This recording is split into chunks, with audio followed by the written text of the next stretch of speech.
A History of Science by Henry Smith Williams, M.D., Doctor of Laws, assisted by Edward H. Williams, M.D. in 5 volumes, Volume 2.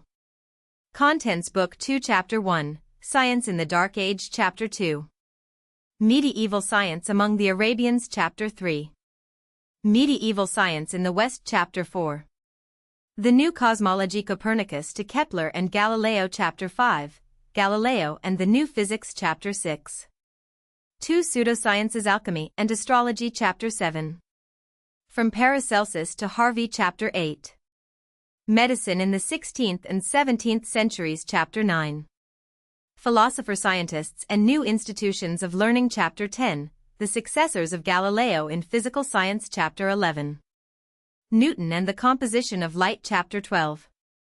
Newton and the Law of Gravitation Chapter 13. Instruments of Precision in the Age of Newton Chapter 14. Progress in Electricity from Gilbert and von Guericke to Franklin Chapter 15. Natural History to the Time of Linnaeus Appendix A History of Science Book 2. The Beginnings of Modern Science. The studies of the present book cover the progress of science from the close of the Roman period in the 5th century AD to about the middle of the 18th century.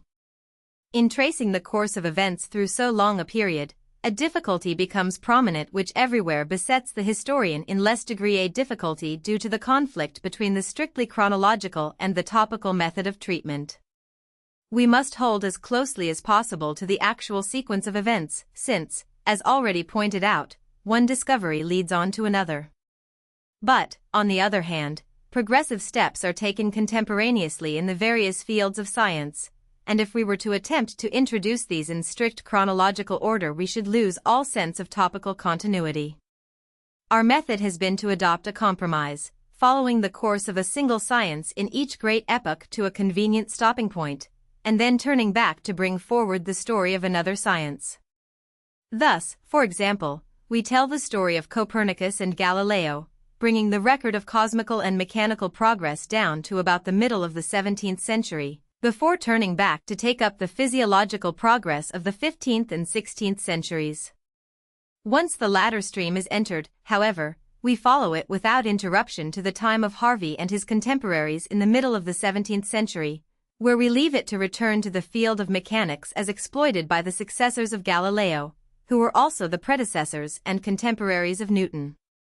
In general, it will aid the reader to recall that, so far as possible, we hold always to the same sequences of topical treatment of contemporary events. As a rule, we treat first the cosmical, then the physical, then the biological sciences. The same order of treatment will be held to in succeeding volumes. Several of the very greatest of scientific generalizations are developed in the period covered by the present book, for example, the Copernican theory of the solar system, the true doctrine of planetary motions, the laws of motion, the theory of the circulation of the blood, and the Newtonian theory of gravitation. The labors of the investigators of the early decades of the 18th century, terminating with Franklin's discovery of the nature of lightning and with the Linnaean classification of plants and animals, bring us to the close of our second great epoch, or, to put it otherwise, to the threshold of the modern period. A science in the Dark Age. An obvious distinction between the classical and medieval epochs may be found in the fact that the former produced, whereas the latter failed to produce, a few great thinkers in each generation who were imbued with that skepticism which is the foundation of the investigating spirit, who thought for themselves and supplied more or less rational explanations of observed phenomena. Could we eliminate the work of some score or so of classical observers and thinkers, the classical epoch would seem as much a dark age as does the epoch that succeeded it. But immediately we are met with the question, why do no great original investigators appear during all these later centuries? We have already offered a part explanation in the fact that the borders of civilization, where racial mingling naturally took place, were peopled with semi-barbarians. But we must not forget that in the centers of civilization all along there were many men of powerful intellect. Indeed, it would violate the principle of historical continuity to suppose that there was any sudden change in the level of mentality of the Roman world at the close of the classical period. We must assume, then, that the direction in which the great minds turned was for some reason changed. Newton is said to have alleged that he made his discoveries by intending his mind in a certain direction continuously. It is probable that the same explanation may be given of almost every great scientific discovery. Anaxagoras could not have thought out the theory of the moon's phases. Aristarchus could not have found out the true mechanism of the solar system. Eratosthenes could not have developed his plan for measuring the Earth, had not each of these investigators intended his mind persistently towards the problems in question. Nor can we doubt that men lived in every generation of the Dark Age who were capable of creative thought in the field of science, had they chosen similarly to intend their minds in the right direction. The difficulty was that they did not so choose. Their minds had a quite different bent. They were under the spell of different ideals, all their mental efforts were directed into different channels. What these different channels were cannot be in doubt. They were the channels of Oriental ecclesiasticism. One all-significant fact speaks volumes here. It is the fact that, as Professor Robinson, 1, points out, from the time of Boethius, died 524 or 525 AD, to that of Dante, 1265 to 1321 AD, there was not a single writer of renown in Western Europe who was not a professional churchman. All the learning of the time, then, centered in the priesthood. We know that the same condition of things pertained in Egypt, when science became static there. But, contrariwise, we have seen that in Greece and early Rome the scientific workers were largely physicians or professional teachers. There was scarcely a professional theologian among them. Similarly, as we shall see in the Arabic world, where alone there was progress in the medieval epoch, the learned men were, for the most part, physicians. Now the meaning of this must be self-evident. The physician naturally intends his mind towards the practicalities. His professional studies tend to make him an investigator of the operations of nature. He is usually a skeptic, with a spontaneous interest in practical science. But the theologian intends his mind away from practicalities and towards mysticism. He is a professional believer in the supernatural. He discounts the value of merely natural phenomena. His whole attitude of mind is unscientific. The fundamental tenets of his faith are based on alleged occurrences which inductive science cannot admit, namely, miracles. And so the minds intended towards the supernatural achieved only the hazy mysticism of medieval thought. Instead of investigating natural laws, they paid heed, as, for example, Thomas Aquinas does in his Summa Theologia, to the acts of angels, the speaking of angels, the subordination of angels, the deeds of guardian angels, and the like. They disputed such important questions as, how many angels can stand upon the point of a needle? They argued pro and con as to whether Christ were coeval with God, or whether he had been merely created in the beginning, perhaps ages before the creation of the world. How could it be expected that science should flourish when the greatest minds of the age could concern themselves with problems such as these? Despite our preconceptions or prejudices, there can be but one answer to that question. Oriental superstition cast its blight upon the fair field of science, whatever compensation it may or may not have brought in other fields. But we must be on our guard lest we overestimate or incorrectly estimate this influence. Posterity, in glancing backward, is always prone to stamp any given age of the past with one idea, and to desire to characterize it with a single phrase, whereas in reality all ages are diversified, and any generalization regarding an epoch is sure to do that epoch something less or something more than justice. We may be sure, then, that the ideal of ecclesiasticism is not solely responsible for the scientific stasis of the Dark Age. Indeed, there was another influence of a totally different character that is too patent to be overlooked, the influence, namely, of the economic condition of Western Europe during this period. As I have elsewhere pointed out, too, Italy, the center of Western civilization, was at this time impoverished, and hence could not provide the monetary stimulus so essential to artistic and scientific no less than to material progress. There were no patrons of science and literature such as the Ptolemies of that elder Alexandrian day. There were no great libraries, no colleges to supply opportunities and afford stimuli to the rising generation. Worst of all, it became increasingly difficult to secure books. This phase of the subject is often overlooked. Yet a moment's consideration will show its importance. How should we fare today if no new scientific books were being produced, and if the records of former generations were destroyed? That is what actually happened in Europe during the Middle Ages.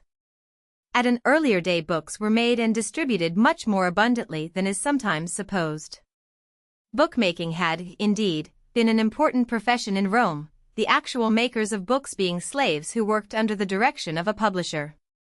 It was through the efforts of these workers that the classical works in Greek and Latin were multiplied and disseminated. Unfortunately, the climate of Europe does not conduce to the indefinite preservation of a book, hence very few remnants of classical works have come down to us in the original from a remote period. The rare exceptions are certain papyrus fragments, found in Egypt, some of which are Greek manuscripts dating from the 3rd century BC. Even from these sources the output is meager, and the only other repository of classical books is a single room in the buried city of Herculaneum, which contained several hundred manuscripts, mostly in a charred condition, a considerable number of which, however, have been unrolled and found more or less legible. This library in the buried city was chiefly made up of philosophical works, some of which were quite unknown to the modern world until discovered there. But this find, interesting as it was from an archaeological standpoint, had no very important bearing on our knowledge of the literature of antiquity. Our chief dependence for our knowledge of that literature must still be placed in such copies of books as were made in the successive generations. Comparatively few of the extant manuscripts are older than the 10th century of our era. It requires but a momentary consideration of the conditions under which ancient books were produced to realize how slow and difficult the process was before the invention of printing. The taste of the book-buying public demanded a clearly written text, and in the Middle Ages it became customary to produce a richly ornamented text as well. The script employed being the prototype of the modern printed text, it will be obvious that a scribe could produce but a few pages at best in a day. A large work would therefore require the labor of a scribe for many months or even for several years. We may assume, then, that it would be a very flourishing publisher who could produce 100 volumes all told per annum, and probably there were not many publishers at any given time, even in the period of Rome's greatest glory, who had anything like this output. As there was a large number of authors in every generation of the classical period, it follows that most of these authors must have been obliged to content themselves with editions numbering very few copies, and it goes without saying that the greater number of books were never reproduced in what might be called a second edition. Even books that retained their popularity for several generations would presently fail to arouse sufficient interest to be copied, and in due course such works would pass out of existence altogether. Doubtless many hundreds of books were thus lost before the close of the classical period, the names of their authors being quite forgotten, or preserved only through a chance reference. And of course the work of elimination went on much more rapidly during the Middle Ages, when the interest in classical literature sank to so low an ebb in the West. Such collections of references and quotations as the Greek anthology and the famous anthologies of Stobaeus and Athanasius and Eusebius give us glimpses of a host of writers. More than 700 are quoted by Stobaeus, a very large proportion of whom are quite unknown except through these brief excerpts from their lost works. Quite naturally, the scientific works suffered at least as largely as any others in an age given over to ecclesiastical dreamings. Yet in some regards there is matter for surprise as to the works preserved. Thus, as we have seen, the very extensive works of Aristotle on natural history, and the equally extensive natural history of Pliny, which were preserved throughout this period, and are still extant, make up relatively bulky volumes. These works seem to have interested the monks of the Middle Ages, while many much more important scientific books were allowed to perish. A considerable bulk of scientific literature was also preserved through the curious channels of Arabic and Armenian translations. Reference has already been made to the Almagest of Ptolemy, which, as we have seen, was translated into Arabic, and which was at a later day brought by the Arabs into Western Europe and, at the instance of Frederick II of Sicily, translated out of their language into medieval Latin. It remains to inquire, however, through what channels the Greek works reached the Arabs themselves. To gain an answer to this question we must follow the stream of history from its Roman course eastward to the new seat of the Roman Empire in Byzantium. Here civilization centered from about the 5th century AD, and here the European came in contact with the civilization of the Syrians, the Persians, the Armenians, and finally of the Arabs. The Byzantines themselves, unlike the inhabitants of Western Europe, did not ignore the literature of Old Greece. The Greek language became the regular speech of the Byzantine people, and their writers made a strenuous effort to perpetuate the idiom and style of the classical period. Naturally, they also made transcriptions of the classical authors, and thus a great mass of literature was preserved, while the corresponding works were quite forgotten in Western Europe. Meantime, many of these works were translated into Syriac, Armenian, and Persian, and when later on the Byzantine civilization degenerated, many works that were no longer to be had in the Greek originals continued to be widely circulated in Syriac, Persian, Armenian, and, ultimately, in Arabic translations. When the Arabs started out in their conquests, which carried them through Egypt and along the southern coast of the Mediterranean, until they finally invaded Europe from the west by way of Gibraltar, they carried with them their translations of many a Greek classical author, who was introduced anew to the Western world through this strange channel. We are told, for example, that Averroes, the famous commentator of Aristotle, who lived in Spain in the 12th century, did not know a word of Greek and was obliged to gain his knowledge of the master through a Syriac translation, or, as others alleged, denying that he knew even Syriac, through an Arabic version translated from the Syriac. We know, too, that the famous chronology of Eusebius was preserved through an Armenian translation, and reference has more than once been made to the Arabic translation of Ptolemy's great work, to which we still apply its Arabic title of Almagest.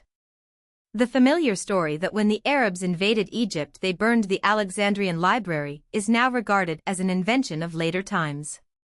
It seems much more probable that the library had been largely scattered before the coming of the Moslems.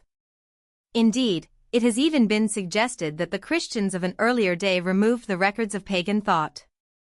Be that as it may, the famous Alexandrian library had disappeared long before the revival of interest in classical learning. Meanwhile, as we have said, the Arabs, far from destroying the Western literature, were its chief preservers. Partly at least because of their regard for the records of the creative work of earlier generations of alien peoples, the Arabs were enabled to outstrip their contemporaries. For it cannot be in doubt that, during that long stretch of time when the Western world was ignoring science altogether or at most contenting itself with the casual reading of Aristotle and Pliny, the Arabs had the unique distinction of attempting original investigations in science. To them were due all important progressive steps which were made in any scientific field whatever for about 1,000 years after the time of Ptolemy and Galen. The progress made even by the Arabs during this long period seems meager enough, yet it has some significant features. These will now demand our attention. 2. Medieval science. Among the Arabians, the successors of Muhammad showed themselves curiously receptive of the ideas of the Western people whom they conquered. They came in contact with the Greeks in Western Asia and in Egypt, and, as has been said, became their virtual successors in carrying forward the torch of learning. It must not be inferred, however, that the Arabian scholars, as a class, were comparable to their predecessors in creative genius. On the contrary, they retained much of the conservative Oriental spirit. They were under the spell of tradition, and, in the main, what they accepted from the Greeks they regarded as almost final in its teaching. There were, however, a few notable exceptions among their men of science, and to these must be ascribed several discoveries of some importance. The chief subjects that excited the interest and exercised the ingenuity of the Arabian scholars were astronomy, mathematics, and medicine. The practical phases of all these subjects were given particular attention. Thus it is well known that our so-called Arabian numerals date from this period. The revolutionary effect of these characters, as applied to practical mathematics, can hardly be overestimated, but it is generally considered, and in fact was admitted by the Arabs themselves, that these numerals were really borrowed from the Hindus, with whom the Arabs came in contact on the east. Certain of the Hindu alphabets, notably that of the Badakhs of Sumatra, give us clues to the originals of the numerals. It does not seem certain, however, that the Hindus employed these characters according to the decimal system, which is the prime element of their importance. Knowledge is not forthcoming as to just when or by whom such application was made. If this was an Arabic innovation, it was perhaps the most important one with which that nation is to be credited. Another mathematical improvement was the introduction into trigonometry of the sine, the half-chord of the double arc instead of the chord of the arc itself, which the Greek astronomers had employed. This improvement was due to the famous Albatenius, whose work in other fields we shall examine in a moment. Another evidence of practicality was shown in the Arabian method of attempting to advance upon Eratosthenes' measurement of the earth. Instead of trusting to the measurement of angles, the Arabs decided to measure directly a degree of the Earth's surface, or rather 2 degrees. Selecting a level plain in Mesopotamia for the experiment, one party of the surveyors progressed northward, another party southward, from a given point to the distance of 1 degree of arc, as determined by astronomical observations. The result found was 56 miles for the northern degree, and 56 2/3 miles for the southern. Unfortunately, we do not know the precise length of the mile in question, and therefore cannot be assured as to the accuracy of the measurement. It is interesting to note, however, that the 2 degrees were found of unequal lengths, suggesting that the Earth is not a perfect sphere, a suggestion the validity of which was not to be put to the test of conclusive measurements until about the close of the 18th century. The Arab measurement was made in the time of Caliph Abdallah al-Mamun, the son of the famous Harun al-Rashid. Both father and son were famous for their interest in science. Harun al-Rashid was, it will be recalled, the friend of Charlemagne. It is said that he sent that ruler, as a token of friendship, a marvelous clock which let fall a metal ball to mark the hours. This mechanism, which is alleged to have excited great wonder in the West, furnishes yet another instance of Arabian practicality. Perhaps the greatest of the Arabian astronomers was Muhammad ben Jabir al-Batenius, or El-Battani, who was born at Baytun, in Mesopotamia, about the year 850 AD, and died in 929. Al-Batenius was a student of the Ptolemaic astronomy, but he was also a practical observer. He made the important discovery of the motion of the solar apogee. That is to say, he found that the position of the sun among the stars, at the time of its greatest distance from the earth, was not what it had been in the time of Ptolemy. The Greek astronomer placed the sun in longitude 65 degrees, but Albatenius found it in longitude 82 degrees, a distance too great to be accounted for by inaccuracy of measurement. The modern inference from this observation is that the solar system is moving through space, but of course this inference could not well be drawn while the Earth was regarded as the fixed center of the universe. In the 11th century, another Arabian discoverer, Arzakel, observing the sun to be less advanced than Albatenius had found it, inferred incorrectly that the sun had receded in the meantime. The modern explanation of this observation is that the measurement of Albatenius was somewhat in error, since we know that the sun's motion is steadily progressive. Arzakel, however, accepting the measurement of his predecessor, drew the false inference of an oscillatory motion of the stars, the idea of the motion of the solar system not being permissible. This assumed phenomenon, which really has no existence in point of fact, was named the trepidation of the fixed stars, and was for centuries accepted as an actual phenomenon. Arzakel explained this supposed phenomenon by assuming that the equinoctial points, or the points of intersection of the equator and the ecliptic, revolve in circles of 8 degrees radius. The first points of Aries and Libra were supposed to describe the circumference of these circles in about 800 years. All of which illustrates how a difficult and false explanation may take the place of a simple and correct one. The observations of later generations have shown conclusively that the sun's shift of position is regularly progressive, hence that there is no trepidation of the stars and no revolution of the equinoctial points. If the Arabs were wrong as regards this supposed motion of the fixed stars, they made at least one correct observation as to the inequality of motion of the moon. 2 inequalities of the motion of this body were already known. A third, called the moon's variation, was discovered by an Arabian astronomer who lived at Cairo and observed at Baghdad in 975, and who bore the formidable name of Muhammad Abul Wifalbuz Jani. The inequality of motion in question, in virtue of which the moon moves quickest when she is at new or full, and slowest at the first and third quarter, was rediscovered by Tycho Brahe 6 centuries later, a fact which in itself evidences the neglect of the Arabian astronomer's discovery by his immediate successors. In the 9th and 10th centuries, the Arabian city of Cordova, in Spain, was another important center of scientific influence. There was a library of several 100,000 volumes here, and a college where mathematics and astronomy were taught. Granada, Toledo, and Salamanca were also important centers, to which students flocked from Western Europe. It was the proximity of these Arabian centers that stimulated the scientific interests of Alfonso X of Castile, at whose instance the celebrated Alphonsine tables were constructed. A familiar story records that Alfonso, pondering the complications of the Ptolemaic cycles and epicycles, was led to remark that, had he been consulted at the time of creation, he could have suggested a much better and simpler plan for the universe. Some centuries were to elapse before Copernicus was to show that it was not the plan of the universe, but man's interpretation of it, that was at fault. Another royal personage who came under Arabian influence was Frederick II of Sicily, the wonder of the world, as he was called by his contemporaries.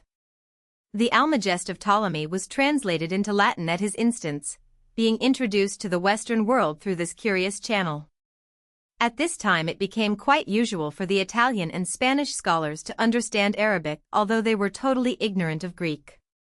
In the field of physical science, one of the most important of the Arabian scientists was Alhazen.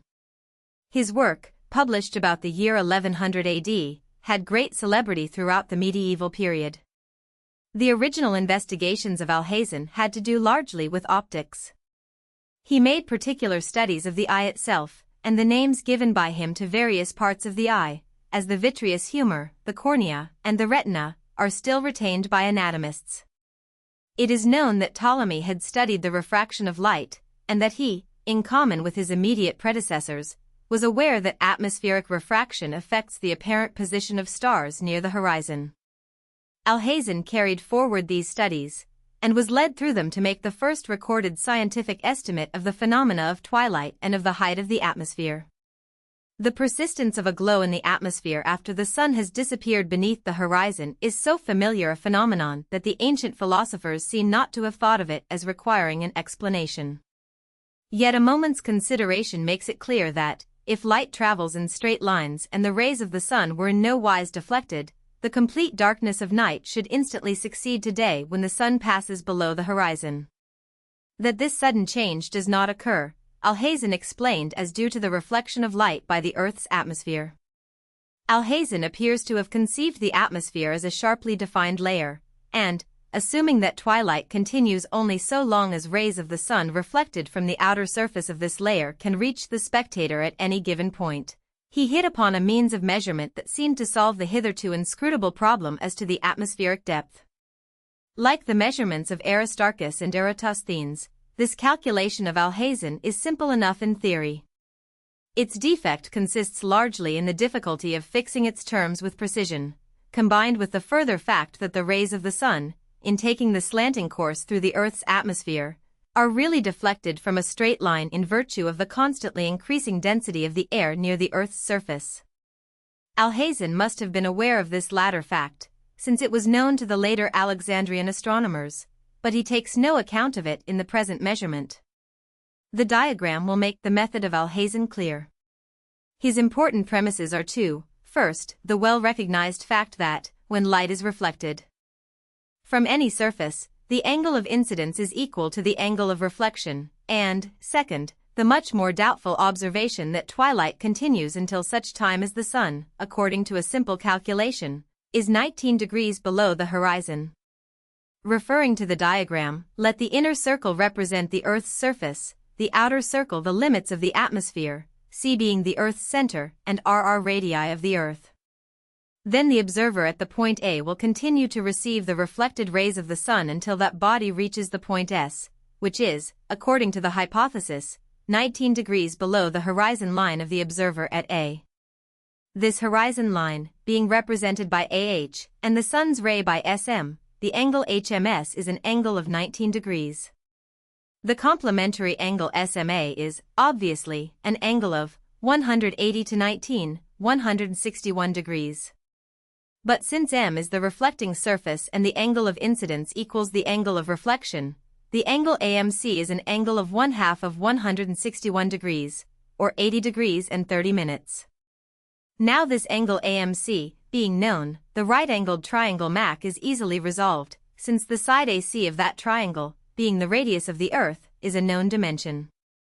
Resolution of this triangle gives us the length of the hypotenuse MC, and the difference between this and the radius AC, or CD, is obviously the height of the atmosphere, h, which was the measurement desired. According to the calculation of Alhazen, this h, or the height of the atmosphere, represents from 20 to 30 miles. The modern computation extends this to about 50 miles. But, considering the various ambiguities that necessarily attended the experiment, the result was a remarkably close approximation to the truth. Turning from physics to chemistry, we find as perhaps the greatest Arabian name that of Geber, who taught in the College of Seville in the first half of the 8th century.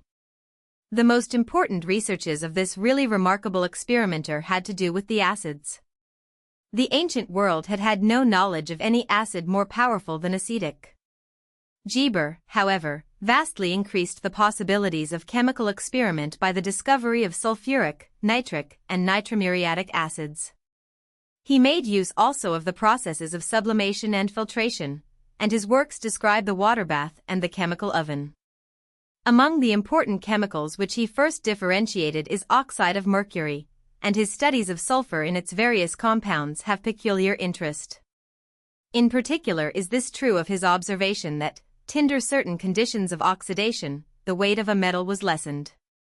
From the record of these studies in the fields of astronomy, physics, and chemistry, we turn to a somewhat extended survey of the Arabian advances in the field of medicine. Arabian medicine. The influence of Arabian physicians rested chiefly upon their use of drugs rather than upon anatomical knowledge. Like the medieval Christians, they looked with horror on dissection of the human body, yet there were always among them investigators who turned constantly to nature herself for hidden truths, and were ready to uphold the superiority of actual observation to mere reading. Thus the physician Abd el-Latif, while in Egypt, made careful studies of a mound of bones containing more than 20,000 skeletons. While examining these bones he discovered that the lower jaw consists of a single bone, not of two, as had been taught by Galen. He also discovered several other important mistakes in Galenic anatomy, and was so impressed with his discoveries that he contemplated writing a work on anatomy which should correct the great classical authorities' mistakes. It was the Arabs who invented the apothecary, and their pharmacopoeia, issued from the hospital at Gondasaper, and elaborated from time to time, formed the basis for Western pharmacopoeias. Just how many drugs originated with them, and how many were borrowed from the Hindus, Jews, Syrians, and Persians, cannot be determined. It is certain, however, that through them various new and useful drugs, such as senna, aconite, rhubarb, camphor, and mercury, were handed down through the Middle Ages, and that they are responsible for the introduction of alcohol in the field of therapeutics. In medieval Europe, Arabian science came to be regarded with superstitious awe, and the works of certain Arabian physicians were exalted to a position above all the ancient writers. In modern times, however, there has been a reaction and a tendency to depreciation of their work. By some they are held to be mere copyists or translators of Greek books, and in no sense original investigators in medicine. Yet there can be little doubt that while the Arabians did copy and translate freely, they also originated and added considerably to medical knowledge. It is certain that in the time when Christian monarchs in Western Europe were paying little attention to science or education, the caliphs and viziers were encouraging physicians and philosophers, building schools, and erecting libraries and hospitals. They made at least a creditable effort to uphold and advance upon the scientific standards of an earlier age. The first distinguished Arabian physician was Haritz ben Khalida, who received his education in the Nistonian school at Gondasaper, about the beginning of the 7th century. Notwithstanding the fact that Haritz was a Christian, he was chosen by Muhammad as his chief medical advisor, and recommended as such to his successor, the Caliph Abu Bakr. Thus, at the very outset, the science of medicine was divorced from religion among the Arabians, for if the Prophet himself could employ the services of an unbeliever, surely others might follow his example. And that this example was followed is shown in the fact that many Christian physicians were raised to honorable positions by succeeding generations of Arabian monarchs. This broad-minded view of medicine taken by the Arabs undoubtedly assisted as much as any one single factor in upbuilding the science, just as the narrow and superstitious view taken by Western nations helped to destroy it. The education of the Arabians made it natural for them to associate medicine with the natural sciences, rather than with religion. An Arabian savant was supposed to be equally well educated in philosophy, jurisprudence, theology, mathematics, and medicine, and to practice law, theology, and medicine with equal skill upon occasion. It is easy to understand, therefore, why these religious fanatics were willing to employ unbelieving physicians, and their physicians themselves to turn to the scientific works of Hippocrates and Galen for medical instruction, rather than to religious works. Even Muhammad himself professed some knowledge of medicine, and often relied upon this knowledge in treating ailments rather than upon prayers or incantations.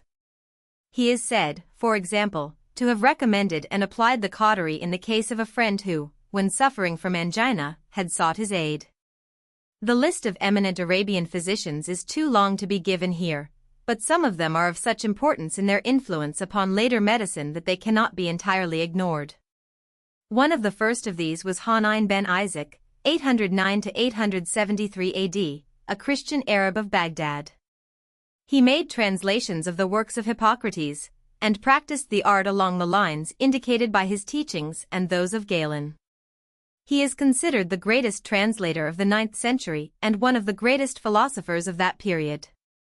Another great Arabian physician, whose work was just beginning as Hunayn's was drawing to a close, was Rhazes, 850 to 923 AD, who during his life was no less noted as a philosopher and musician than as a physician. He continued the work of Hunayn and advanced therapeutics by introducing more extensive use of chemical remedies, such as mercurial ointments, sulfuric acid, and aqua vitae. He is also credited with being the first physician to describe smallpox and measles accurately. While Rhazes was still alive, another Arabian, Ali Abbas, died about 994, was writing his famous Encyclopedia of Medicine, called the Royal Book. But the names of all these great physicians have been considerably obscured by the reputation of Avicenna, 980-1037, the Arabian prince of physicians, the greatest name in Arabic medicine, and one of the most remarkable men in history. Leclerc says that he was perhaps never surpassed by any man in brilliancy of intellect and indefatigable activity. His career was a most varied one. He was at all times a boisterous reveller, but whether flaunting gaily among the guests of an emir or biding in some obscure apothecary cellar, his work of philosophical writing was carried on steadily. When a friendly emir was in power, he taught and wrote and caroused at court, but between times, when some unfriendly ruler was supreme, he was hiding away obscurely, still pouring out his great mass of manuscripts. In this way his entire life was spent. By his extensive writings he revived and kept alive the best of the teachings of the Greek physicians, adding to them such observations as he had made in anatomy, physiology, and materia medica. Among his discoveries is that of the contagiousness of pulmonary tuberculosis. His works for several centuries continued to be looked upon as the highest standard by physicians, and he should undoubtedly be credited with having at least retarded the decline of medieval medicine. But it was not the Eastern Arabs alone who were active in the field of medicine.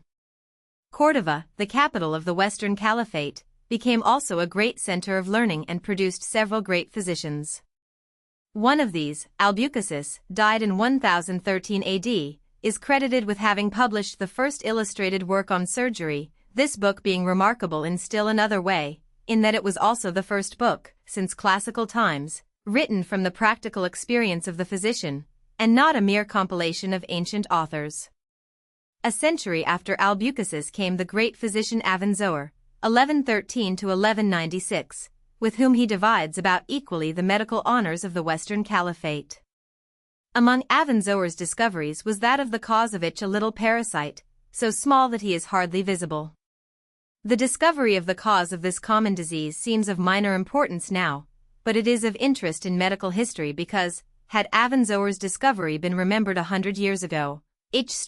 could hardly have been considered the cause of 3/4 of all diseases, as it was by the famous Hahnemann. The illustrious pupil of Avenzoar, Averroes, who died in 1198 AD, was the last of the great Arabian physicians who, by rational conception of medicine, attempted to stem the flood of superstition that was overwhelming medicine. For a time he succeeded, but at last the Moslem theologians prevailed, and he was degraded and banished to a town inhabited only by the despised Jews. Arabian hospitals to early Christians belong the credit of having established the first charitable institutions for caring for the sick, but their efforts were soon eclipsed by both Eastern and Western Mohammedans. As early as the 8th century the Arabs had begun building hospitals, but the flourishing time of hospital building seems to have begun early in the 10th century. Lady Seidel, in 918 AD, opened a hospital at Baghdad, endowed with an amount corresponding to about £300 a month. Other similar hospitals were erected in the years immediately following, and in 977 the Emir Ad-Adallah established an enormous institution with a staff of 24 medical officers. The great physician Rhazes is said to have selected the site for one of these hospitals by hanging pieces of meat in various places about the city, selecting the site near the place at which putrefaction was slowest in making its appearance. By the middle of the 12th century there were something like 60 medical institutions in Baghdad alone, and these institutions were free to all patients and supported by official charity. The Emir Nureddin, about the year 1160, founded a great hospital at Damascus, as a thank-offering for his victories over the Crusaders. This great institution completely overshadowed all the earlier Moslem hospitals in size and in the completeness of its equipment. It was furnished with facilities for teaching, and was conducted for several centuries in a lavish manner, regardless of expense. But little over a century after its foundation the fame of its methods of treatment led to the establishment of a larger and still more luxurious institution, the Mansouri Hospital at Cairo. It seems that a certain sultan, having been cured by medicines from the Damascene hospital, determined to build one of his own at Cairo which should eclipse even the great Damascene institution. In a single year, 1283 to 1284, this hospital was begun and completed. No efforts were spared in hurrying on the good work, and no one was exempt from performing labor on the building if he chanced to pass one of the adjoining streets. It was the order of the Sultan that any person passing near could be impressed into the work, and this order was carried out to the letter, noblemen and beggars alike being forced to lend a hand. Very naturally, the adjacent thoroughfares became unpopular and practically deserted, but still the holy work progressed rapidly and was shortly completed. This immense structure is said to have contained 4 courts, each having a fountain in the center, lecture halls, wards for isolating certain diseases, and a department that corresponded to the modern hospital's outpatient department. The yearly endowment amounted to something like the equivalent of $125,000. A novel feature was a hall where musicians played day and night, and another where storytellers were employed, so that persons troubled with insomnia were amused and melancholiacs cheered. Those of a religious turn of mind could listen to readings of the Quran, conducted continuously by a staff of some 50 chaplains. Each patient on leaving the hospital received some gold pieces, that he need not be obliged to attempt hard labor at once. In considering the astonishing tales of these sumptuous Arabian institutions, it should be borne in mind that our accounts of them are, for the most part, from Mohammedan sources. Nevertheless, there can be little question that they were enormous institutions, far surpassing any similar institutions in Western Europe. The so-called hospitals in the West were, at this time, branches of monasteries under supervision of the monks, and did not compare favorably with the Arabian hospitals. But while the medical science of the Mohammedans greatly overshadowed that of the Christians during this period, it did not completely obliterate it. About the year 1000 AD came into prominence the Christian medical school at Salerno, situated on the Italian coast, some 30 miles southeast of Naples. Just how long this school had been in existence, or by whom it was founded, cannot be determined, but its period of greatest influence was the 11th, 12th, and 13th centuries. The members of this school gradually adopted Arabic medicine, making use of many drugs from the Arabic pharmacopoeia, and this formed one of the stepping stones to the introduction of Arabian medicine all through Western Europe. It was not the adoption of Arabian medicines, however, that has made the school at Salerno famous both in rhyme and prose, but rather the fact that women there practiced the healing art. Greatest among them was Trotula, who lived in the 11th century, and whose learning is reputed to have equaled that of the greatest physicians of the day. She is accredited with a work on diseases of women, still extant, and many of her writings on general medical subjects were quoted through 2 succeeding centuries. If we may judge from these writings, she seemed to have had many excellent ideas as to the proper methods of treating diseases, but it is difficult to determine just which of the writings credited to her are in reality hers. Indeed, the uncertainty is even greater than this implies, for, according to some writers, Trotula is merely the title of a book. Such an authority as Malgenia, however, believed that such a woman existed, and that the works accredited to her are authentic. The truth of the matter may perhaps never be fully established, but this at least is certain: the tradition in regard to Trotula could never have arisen had not women held a far different position among the Arabians of this period from that accorded them in contemporary Christendom. 3. Medieval science in the West. We have previously referred to the influence of the Byzantine civilization in transmitting the learning of antiquity across the abysm of the Dark Age. It must be admitted, however, that the importance of that civilization did not extend much beyond the task of the common carrier. There were no great creative scientists in the later Roman Empire of the East any more than in the corresponding Empire of the West. There was, however, one field in which the Byzantine made respectable progress and regarding which their efforts require a few words of special comment. This was the field of medicine. The Byzantines of this time could boast of 2 great medical men, Aetius of Amida, about 502 to 575 AD, and Paul of Aegina, about 620 to 690. The works of Aetius were of value largely because they recorded the teachings of many of his eminent predecessors, but he was not entirely lacking in originality, and was perhaps the first physician to mention diphtheria, with an allusion to some observations of the paralysis of the palate which sometimes follows this disease. Paul of Aegina, who came from the Alexandrian school about a century later, was one of those remarkable men whose ideas are centuries ahead of their time. This was particularly true of Paul in regard to surgery, and his attitude towards the supernatural in the causation and treatment of diseases. He was essentially a surgeon, being particularly familiar with military surgery, and some of his descriptions of complicated and difficult operations have been little improved upon even in modern times. In his books he describes such operations as the removal of foreign bodies from the nose, ear, and esophagus, and he recognizes foreign growths such as polypi in the air passages, and gives the method of their removal.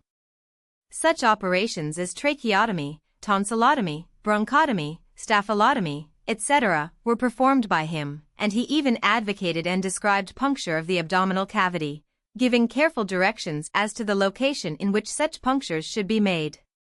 He advocated amputation of the breast for the cure of cancer, and described extirpation of the uterus. Just how successful this last operation may have been as performed by him does not appear, but he would hardly have recommended it if it had not been sometimes, at least, successful. That he mentions it at all, however, is significant, as this difficult operation is considered one of the great triumphs of modern surgery. But Paul of Aegina is a striking exception to the rule among Byzantine surgeons, and as he was their greatest, so he was also their last important surgeon. The energies of all Byzantium were so expended in religious controversies that medicine, like the other sciences, was soon relegated to a place among the other superstitions, and the influence of the Byzantine school was presently replaced by that of the conquering Arabians. 13th century medicine. The 13th century marks the beginning of a gradual change in medicine, and a tendency to leave the time-worn rut of superstitious dogmas that so long retarded the progress of science. It is thought that the great epidemics which raged during the Middle Ages acted powerfully in diverting the medical thought of the times into new and entirely different channels. It will be remembered that the teachings of Galen were handed through medieval times as the highest and best authority on the subject of all diseases. When, however, the great epidemics made their appearance, the medical Men appealed to the works of Galen in vain for enlightenment, as these works, having been written several centuries before the time of the plagues, naturally contained no information concerning them. It was evident, therefore, that on this subject, at least, Galen was not infallible, and it would naturally follow that, one fallible point having been revealed, others would be sought for. In other words, skepticism in regard to accepted methods would be aroused, and would lead naturally, as such skepticism usually does, to progress. The devastating effects of these plagues, despite prayers and incantations, would arouse doubt in the minds of many as to the efficacy of superstitious rites and ceremonies in curing diseases. They had seen thousands and tens of thousands of their fellow beings swept away by these awful scourges. They had seen the ravages of these epidemics continue for months or even years, notwithstanding the fact that multitudes of God-fearing people prayed hourly that such ravages might be checked. And they must have observed also that when even very simple rules of cleanliness and hygiene were followed, there was a diminution in the ravages of the plague, even without the aid of incantations. Such observations as these would have a tendency to awaken a suspicion in the minds of many of the physicians that disease was not a manifestation of the supernatural, but a natural phenomenon, to be treated by natural methods. But, be the causes what they may, it is a fact that the 13th century marks a turning point, or the beginning of an attitude of mind which resulted in bringing medicine to a much more rational position. Among the 13th century physicians, two men are deserving of special mention. These are Arnold of Villanova, 1235 to 1312, and Peter of Abano, 1250 to 1315. Both these men suffered persecution for expressing their belief in natural, as against the supernatural, causes of disease, and at one time Arnold was obliged to flee from Barcelona for declaring that the bulls of popes were human works, and that acts of charity were dearer to God than hecatombs. He was also accused of alchemy. Fleeing from persecution, he finally perished by shipwreck. Arnold was the first great representative of the school of Montpellier. He devoted much time to the study of chemicals, and was active in attempting to re-establish the teachings of Hippocrates and Galen. He was one of the first of a long line of alchemists who, for several succeeding centuries, expended so much time and energy in attempting to find the elixir of life. The Arab discovery of alcohol first deluded him into the belief that the elixir had at last been found, but later he discarded it and made extensive experiments with brandy, employing it in the treatment of certain diseases, the first record of the administration of this liquor as a medicine. Arnold also revived the search for some anesthetic that would produce insensibility to pain in surgical operations. This idea was not original with him, for since very early times physicians had attempted to discover such an anesthetic, and even so early a writer as Herodotus tells how the Scythians, by inhalation of the vapors of some kind of hemp, produced complete insensibility. It may have been these writings that stimulated Arnold to search for such an anesthetic. In a book usually credited to him, medicines are named and methods of administration described which will make the patient insensible to pain, so that he may be cut and feel nothing, as though he were dead. For this purpose a mixture of opium, mandragora, and henbane is to be used. This mixture was held at the patient's nostrils much as ether and chloroform are administered by the modern surgeon. The method was modified by Hugo of Lucca, died in 1252 or 1268, who added certain other narcotics, such as hemlock, to the mixture, and boiled a new sponge in this decoction. After boiling for a certain time, this sponge was dried, and when wanted for use was dipped in hot water and applied to the nostrils. Just how frequently patients recovered from the administration of such a combination of powerful poisons does not appear, but the percentage of deaths must have been very high, as the practice was generally condemned. Insensibility could have been produced only by swallowing large quantities of the liquid, which dripped into the nose and mouth when the sponge was applied, and a lethal quantity might thus be swallowed. The method was revived, with various modifications, from time to time, but as often fell into disuse. As late as 1782 it was sometimes attempted, and in that year the King of Poland is said to have been completely anesthetized and to have recovered, after a painless amputation had been performed by the surgeons. Peter of Abano was one of the first great men produced by the University of Padua. His fate would have been even more tragic than that of the shipwrecked Arnold had he not cheated the purifying faggots of the church by dying opportunely on the eve of his execution for heresy. But if his spirit had cheated the fanatics, his body could not, and his bones were burned for his heresy. He had dared to deny the existence of a devil, and had suggested that the case of a patient who lay in a trance for 3 days might help to explain some miracles, like the raising of Lazarus. His great work was Conciliator Differentiarum, an attempt to reconcile physicians and philosophers. But his researches were not confined to medicine, for he seems to have had an inkling of the hitherto unknown fact that air possesses weight, and his calculation of the length of the year at 365 days, 6 hours, and 4 minutes, is exceptionally accurate for the age in which he lived. He was probably the first of the Western writers to teach that the brain is the source of the nerves, and the heart the source of the vessels. From this it is seen that he was groping in the direction of an explanation of the circulation of the blood, as demonstrated by Harvey 3 centuries later. The work of Arnold and Peter of Abano in reviving medicine was continued actively by Mondino, 1276–1326, of Bologna, the restorer of anatomy, and by Guy of Chauliac, born about 1300, the restorer of surgery. All through the early Middle Ages dissections of human bodies had been forbidden, and even dissection of the lower animals gradually fell into disrepute because physicians detected in such practices were sometimes accused of sorcery. Before the close of the 13th century, however, a reaction had begun, physicians were protected, and dissections were occasionally sanctioned by the ruling monarch.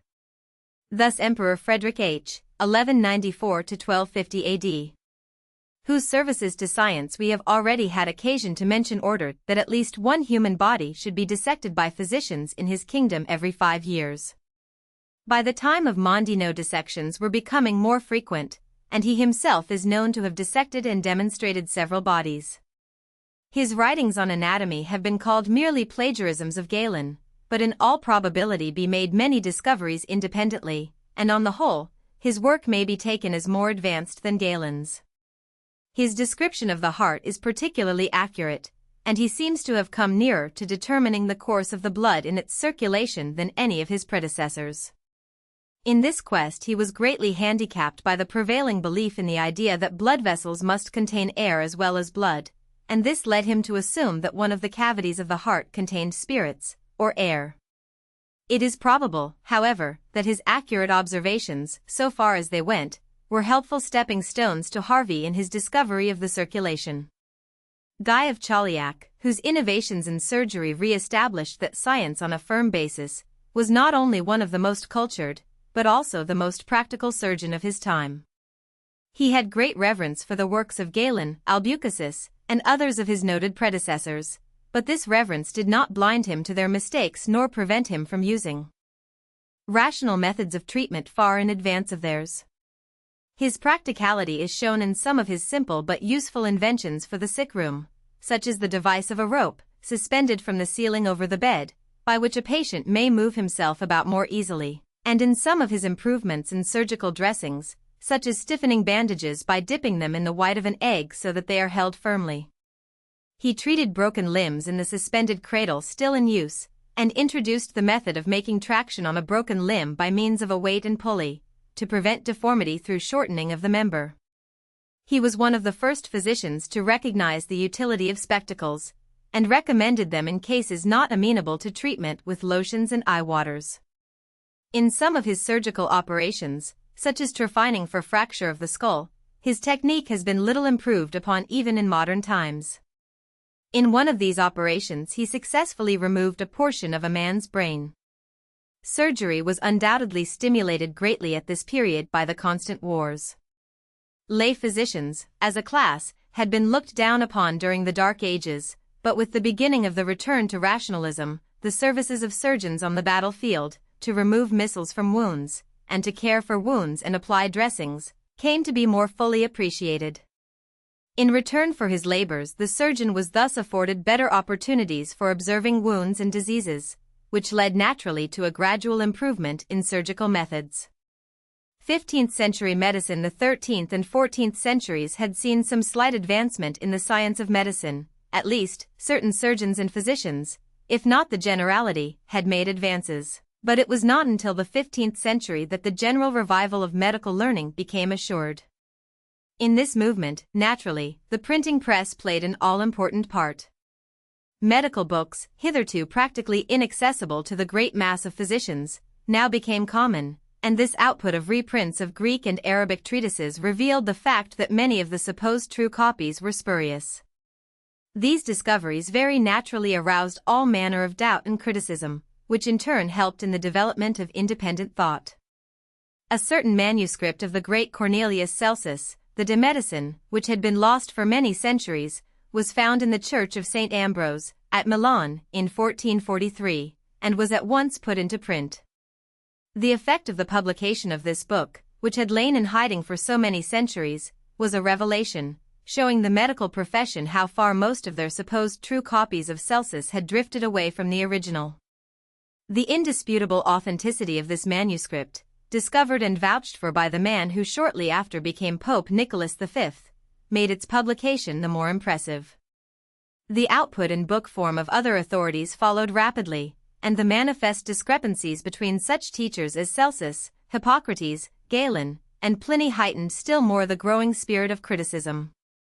These doubts resulted in great controversies as to the proper treatment of certain diseases, some physicians following Hippocrates, others Galen or Celsus, still others the Arabian masters. One of the most bitter of these contests was over the question of revulsion and derivation, that is, whether in cases of pleurisy treated by bleeding, the venesection should be made at a point distant from the seat of the disease, as held by the revulsionists, or at a point nearer and on the same side of the body, as practiced by the derivationists. That any great point for discussion could be raised in the 15th or 16th centuries on so simple a matter as it seems today shows how necessary to the progress of medicine was the discovery of the circulation of the blood made by Harvey 2 centuries later. After Harvey's discovery, no such discussion could have been possible, because this discovery made it evident that as far as the general effect upon the circulation is concerned, it made little difference whether the bleeding was done near a diseased part or remote from it. But in the 16th century this question was the all-absorbing one among the doctors. At one time the faculty of Paris condemned derivation, but the supporters of this method carried the war still higher, and Emperor Charles V himself was appealed to. He reversed the decision of the Paris faculty, and decided in favor of derivation. His decision was further supported by Pope Clement VII, although the discussion dragged on until cut short by Harvey's discovery. But a new form of injury now claimed the attention of the surgeons, something that could be decided by neither Greek nor Arabian authors, as the treatment of gunshot wounds was, for obvious reasons, not given in their writings. About this time, also, came the great epidemics, the sweating sickness and scurvy, and upon these subjects, also, the Greeks and Arabians were silent. John of Vigo, in his book, the Practica Copiosa, published in 1514, and repeated in many editions, became the standard authority on all these subjects, and thus supplanted the works of the ancient writers. According to Vigo, gunshot wounds differed from the wounds made by ordinary weapons, that is, spear, arrow, sword, or axe, in that the bullet, being round, bruised rather than cut its way through the tissues, it burned the flesh, and, worst of all, it poisoned it. Vigo laid a special stress upon treating this last condition, recommending the use of the cautery or the oil of elder, boiling hot. It is little wonder that gunshot wounds were so likely to prove fatal. Yet, after all, here was the germ of the idea of antisepsis. New beginnings in general science. We have dwelt thus at length on the subject of medical science, because it was chiefly in this field that progress was made in the Western world during the medieval period, and because these studies furnished the point of departure for the revival all along the line. It will be understood, however, from what was stated in the preceding chapter, that the Arabian influences in particular were to some extent making themselves felt along other lines. The opportunity afforded a portion of the Western world, notably Spain and Sicily, to gain access to the scientific ideas of antiquity through Arabic translations could not fail of influence. Of like character, and perhaps even more pronounced in degree, was the influence wrought by the Byzantine refugees, who, when Constantinople began to be threatened by the Turks, migrated to the west in considerable numbers, bringing with them a knowledge of Greek literature and a large number of precious works which for centuries had been quite forgotten or absolutely ignored in Italy. Now Western scholars began to take an interest in the Greek language, which had been utterly neglected since the beginning of the Middle Ages. Interesting stories are told of the efforts made by such men as Cosimo de' Medici to gain possession of classical manuscripts. The revival of learning thus brought about had its first permanent influence in the fields of literature and art, but its effect on science could not be long delayed. Quite independently of the Byzantine influence, however, the striving for better intellectual things had manifested itself in many ways before the close of the 13th century.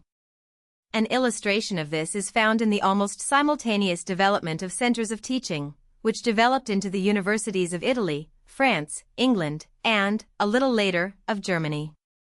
The regular list of studies that came to be adopted everywhere comprised 7 nominal branches, divided into 2 groups: the so-called quadrivium, comprising music, arithmetic, geometry, and astronomy, and the trivium comprising grammar, rhetoric, and logic. The vagueness of implication of some of these branches gave opportunity to the teacher for the promulgation of almost any knowledge of which he might be possessed, but there can be no doubt that, in general, science had but meager share in the curriculum. In so far as it was given representation, its chief field must have been Ptolemaic astronomy. The utter lack of scientific thought and scientific method is illustrated most vividly in the works of the greatest men of that period, such men as Albertus Magnus, Thomas Aquinas, Bonaventura, and the hosts of other scholastics of lesser rank. Yet the mental awakening implied in their efforts was sure to extend to other fields, and in point of fact there was at least one contemporary of these great scholastics whose mind was intended towards scientific subjects, and who produced writings strangely at variance in tone and in content with the others. This anachronistic thinker was the English monk, Roger Bacon. Roger Bacon was born in 1214 and died in 1292. By some it is held that he was not appreciated in his own time because he was really a modern scientist living in an age 2 centuries before modern science or methods of modern scientific thinking were known. Such an estimate, however, is a manifest exaggeration of the facts, although there is probably a grain of truth in it withal. His learning certainly brought him into contact with the great thinkers of the time, and his writings caused him to be imprisoned by his fellow churchmen at different times, from which circumstances we may gather that he was an advanced thinker, even if not a modern scientist.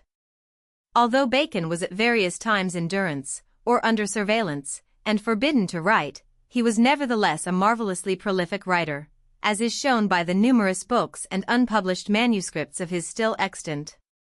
His master production was the Opus Majus. In Part 4 of this work he attempts to show that all sciences rest ultimately on mathematics, but Part 5, which treats of perspective, is of particular interest to modern scientists, because in this he discusses reflection and refraction, and the properties of mirrors and lenses.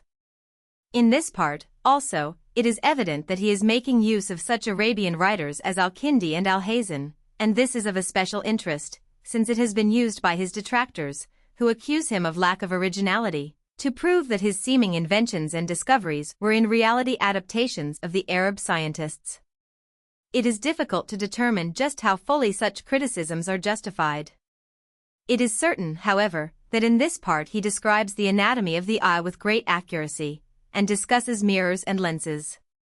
The magnifying power of the segment of a glass sphere had been noted by Alhazen, who had observed also that the magnification was increased by increasing the size of the segment used. Bacon took up the discussion of the comparative advantages of segments, and in this discussion seems to show that he understood how to trace the progress of the rays of light through a spherical transparent body, and how to determine the place of the image. He also described a method of constructing a telescope, but it is by no means clear that he had ever actually constructed such an instrument. It is also a mooted question as to whether his instructions as to the construction of such an instrument would have enabled anyone to construct one. The vagaries of the names of terms as he uses them allow such latitude in interpretation that modern scientists are not agreed as to the practicability of Bacon's suggestions. For example, he constantly refers to force under such names as virtus, species, imago, agentis, and a score of other names, and this naturally gives rise to the great differences in the interpretations of his writings, with corresponding differences in estimates of them. The claim that Bacon originated the use of lenses, in the form of spectacles, cannot be proven. Smith has determined that as early as the opening years of the 14th century such lenses were in use, but this proves nothing as regards Bacon's connection with their invention. The knowledge of lenses seems to be very ancient, if we may judge from the convex lens of rock crystal found by Layard in his excavations at Nimrud. There is nothing to show, however, that the ancients ever thought of using them to correct defects of vision. Neither, apparently, is it feasible to determine whether the idea of such an application originated with Bacon. Another mechanical discovery about which there has been a great deal of discussion is Bacon's supposed invention of gunpowder. It appears that in a certain passage of his work he describes the process of making a substance that is, in effect, ordinary gunpowder, but it is more than doubtful whether he understood the properties of the substance he describes. It is fairly well established, however, that in Bacon's time gunpowder was known to the Arabs, so that it should not be surprising to find references made to it in Bacon's work, since there is reason to believe that he constantly consulted Arabian writings. The great merit of Bacon's work, however, depends on the principles taught as regards experiment and the observation of nature, rather than on any single invention. He had the all-important idea of breaking with tradition. He championed unfettered inquiry in every field of thought. He had the instinct of a scientific worker, a rare instinct indeed in that age. Nor need we doubt that to the best of his opportunities he was himself an original investigator. Leonardo da Vinci. The relative infertility of Bacon's thought is shown by the fact that he founded no school and left no trace of discipleship. The entire century after his death shows no single European name that need claim the attention of the historian of science. In the latter part of the 15th century, however, there is evidence of a renaissance of science no less than of art. The German Müller became famous under the Latinized name of Regiomontanus, 1437 to 1472, although his actual scientific attainments would appear to have been important only in comparison with the utter ignorance of his contemporaries. The most distinguished worker of the new era was the famous Italian Leonardo da Vinci, a man who has been called by Hamerton the most universal genius that ever lived. Leonardo's position in the history of art is known to every one. With that, of course, we have no present concern, but it is worth our while to inquire at some length as to the famous painter's accomplishments as a scientist. From a passage in the works of Leonardo, first brought to light by Venturi, 1, it would seem that the great painter anticipated Copernicus in determining the movement of the earth. He made mathematical calculations to prove this, and appears to have reached the definite conclusion that the earth does move, or what amounts to the same thing, that the sun does not move. Muntz is authority for the statement that in one of his writings he declares, "El sol non si move," the sun does not move. 2. Among his inventions is a dynamometer for determining the traction power of machines and animals, and his experiments with steam have led some of his enthusiastic partisans to claim for him priority to what in the invention of the steam engine. In these experiments, however, Leonardo seems to have advanced little beyond Hero of Alexandria and his steam toy. Hero's steam engine did nothing but rotate itself by virtue of escaping jets of steam forced from the bent tubes, while Leonardo's steam engine drove a ball weighing 1 talent over a distance of 6 stadia. In a manuscript now in the library of the Institut de France, Da Vinci describes this engine minutely. The action of this machine was due to the sudden conversion of small quantities of water into steam, smoke, as he called it, by coming suddenly in contact with a heated surface in a proper receptacle, the rapidly formed steam acting as a propulsive force after the manner of an explosive. It is really a steam gun, rather than a steam engine, and it is not unlikely that the study of the action of gunpowder may have suggested it to Leonardo. It is believed that Leonardo is the true discoverer of the camera obscura, although the Neapolitan philosopher, Giambattista Porta, who was not born until some 20 years after the death of Leonardo, is usually credited with first describing this device. There is little doubt, however, that Da Vinci understood the principle of this mechanism, for he describes how such a camera can be made by cutting a small, round hole through the shutter of a darkened room, the reversed image of objects outside being shown on the opposite wall. Like other philosophers in all ages, he had observed a great number of facts which he was unable to explain correctly. But such accumulations of scientific observations are always interesting, as showing how many centuries of observation frequently precede correct explanation. He observed many facts about sounds, among others that blows struck upon a bell produced sympathetic sounds in a bell of the same kind, and that striking the string of a lute produced vibration in corresponding strings of lutes strung to the same pitch. He knew, also, that sounds could be heard at a distance at sea by listening at one end of a tube, the other end of which was placed in the water, and that the same expedient worked successfully on land, the end of the tube being placed against the ground. The knowledge of this great number of unexplained facts is often interpreted by the admirers of Da Vinci as showing an almost occult insight into science many centuries in advance of his time. Such interpretations, however, are elusive. The observation, for example, that a tube placed against the ground enables one to hear movements on the earth at a distance, is not in itself evidence of anything more than acute scientific observation, as a similar method is in use among almost every race of savages, notably the American Indians. On the other hand, one is inclined to give credence to almost any story of the breadth of knowledge of the man who came so near anticipating Hutton, Lyell, and Darwin in his interpretation of the geological records as he found them written on the rocks. It is in this field of geology that Leonardo is entitled to the greatest admiration by modern scientists. He had observed the deposit of fossil shells in various strata of rocks, even on the tops of mountains, and he rejected once for all the theory that they had been deposited there by the deluge. He rightly interpreted their presence as evidence that they had once been deposited at the bottom of the sea.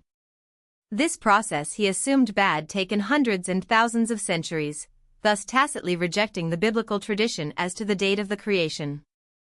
Notwithstanding the obvious interest that attaches to the investigations of Leonardo, it must be admitted that his work in science remained almost as infertile as that of his great precursor, Bacon. The really stimulative work of this generation was done by a man of affairs, who knew little of theoretical science except in one line, but who pursued that one practical line until he achieved a wonderful result. This man was Christopher Columbus. It is not necessary here to tell the trite story of his accomplishment. Suffice it that his practical demonstration of the rotundity of the earth is regarded by most modern writers as marking an epoch in history. With the year of his voyage, the epoch of the Middle Ages is usually regarded as coming to an end.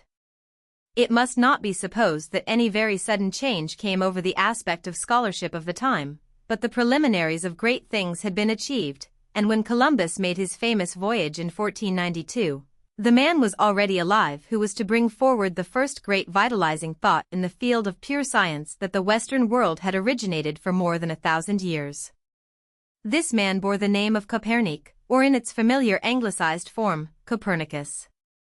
His life work and that of his disciples will claim our attention in the succeeding chapter. 4. The new cosmology. Copernicus, Theo Kepler and Galileo. We have seen that the Ptolemaic astronomy, which was the accepted doctrine throughout the Middle Ages, taught that the earth is round.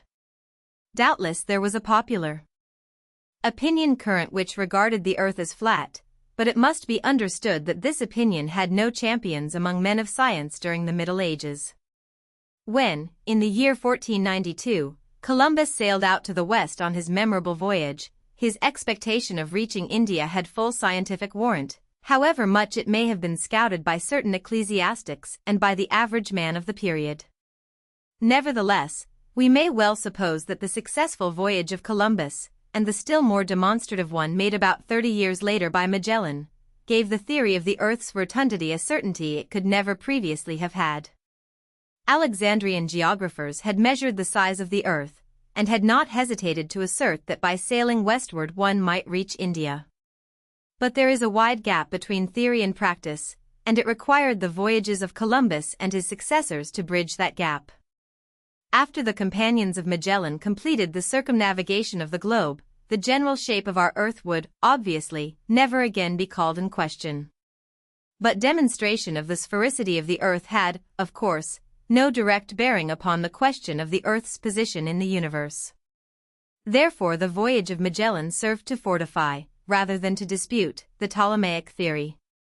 According to that theory, as we have seen, the Earth was supposed to lie immovable at the center of the universe, the various heavenly bodies, including the Sun, revolving about it in eccentric circles. We have seen that several of the ancient Greeks, notably Aristarchus, disputed this conception, declaring for the central position of the Sun in the universe, and the motion of the Earth and other planets about that body. But this revolutionary theory seemed so opposed to the ordinary observation that, having been discountenanced by Hipparchus and Ptolemy, it did not find a single important champion for more than 1,000 years after the time of the last great Alexandrian astronomer.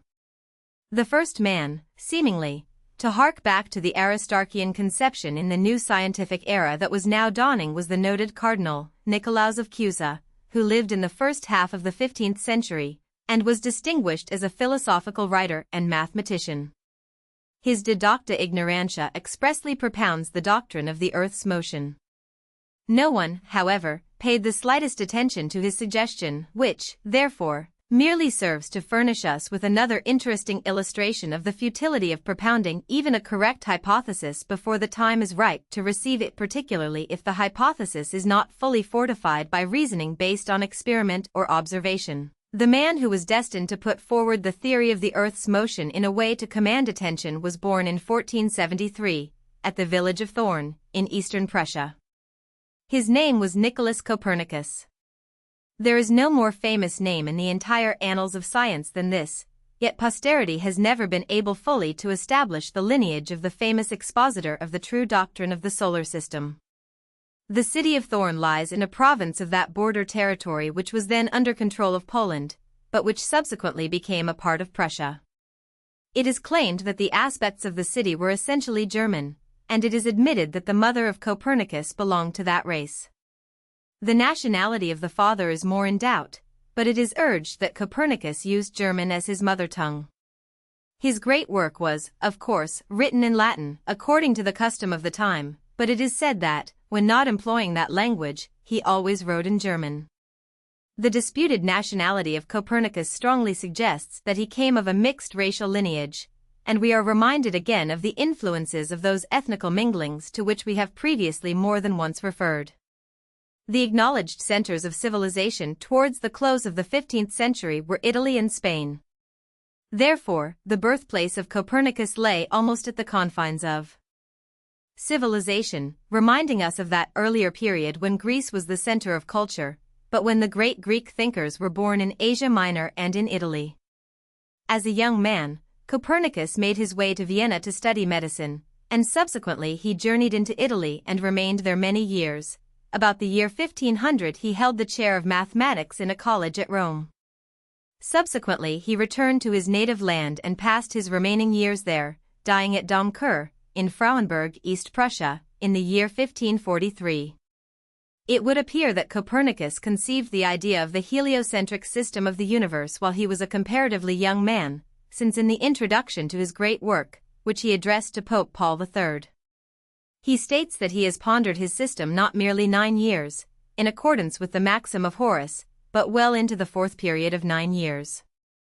Throughout a considerable portion of this period the great work of Copernicus was in manuscript, but it was not published until the year of his death.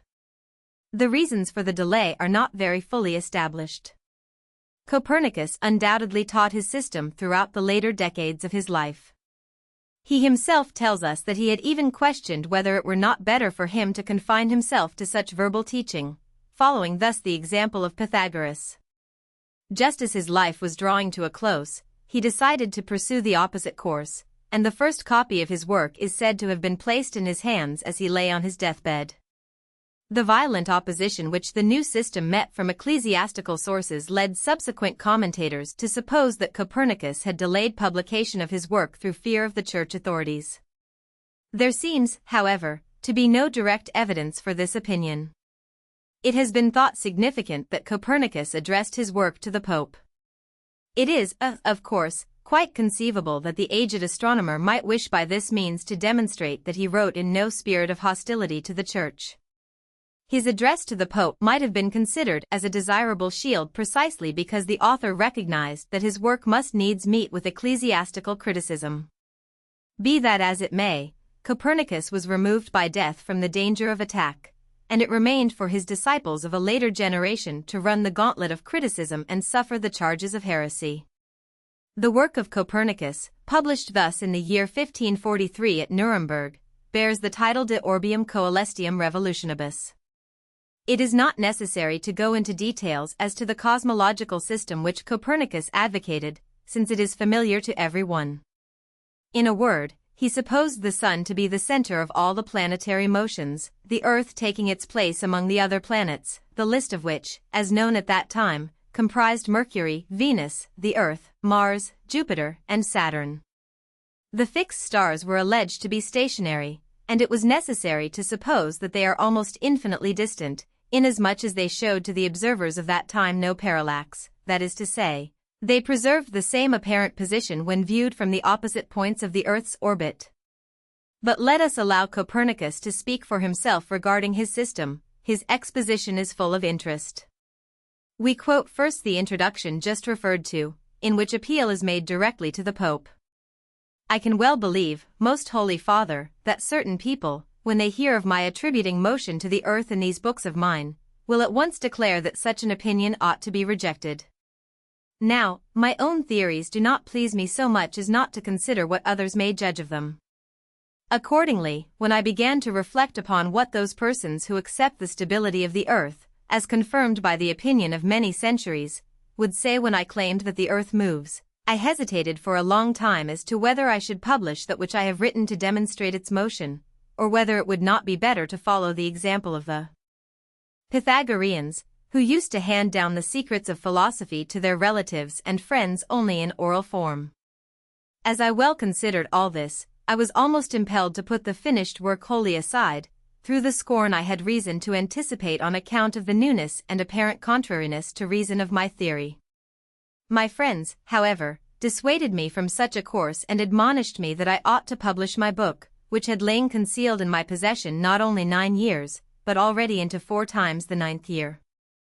Not a few other distinguished and very learned men asked me to do the same thing, and told me that I ought not, on account of my anxiety, to delay any longer in consecrating my work to the general service of mathematicians.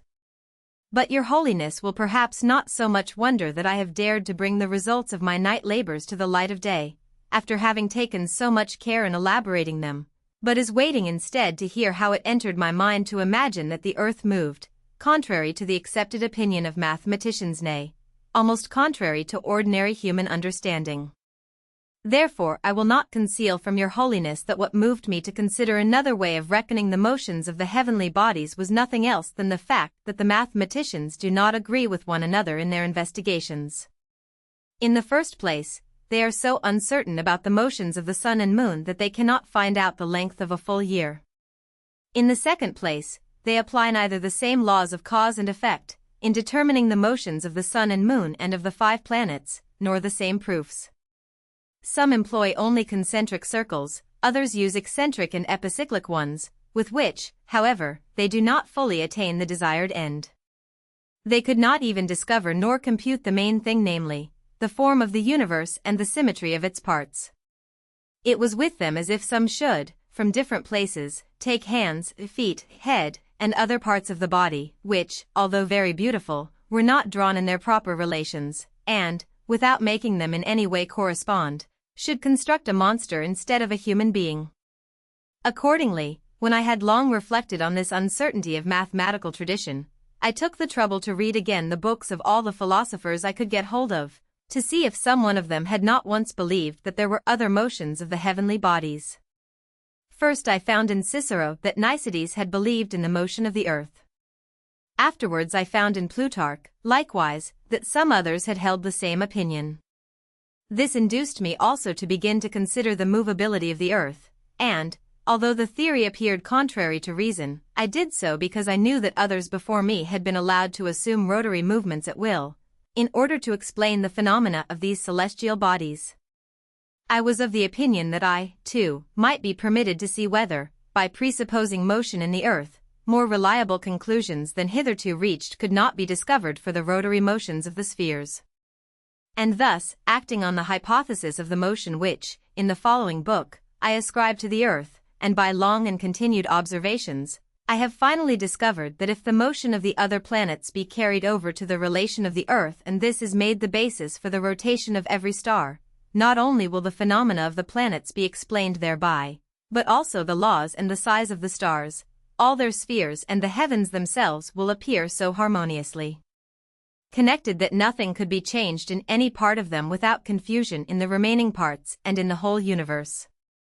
I do not doubt that clever and learned men will agree with me if they are willing fully to comprehend and to consider the proofs which I advance in the book before us. In order, however, that both the learned and the unlearned may see that I fear no man's judgment, I wanted to dedicate these, my night labors, to your holiness, rather than to anyone else, because you, even in this remote corner of the earth where I live, are held to be the greatest in dignity of station and in love for all sciences and for mathematics, so that you, through your position and judgment, can easily suppress the bites of slanderers, although the proverb says that there is no remedy against the bite of calumny. In Chapter 10 of Book I, on the order of the spheres, occurs a more detailed presentation of the system, as follows, that which Martianus Capella, and a few other Latins, very well knew, appears to me extremely noteworthy. He believed that Venus and Mercury revolve about the Sun as their center and that they cannot go farther away from it than the circles of their orbits permit, since they do not revolve about the Earth like the other planets. According to this theory, then, Mercury's orbit would be included within that of Venus, which is more than twice as great, and would find room enough within it for its revolution. If, acting upon this supposition, we connect Saturn, Jupiter, and Mars with the same center, keeping in mind the greater extent of their orbits, which include the Earth's sphere besides those of Mercury and Venus, we cannot fail to see the explanation of the regular order of their motions. He is certain that Saturn, Jupiter, and Mars are always nearest the Earth when they rise in the evening, that is, when they appear over against the Sun, or the Earth stands between them and the Sun, but that they are farthest from the Earth when they set in the evening, that is, when we have the Sun between them and the Earth. This proves sufficiently that their center belongs to the Sun and is the same about which the orbits of Venus and Mercury circle. Since, however, all have one center, it is necessary for the space intervening between the orbits of Venus and Mars to include the Earth with her accompanying moon and all that is beneath the moon, for the moon, which stands unquestionably nearest the Earth, can in no way be separated from her, especially as there is sufficient room for the moon in the aforesaid space.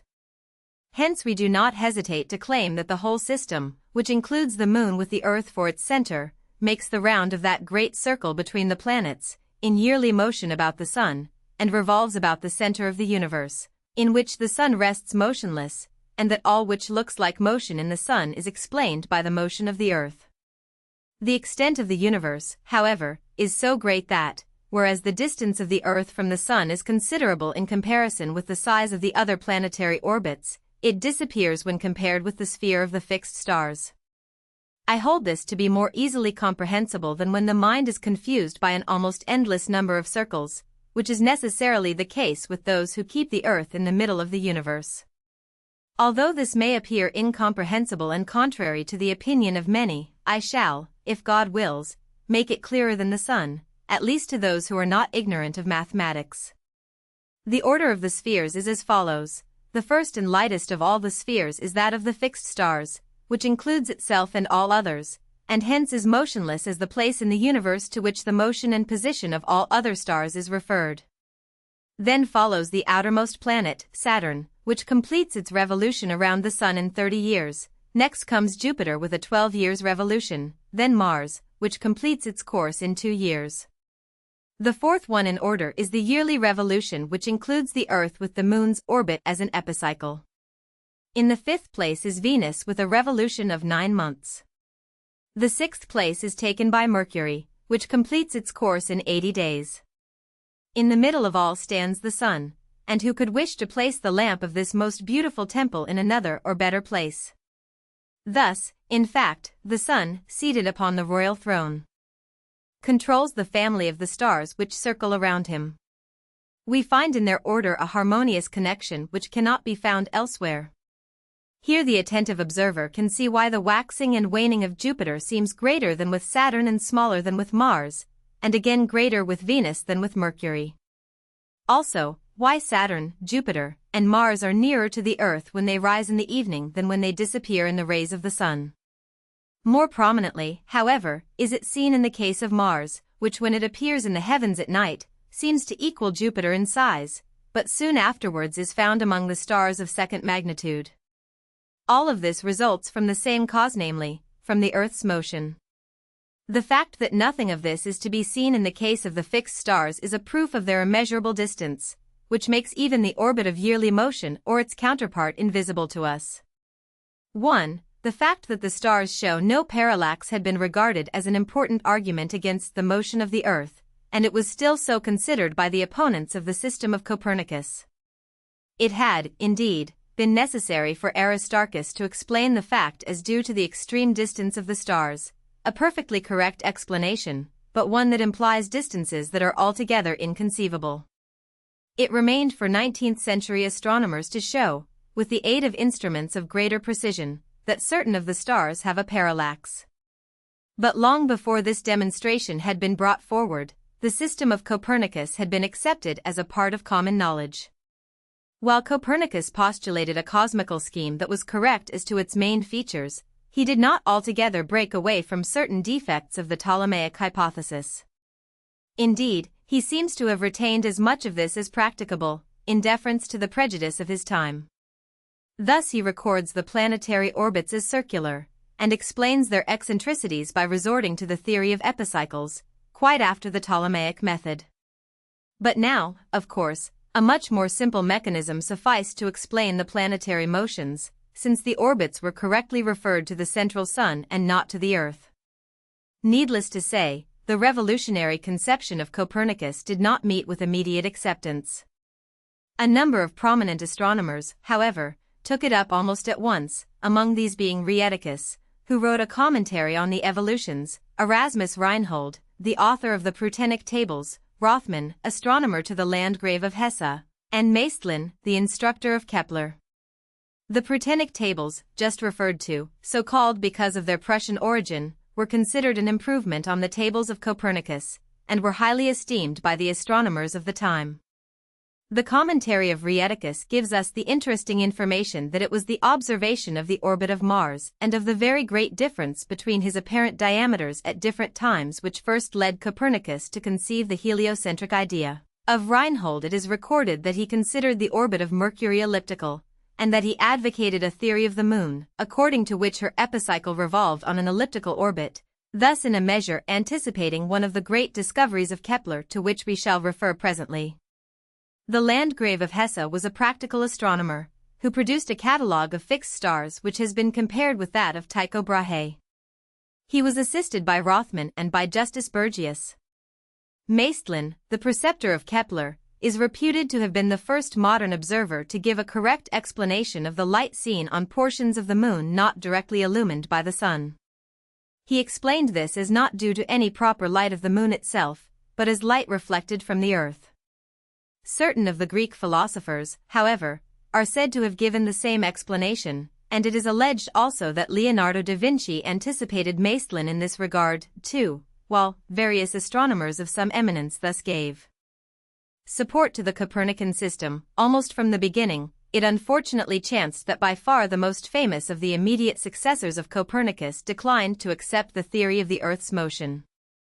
This was Tycho Brahe, one of the greatest observing astronomers of any age. Tycho Brahe was a Dane, born at Knudstrup in the year 1546. He died in 1601 at Prague, in Bohemia. During a considerable portion of his life he found a patron in Frederick, King of Denmark, who assisted him to build a splendid observatory on the island of Huene. On the death of his patron Tycho moved to Germany, where, as good luck would have it, he came in contact with the youthful Kepler and thus, no doubt, was instrumental in stimulating the ambitions of one who in later years was to be known as a far greater theorist than himself. As has been said, Tycho rejected the Copernican theory of the Earth's motion. It should be added, however, that he accepted that part of the Copernican theory which makes the sun the center of all the planetary motions, the Earth being accepted. He thus developed a system of his own, which was in some sort a compromise between the Ptolemaic and the Copernican systems. As Tycho conceived it, the sun revolves about the Earth, carrying with it the planets Mercury, Venus, Mars, Jupiter, and Saturn, which planets have the sun and not the Earth as the center of their orbits. This cosmical scheme, it should be added, may be made to explain the observed motions of the heavenly bodies, but it involves a much more complex mechanism than is postulated by the Copernican theory. Various explanations have been offered of the conservatism which held the great Danish astronomer back from full acceptance of the relatively simple and, as we now know, correct Copernican doctrine. From our latter-day point of view, it seems so much more natural to accept than to reject the Copernican system, that we find it difficult to put ourselves in the place of a 16th-century observer. Yet if we recall that the traditional view, having warrant of acceptance by nearly all thinkers of every age, recorded the Earth as a fixed, immovable body, we shall see that our surprise should be excited rather by the thinker who can break away from this view than by the one who still tends to cling to it. Moreover, it is useless to attempt to disguise the fact that something more than a mere vague tradition was supposed to support the idea of the Earth's overshadowing importance in the cosmical scheme. The 16th-century mind was overmastered by the tenets of ecclesiasticism, and it was a dangerous heresy to doubt that the Hebrew writings, upon which ecclesiasticism based its claim, contained the last word regarding matters of science. But the writers of the Hebrew text had been under the influence of that Babylonian conception of the universe which accepted the Earth as unqualifiedly central, which, indeed, had never so much as conceived a contradictory hypothesis. And so the Western world, which had come to accept these writings as actually supernatural in origin, lay under the spell of Oriental ideas of a pre-scientific era. In our own day, no one speaking with authority thinks of these Hebrew writings as having any scientific weight whatever. Their interest in this regard is purely antiquarian, hence from our changed point of view it seems scarcely credible that Tycho Brahe can have been in earnest when he quotes the Hebrew traditions as proof that the sun revolves about the Earth. Yet we shall see that for almost 3 centuries after the time of Tycho, these same dreamings continued to be cited in opposition to those scientific advances which new observations made necessary, and this notwithstanding the fact that the Oriental phrasing is, for the most part, poetically ambiguous and susceptible of shifting interpretations, as the criticism of successive generations has amply testified. As we have said, Tycho Brahe, great observer as he was, could not shake himself free from the Oriental incubus. He began his objections, then, to the Copernican system by quoting the adverse testimony of a Hebrew prophet who lived more than 1,000 years BC. All of this shows sufficiently that Tycho Brahe was not a great theorist. He was essentially an observer, but in this regard he won a secure place in the very first rank. Indeed, he was easily the greatest observing astronomer since Hipparchus, between whom and himself there were many points of resemblance. Hipparchus, it will be recalled, rejected the Aristarchian conception of the universe just as Tycho rejected the conception of Copernicus. But if Tycho propounded no great generalizations, the list of specific advances due to him is a long one, and some of these were to prove important aids in the hands of later workers to the secure demonstration of the Copernican idea. One of his most important series of studies had to do with comets. Regarding these bodies there had been the greatest uncertainty in the minds of astronomers. The greatest variety of opinions regarding them prevailed. They were thought on the one hand to be divine messengers, and on the other to be merely igneous phenomena of the Earth's atmosphere. Tycho Brahe declared that a comet which he observed in the year 1577 had no parallax, proving its extreme distance. The observed course of the comet intersected the planetary orbits, which fact gave a quietus to the long-mooted question as to whether the Ptolemaic spheres were transparent solids or merely imaginary. Since the comet was seen to intersect these alleged spheres, it was obvious that they could not be the solid substance that they were commonly imagined to be, and this fact in itself went far towards discrediting the Ptolemaic system. It should be recalled, however, that this supposition of tangible spheres for the various planetary and stellar orbits was a medieval interpretation of Ptolemy's theory rather than an interpretation of Ptolemy himself, there being nothing to show that the Alexandrian astronomer regarded his cycles and epicycles as other than theoretical. An interesting practical discovery made by Tycho was his method of determining the latitude of a place by means of two observations made at an interval of 12 hours.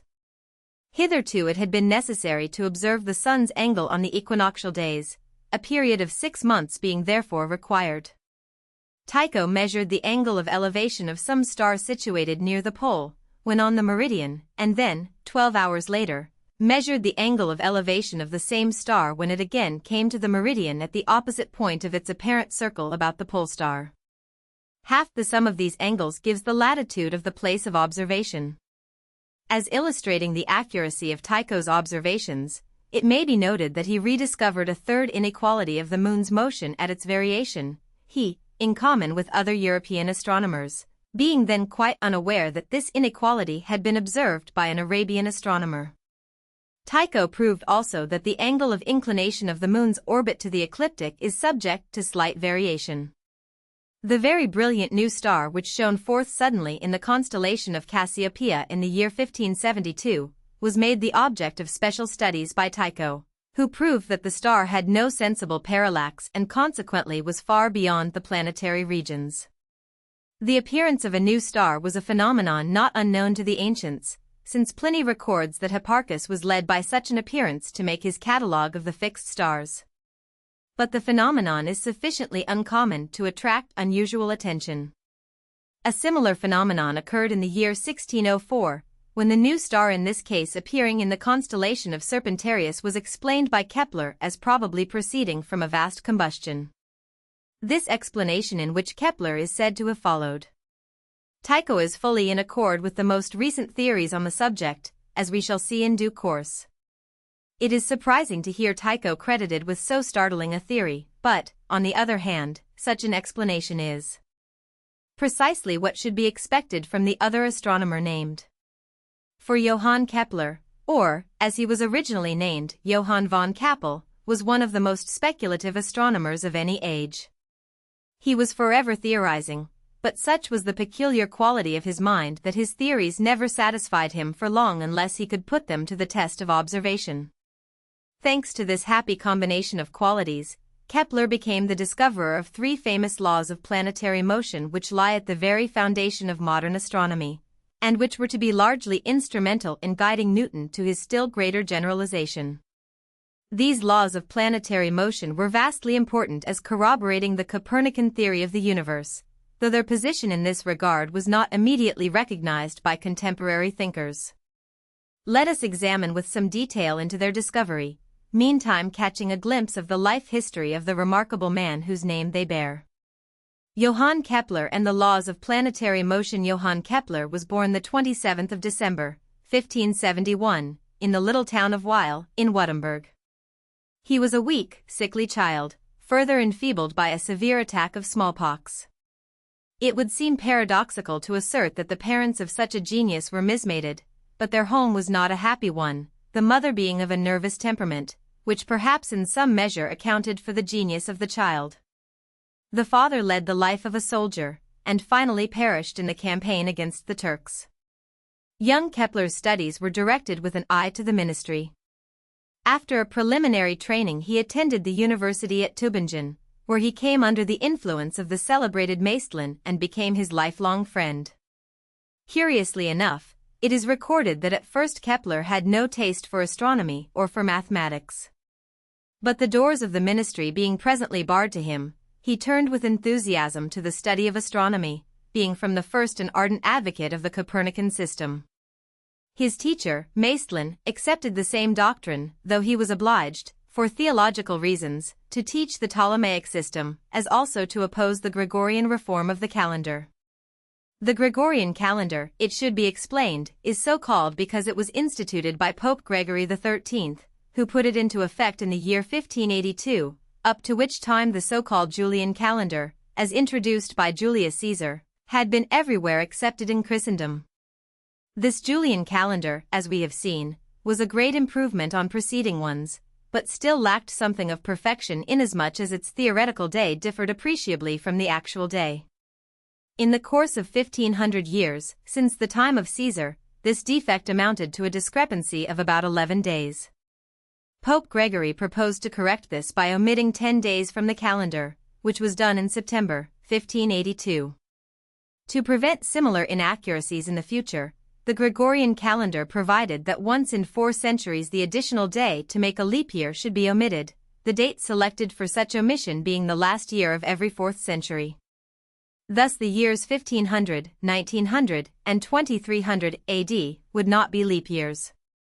By this arrangement an approximate rectification of the calendar was effected, though even this does not make it absolutely exact. Such a rectification as this was obviously desirable, but there was really no necessity for the omission of the 10 days from the calendar. The equinoctial day had shifted so that in the year 1582 it fell on the 10th of March in September. There was no reason why it should not have remained there.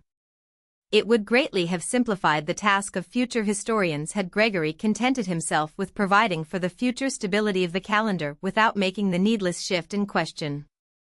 We are so accustomed to think of the 21st of March and 21st of September as the natural periods of the equinox, that we are likely to forget that these are purely arbitrary dates for which the 10th might have been substituted without any inconvenience or inconsistency.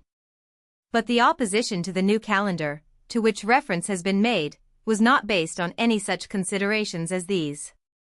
It was due, largely at any rate, to the fact that Germany at this time was under sway of the Lutheran revolt against the papacy. So effective was the opposition that the Gregorian calendar did not come into vogue in Germany until the year 1699. It may be added that England, under stress of the same manner of prejudice, held out against the new reckoning until the year 1751, while Russia does not accept it even now. As the Protestant leaders thus opposed the papal attitude in a matter of so practical a character as the calendar, it might perhaps have been expected that the Lutherans would have had a leaning towards the Copernican theory of the universe, since this theory was opposed by the papacy. Such, however, was not the case. Luther himself pointed out with great strenuousness, as a final and demonstrative argument, the fact that Joshua commanded the sun and not the earth to stand still, and his followers were quite as intolerant towards the new teaching as were their ultramontane opponents. Kepler himself was, at various times, to feel the restraint of ecclesiastical opposition, though he was never subjected to direct persecution, as was his friend and contemporary, Galileo. At the very outset of Kepler's career there was, indeed, question as to the publication of a work he had written, because that work took for granted the truth of the Copernican doctrine. This work appeared, however, in the year 1596. It bore the title Mysterium Cosmographium, and it attempted to explain the positions of the various planetary bodies. Copernicus had devoted much time to observation of the planets with reference to measuring their distance, and his efforts had been attended with considerable success. He did not, indeed, know the actual distance of the sun, and, therefore, was quite unable to fix the distance of any planet, but, on the other hand, he determined the relative distance of all the planets then known, as measured in terms of the sun's distance, with remarkable accuracy. With these measurements as a guide, Kepler was led to a very fanciful theory, according to which the orbits of the 5 principal planets sustain a peculiar relation to the 5 regular solids of geometry. His theory was this: around the orbit of the Earth describe a dodecahedron, the circle comprising it will be that of Mars; around Mars describe a tetrahedron, the circle comprising it will be that of Jupiter; around Jupiter describe a cube, the circle comprising it will be that of Saturn; now within the Earth's orbit inscribe an icosahedron, the inscribed circle will be that of Venus; in the orbit of Venus inscribe an octahedron, the circle inscribed will be that of Mercury. 3. Though this arrangement was a fanciful one, which no one would now recall had not the theorizer obtained subsequent fame on more substantial grounds, yet it evidenced a philosophical spirit on the part of the astronomer which, misdirected as it was in this instance, promised well for the future. Tycho Brahe, to whom a copy of the work was sent, had the acumen to recognize it as a work of genius. He summoned the young astronomer to be his assistant at Prague, and no doubt the association thus begun was instrumental in determining the character of Kepler's future work. It was precisely the training in minute observation that could avail most for a mind which, like Kepler's, tended instinctively to the formulation of theories. When Tycho Brahe died, in 1601, Kepler became his successor. In due time he secured access to all the unpublished observations of his great predecessor, and these were of inestimable value to him in the progress of his own studies. Kepler was not only an ardent worker and an enthusiastic theorizer, but he was an indefatigable writer, and it pleased him to take the public fully into his confidence, not merely as to his successes, but as to his failures. Thus his works elaborate false theories as well as correct ones, and detail the observations through which the incorrect guesses were refuted by their originator. Some of these accounts are highly interesting, but they must not detain us here. For our present purpose it must suffice to point out the three important theories, which, as culled from among a score or so of incorrect ones, Kepler was able to demonstrate to his own satisfaction and to that of subsequent observers. Stated in a few words, these theories, which have come to bear the name of Kepler's laws, are the following: 1. That the planetary orbits are not circular, but elliptical, the Sun occupying one focus of the ellipses. 2. That the speed of planetary motion varies in different parts of the orbit in such a way that an imaginary line drawn from the Sun to the planet, that is to say, the radius vector of the planet's orbit, always sweeps the same area in a given time. These two laws Kepler published as early as 1609. Many years more of patient investigation were required before he found out the secret of the relation between planetary distances and times of revolution which his third law expresses. In 1618, however, he was able to formulate this relation also, as follows: 3. The squares of the distance of the various planets from the Sun are proportional to the cubes of their periods of revolution about the Sun. All these laws, it will be observed, take for granted the fact that the Sun is the center of the planetary orbits. It must be understood, too, that the Earth is constantly regarded, in accordance with the Copernican system, as being itself a member of the planetary system, subject to precisely the same laws as the other planets. Long familiarity has made these wonderful laws of Kepler seem such a matter of course that it is difficult now to appreciate them at their full value. Yet, as has been already pointed out, it was the knowledge of these marvelously simple relations between the planetary orbits that laid the foundation for the Newtonian law of universal gravitation. Contemporary judgment could not, of course, anticipate this culmination of a later generation. What it could understand was that the first law of Kepler attacked one of the most time-honored of metaphysical conceptions, namely, the Aristotelian idea that the circle is the perfect figure, and hence that the planetary orbits must be circular. Not even Copernicus had doubted the validity of this assumption. That Kepler dared dispute so firmly fixed a belief, and one that seemingly had so sound a philosophical basis, evidenced the iconoclastic nature of his genius. That he did not rest content until he had demonstrated the validity of his revolutionary assumption shows how truly this great theorizer made his hypotheses subservient to the most rigid inductions. Galileo Galilei. While Kepler was solving these riddles of planetary motion, there was an even more famous man in Italy whose championship of the Copernican doctrine was destined to give the greatest possible publicity to the new ideas. This was Galileo Galilei, one of the most extraordinary scientific observers of any age. Galileo was born at Pisa, on the 18th of February, Old Style, 1564. The day of his birth is doubly memorable, since on the same day the greatest Italian of the preceding epoch, Michelangelo, breathed his last. Persons fond of symbolism have found in the coincidence a forecast of the transit from the artistic to the scientific epoch of the later Renaissance. Galileo came of an impoverished noble family. He was educated for the profession of medicine, but did not progress far before his natural proclivities directed him towards the physical sciences. Meeting with opposition in Pisa, he early accepted a call to the chair of natural philosophy in the University of Padua, and later in life he made his home at Florence. The mechanical and physical discoveries of Galileo will claim our attention in another chapter. Our present concern is with his contribution to the Copernican theory. Galileo himself records in a letter to Kepler that he became a convert to this theory at an early day. He was not enabled, however, to make any marked contribution to the subject, beyond the influence of his general teachings, until about the year 1610. The brilliant contributions which he made were due largely to a single discovery, namely, that of the telescope. Hitherto the astronomical observations had been made with the unaided eye. Glass lenses had been known since the 13th century, but, until now, no one had thought of their possible use as aids to distant vision. The question of priority of discovery has never been settled. It is admitted, however, that the chief honors belong to the opticians of the Netherlands. As early as the year 1590, the Dutch optician Zacharias Jensen placed a concave and a convex lens respectively at the ends of a tube about 18 inches long, and used this instrument for the purpose of magnifying small objects, producing, in short, a crude microscope.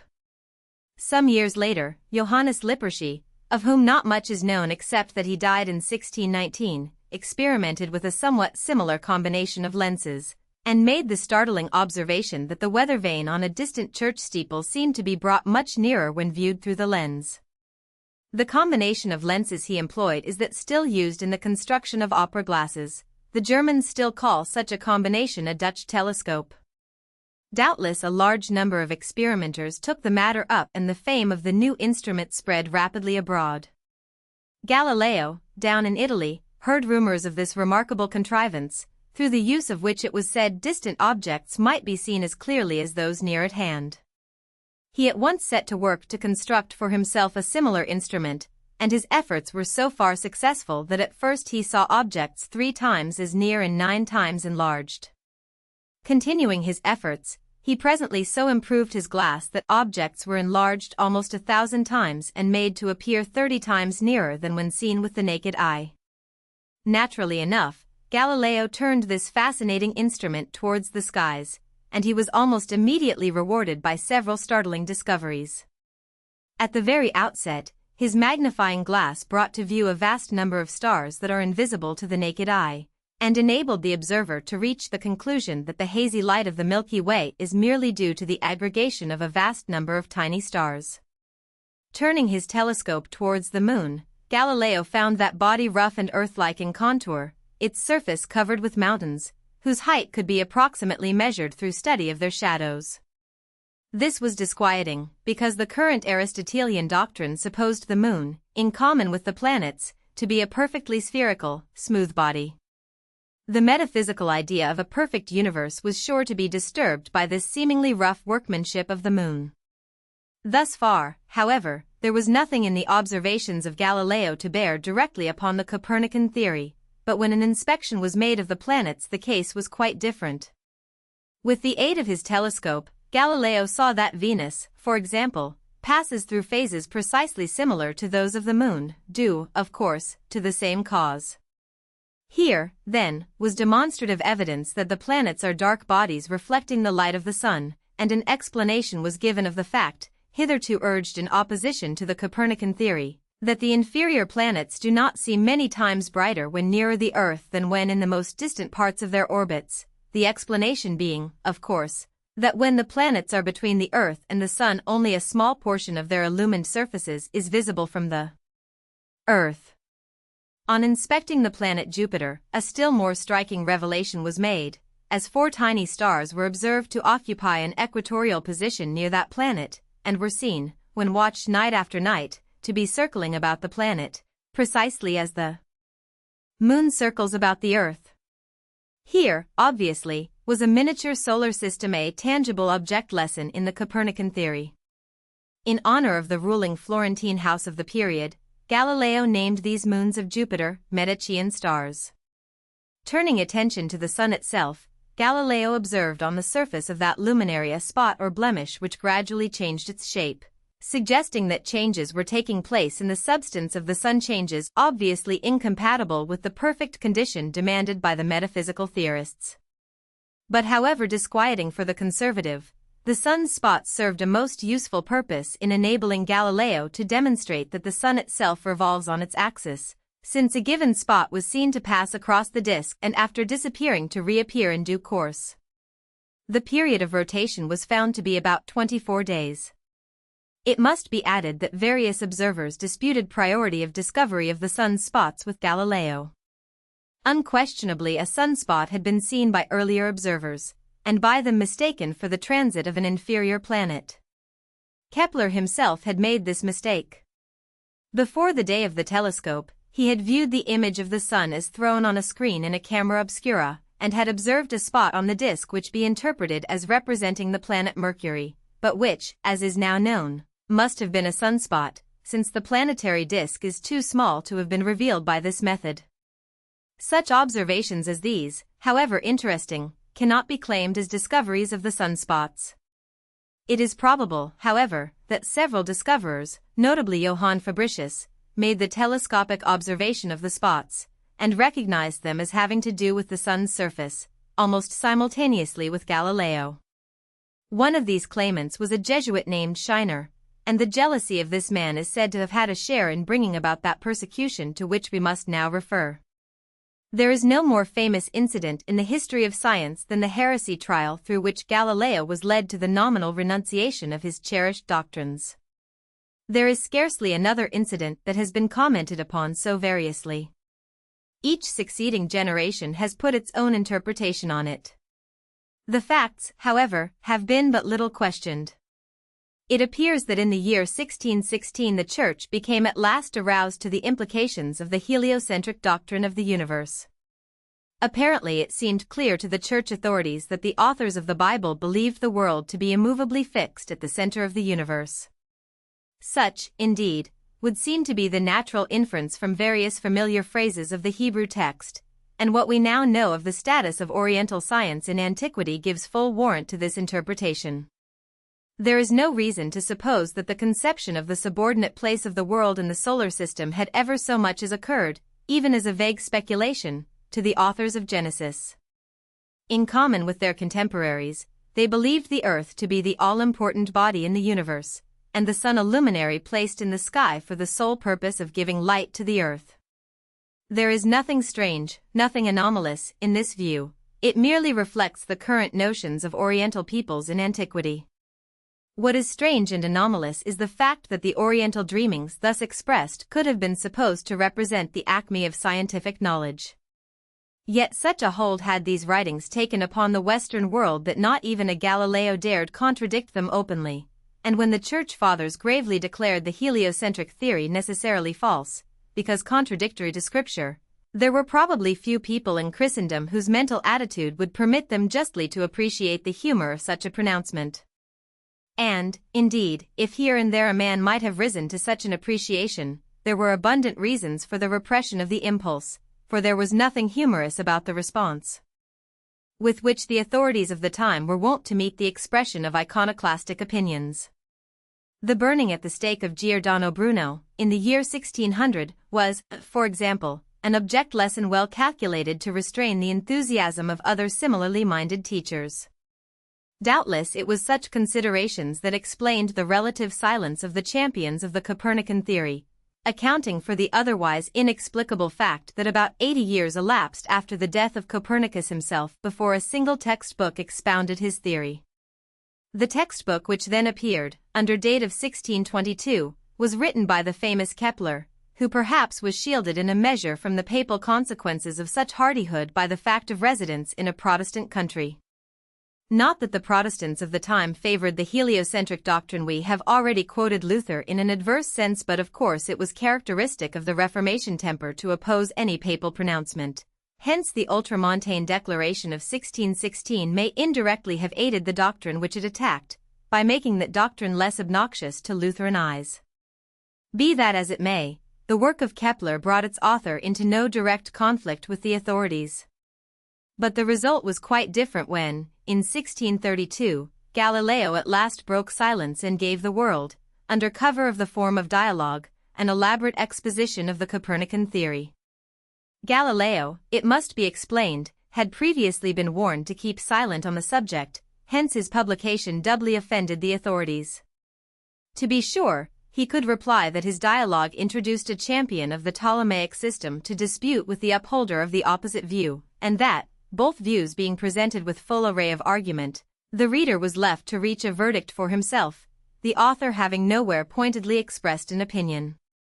But such an argument, of course, was specious, for no one who read the dialogue could be in doubt as to the opinion of the author. Moreover, it was hinted that Simplicio, the character who upheld the Ptolemaic doctrine and who was everywhere worsted in the argument, was intended to represent the Pope himself, a suggestion which probably did no good to Galileo's cause. The character of Galileo's artistic presentation may best be judged from an example, illustrating the vigorous assault of Salviati, the champion of the new theory, and the feeble retorts of his conservative antagonist, Salviati. Let us then begin our discussion with the consideration that, whatever motion may be attributed to the earth, yet we, as dwellers upon it, and hence as participators in its motion, cannot possibly perceive anything of it, presupposing that we are to consider only earthly things. On the other hand, it is just as necessary that this same motion belong apparently to all other bodies and visible objects, which, being separated from the earth, do not take part in its motion. The correct method to discover whether one can ascribe motion to the earth, and what kind of motion, is, therefore, to investigate and observe whether in bodies outside the earth a perceptible motion may be discovered which belongs to all alike. Because a movement which is perceptible only in the moon, for instance, and has nothing to do with Venus or Jupiter or other stars, cannot possibly be peculiar to the earth, nor can its seat be anywhere else than in the moon. Now there is one such universal movement which controls all others, namely, that which the sun, moon, the other planets, the fixed stars, in short, the whole universe, with the single exception of the earth, appears to execute from east to west in the space of 24 hours. This now, as it appears at the first glance anyway, might just as well be a motion of the earth alone as of all the rest of the universe with the exception of the earth, for the same phenomena would result from either hypothesis. Beginning with the most general, I will enumerate the reasons which seem to speak in favor of the earth's motion. When we merely consider the immensity of the starry sphere in comparison with the smallness of the terrestrial ball, which is contained many million times in the former, and then think of the rapidity of the motion which completes a whole rotation in one day and night, I cannot persuade myself how anyone can hold it to be more reasonable and credible that it is the heavenly sphere which rotates, while the earth stands still. Simplicio. I do not well understand how that powerful motion may be said to as good as not exist for the sun, the moon, the other planets, and the innumerable host of fixed stars. Do you call that nothing when the sun goes from one meridian to another, rises up over this horizon and sinks behind that one, brings now day, and now night, when the moon goes through similar changes, and the other planets and fixed stars in the same way? Salviati. All the changes you mention are such only in respect to the earth. To convince yourself of it, only imagine the earth out of existence. There would then be no rising and setting of the sun or of the moon, no horizon, no meridian, no day, no night. In short, the said motion causes no change of any sort in the relation of the sun to the moon or to any of the other heavenly bodies, be they planets or fixed stars. All changes are rather in respect to the earth. They may all be reduced to the simple fact that the sun is first visible in China, then in Persia, afterwards in Egypt, Greece, France, Spain, America, etc., and that the same thing happens with the moon and the other heavenly bodies. Exactly the same thing happens, and in exactly the same way if, instead of disturbing so large a part of the universe, you let the earth revolve about itself. The difficulty is, however, doubled, inasmuch as a second very important problem presents itself. If, namely, that powerful motion is ascribed to the heavens, it is absolutely necessary to regard it as opposed to the individual motion of all the planets, every one of which indubitably has its own very leisurely and moderate movement from west to east. If, on the other hand, you let the earth move about itself, this opposition of motion disappears. The improbability is tripled by the complete overthrow of that order which rules all the heavenly bodies in which the revolving motion is definitely established. The greater the sphere is in such a case, so much longer is the time required for its revolution, the smaller the sphere the shorter the time. Saturn, whose orbit surpasses those of all the planets in size, traverses it in 30 years. Jupiter, 4, completes its smaller course in 12 years, Mars in 2. The moon performs its much smaller revolution within a month. Just as clearly in the Medicean stars, we see that the one nearest Jupiter completes its revolution in a very short time, about 42 hours, the next in about 3½ days, the third in 7, and the most distant one in 16 days. This rule, which is followed throughout, will still remain if we ascribe the 24-hourly motion to a rotation of the Earth. If, however, the Earth is left motionless, we must go first from the very short rule of the Moon to ever greater ones to the 2-yearly rule of Mars, from that to the 12-yearly one of Jupiter, from here to the 30-yearly one of Saturn, and then suddenly to an incomparably greater sphere, to which also we must ascribe a complete rotation in 24 hours. If, however, we assume a motion of the Earth, the rapidity of the periods is very well preserved. From the slowest sphere of Saturn we come to the wholly motionless fixed stars. We also escape thereby a fourth difficulty, which arises as soon as we assume that there is motion in the sphere of the stars. I mean the great unevenness in the movement of these very stars, some of which would have to revolve with extraordinary rapidity in immense circles, while others moved very slowly in small circles, since some of them are at a greater, others at a less, distance from the pole. That is likewise an inconvenience, for, on the one hand, we see all those stars, the motion of which is indubitable, revolve in great circles, while, on the other hand, there seems to be little object in placing bodies, which are to move in circles, at an enormous distance from the center and then let them move in very small circles. And not only are the size of the different circles and therewith the rapidity of the movement very different in the different fixed stars, but the same stars also change their orbits and their rapidity of motion. Therein consists the fifth inconvenience. Those stars, namely, which were at the equator 2,000 years ago, and hence described great circles in their revolutions, must today move more slowly and in smaller circles, because they are many degrees removed from it. It will even happen, after not so very long a time, that one of those which have hitherto been continually in motion will finally coincide with the pole and stand still, but after a period of repose will again begin to move. The other stars in the meanwhile, which unquestionably move, all have, as was said, a great circle for an orbit and keep this unchangeably. The improbability is further increased. This may be considered the sixth inconvenience by the fact that it is impossible to conceive what degree of solidity those immense spheres must have, in the depths of which so many stars are fixed so enduringly that they are kept revolving evenly in spite of such difference of motion without changing their respective positions.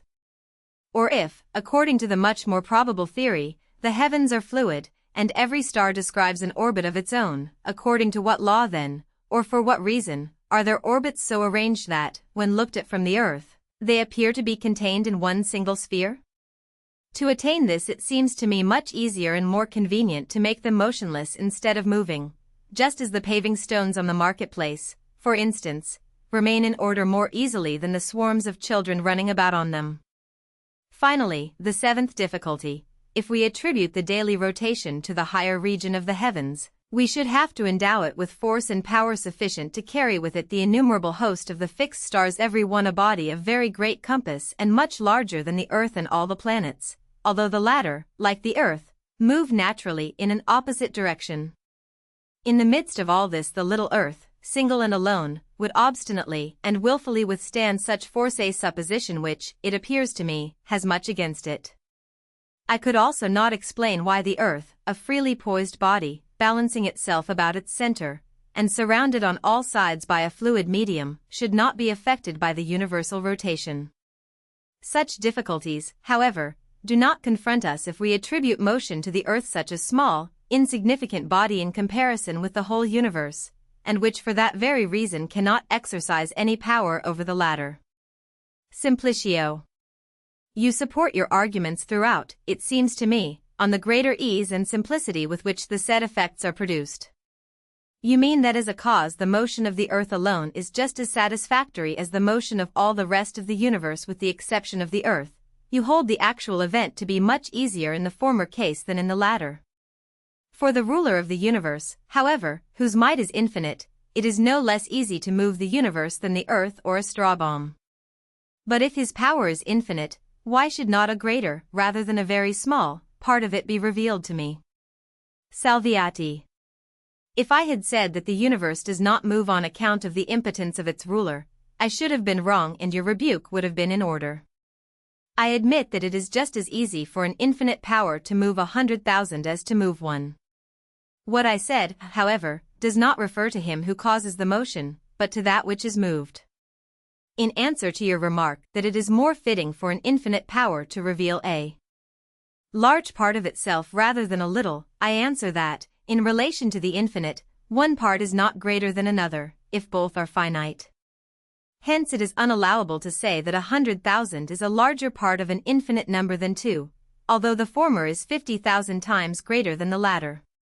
If, therefore, we consider the moving bodies, we must unquestionably regard the motion of the earth as a much simpler process than that of the universe. If, furthermore, we direct our attention to so many other simplifications which may be reached only by this theory, the daily movement of the earth must appear much more probable than the motion of the universe without the earth.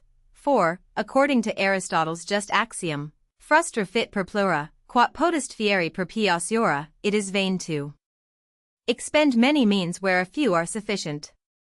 2. The work was widely circulated, and it was received with an interest which bespeaks a widespread undercurrent of belief in the Copernican doctrine. Naturally enough, it attracted immediate attention from the church authorities. Galileo was summoned to appear at Rome to defend his conduct. The philosopher, who was now in his 70th year, pleaded age and infirmity. He had no desire for personal experience of the tribunal of the Inquisition, but the mandate was repeated, and Galileo went to Rome. There, as everyone knows, he disavowed any intention to oppose the teachings of Scripture, and formally renounced the heretical doctrine of the earth's motion. According to a tale which so long passed current that every historian must still repeat it though no one now believes it authentic, Galileo qualified his renunciation by muttering to himself, "E puris I move," it does move, nonetheless, as he rose to his feet and retired from the presence of his persecutors. The tale is one of those fictions which the dramatic sense of humanity is wont to impose upon history, but, like most such fictions, it expresses the spirit if not the letter of truth, for just as no one believes that Galileo's lips uttered the phrase, so no one doubts that the rebellious words were in his mind. After his formal renunciation, Galileo was allowed to depart, but with the injunction that he abstain in future from heretical teaching. The remaining 10 years of his life were devoted chiefly to mechanics, where his experiments fortunately opposed the Aristotelian rather than the Hebrew teachings.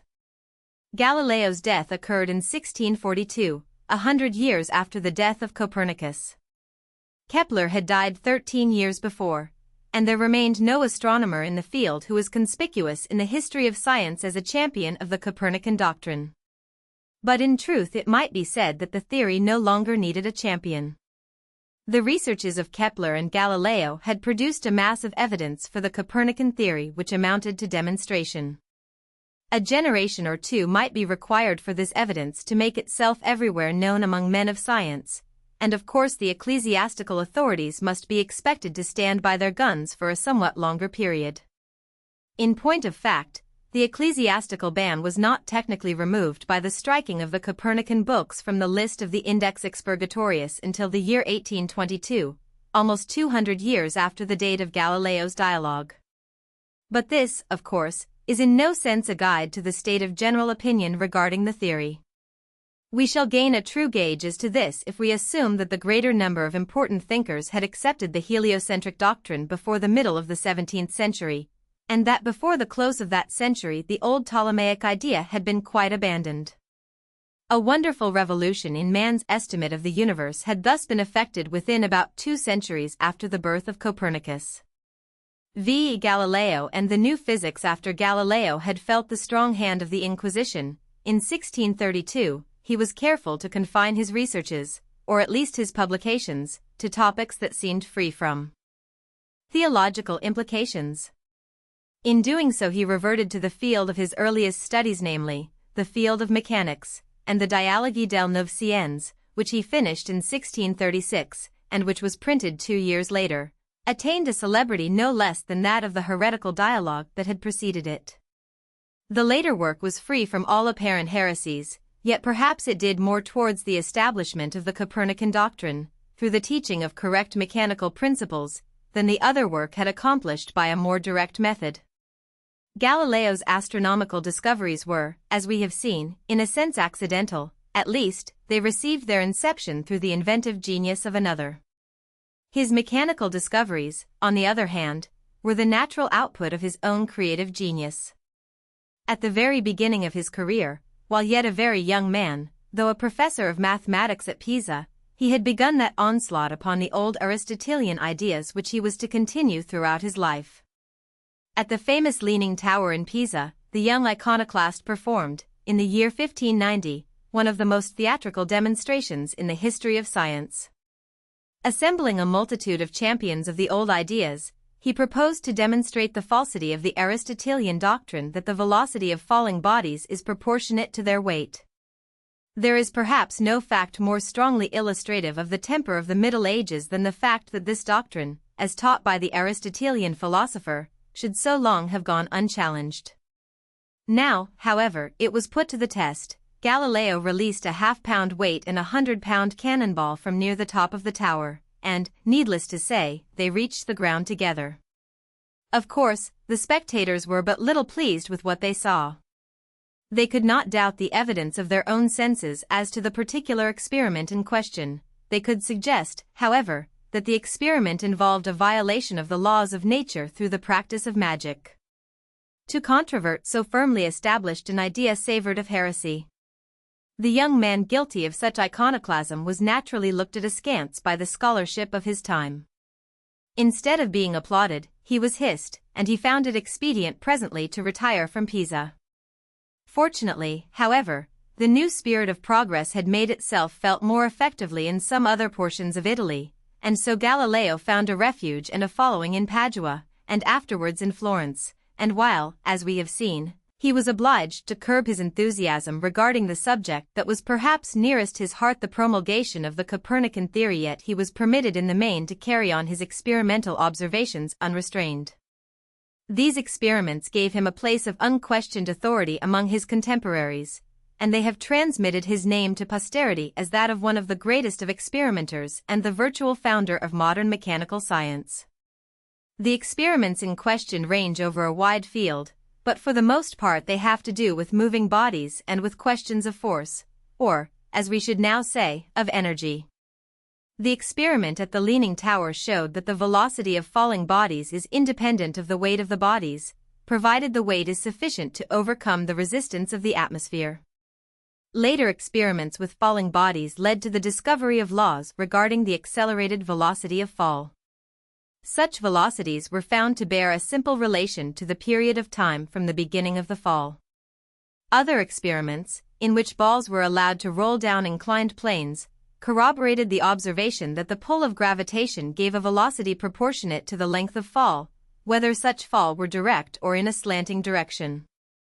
These studies were associated with observations on projectiles, regarding which Galileo was the first to entertain correct notions. According to the current idea, a projectile fired, for example, from a cannon, moved in a straight horizontal line until the propulsive force was exhausted, and then fell to the ground in a perpendicular line. Galileo taught that the projectile begins to fall at once on leaving the mouth of the cannon and traverses a parabolic course. According to his idea, which is now familiar to every one, a cannonball dropped from the level of the cannon's muzzle will strike the ground simultaneously with a ball fired horizontally from the cannon. As to the paraboloid course pursued by the projectile, the resistance of the air is a factor which Galileo could not accurately compute, and which interferes with the practical realization of his theory. But this is a minor consideration. The great importance of his idea consists in the recognition that such a force as that of gravitation acts in precisely the same way upon all unsupported bodies, whether or not such bodies be at the same time acted upon by a force of translation. Out of these studies of moving bodies was gradually developed a correct notion of several important general laws of mechanics, laws a knowledge of which was absolutely essential to the progress of physical science. The belief in the rotation of the Earth made necessary a clear conception that all bodies at the surface of the Earth partake of that motion quite independently of their various observed motions in relation to one another. This idea was hard to grasp, as an oft-repeated argument shows. It was asserted again and again that, if the Earth rotates, a stone dropped from the top of a tower could not fall at the foot of the tower, since the Earth's motion would sweep the tower far away from its original position while the stone is in transit.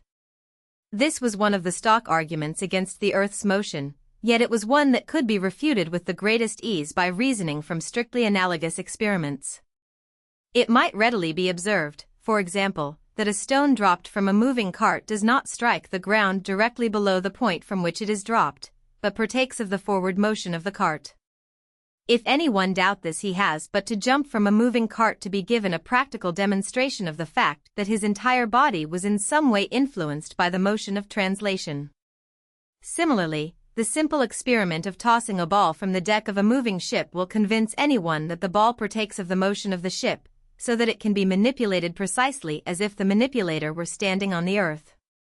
In short, everyday experience gives us illustrations of what might be called compound motion, which makes it seem altogether plausible that, if the Earth is in motion, objects at its surface will partake of that motion in a way that does not interfere with any other movements to which they may be subjected.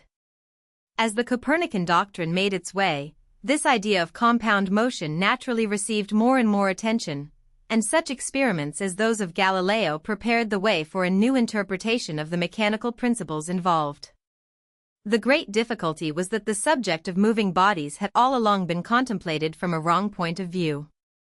Since force must be applied to an object to put it in motion, it was perhaps not unnaturally assumed that similar force must continue to be applied to keep the object in motion.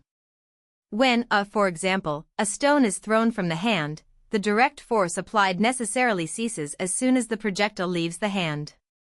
The stone, nevertheless, flies on for a certain distance and then falls to the ground. How is this flight of the stone to be explained? The ancient philosophers puzzled more than a little over this problem, and the Aristotelians reached the conclusion that the motion of the hand had imparted a propulsive motion to the air, and that this propulsive motion was transmitted to the stone, pushing it on.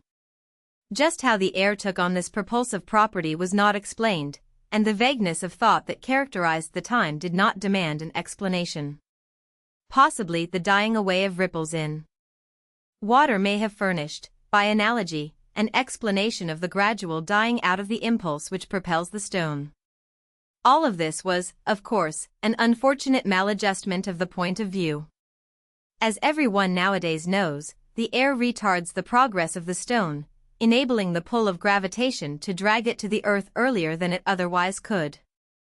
Were the resistance of the air and the pull of gravitation removed, the stone as projected from the hand would fly on in a straight line, at an unchanged velocity, forever. But this fact, which is expressed in what we now term the first law of motion, was extremely difficult to grasp. The first important step towards it was perhaps implied in Galileo's study of falling bodies. These studies, as we have seen, demonstrated that a half-pound weight and 100-pound weight fall with the same velocity. It is, however, matter of common experience that certain bodies, as, for example, feathers, do not fall at the same rate of speed with these heavier bodies. This anomaly demands an explanation, and the explanation is found in the resistance offered the relatively light object by the air.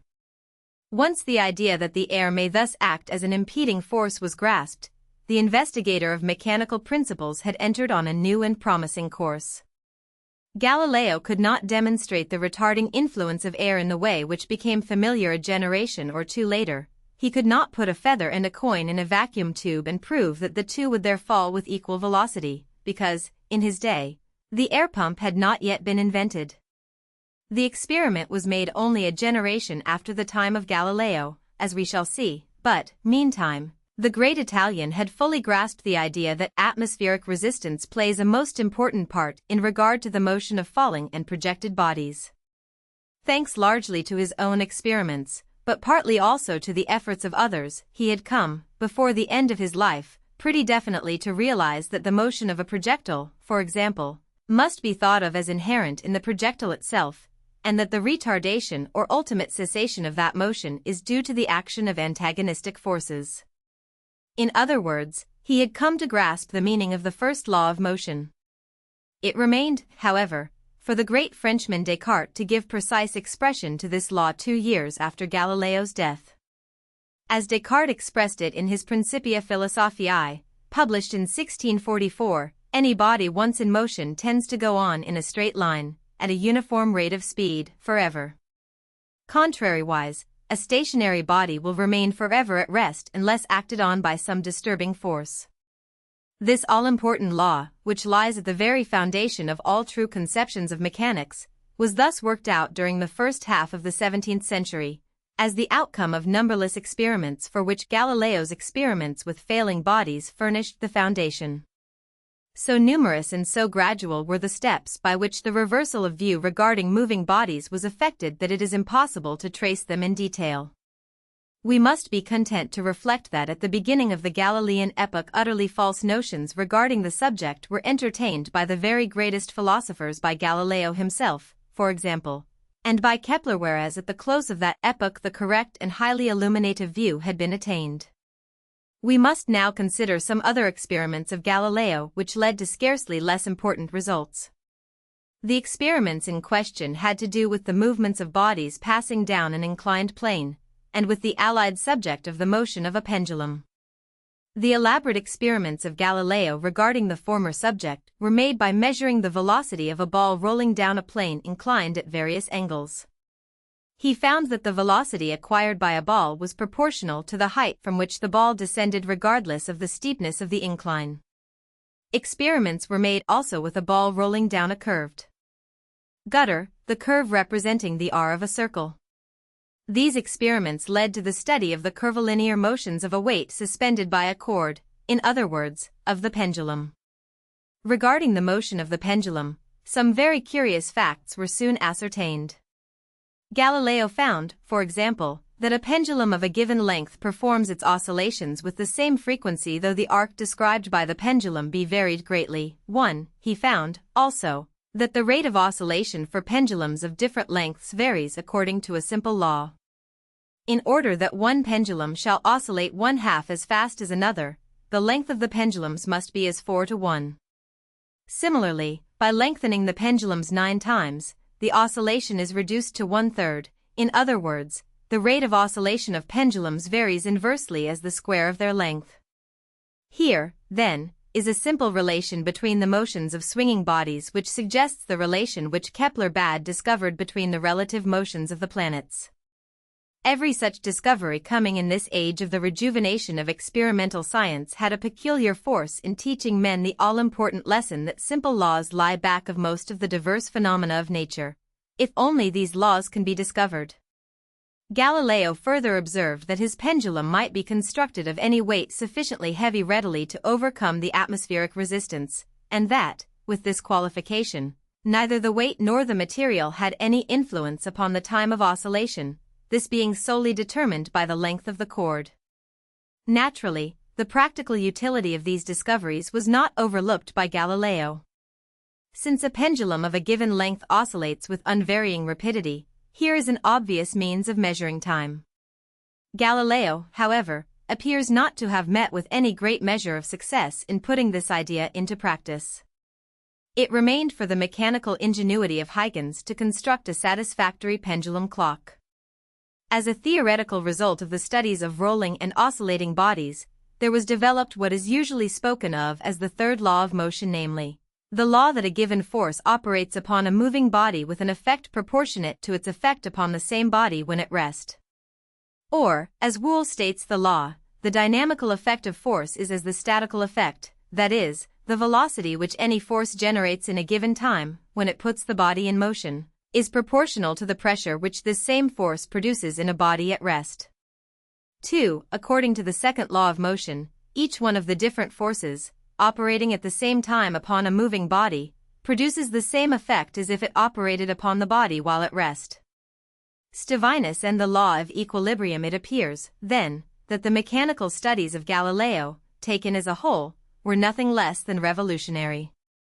They constituted the first great advance upon the dynamic studies of Archimedes, and then led to the secure foundation for one of the most important of modern sciences. We shall see that an important company of students entered the field immediately after the time of Galileo, and carried forward the work he had so well begun. But before passing on to the consideration of their labors, we must consider work in allied fields of two men who were contemporaries of Galileo and whose original labors were in some respects scarcely less important than his own. These men are the Dutchman Stevinus, who must always be remembered as a co-laborer with Galileo in the foundation of the science of dynamics, and the Englishman Gilbert, to whom is due the unqualified praise of first subjecting the phenomenon of magnetism to a strictly scientific investigation. Stevinus was born in the year 1548, and died in 1620. He was a man of a practical genius, and he attracted the attention of his non-scientific contemporaries, among other ways, by the construction of a curious landcraft, which, mounted on wheels, was to be propelled by sails like a boat. Not only did he write a book on this curious horseless carriage, but he put his idea into practical application, producing a vehicle which actually traversed the distance between Scheveningen and Petten, with no fewer than 27 passengers, one of them being Prince Maurice of Orange. This demonstration was made about the year 1600. It does not appear, however, that any important use was made of the strange vehicle, but the man who invented it put his mechanical ingenuity to other use with better effect. It was he who solved the problem of oblique forces, and who discovered the important hydrostatic principle that the pressure of fluids is proportionate to their depth, without regard to the shape of the including vessel. The study of oblique forces was made by Stevinus with the aid of inclined planes. His most demonstrative experiment was a very simple one, in which a chain of balls of equal weight was hung from a triangle, the triangle being so constructed as to rest on a horizontal base, the oblique sides bearing the relation to each other of 2 to 1. Stevinus found that his chain of balls just balanced when 4 balls were on the longer side and 2 on the shorter and steeper side. The balancing of force thus brought about constituted a stable equilibrium, Stevinus being the first to discriminate between such a condition and the unbalanced condition called unstable equilibrium. By this simple experiment was laid the foundation of the science of statics. Stevinus had a full grasp of the principle which his experiment involved, and he applied it to the solution of oblique forces in all directions. Earlier investigations of Stevinus were published in 1608. His collected works were published at Leiden in 1634. This study of the equilibrium of pressure of bodies at rest led Stevinus, not unnaturally, to consider the allied subject of the pressure of liquids. He is to be credited with the explanation of the so-called hydrostatic paradox. The familiar modern experiment which illustrates this paradox is made by inserting a long perpendicular tube of small caliber into the top of a tight barrel. On filling the barrel and tube with water, it is possible to produce a pressure which will burst the barrel, though it be a strong one, and though the actual weight of water in the tube is comparatively insignificant. This illustrates the fact that the pressure at the bottom of a column of liquid is proportionate to the height of the column, and not to its bulk, this being the hydrostatic paradox in question. The explanation is that an enclosed fluid under pressure exerts an equal force upon all parts of the circumscribing wall. The aggregate pressure may, therefore, be increased indefinitely by increasing the surface. It is this principle, of course, which is utilized in the familiar hydrostatic press.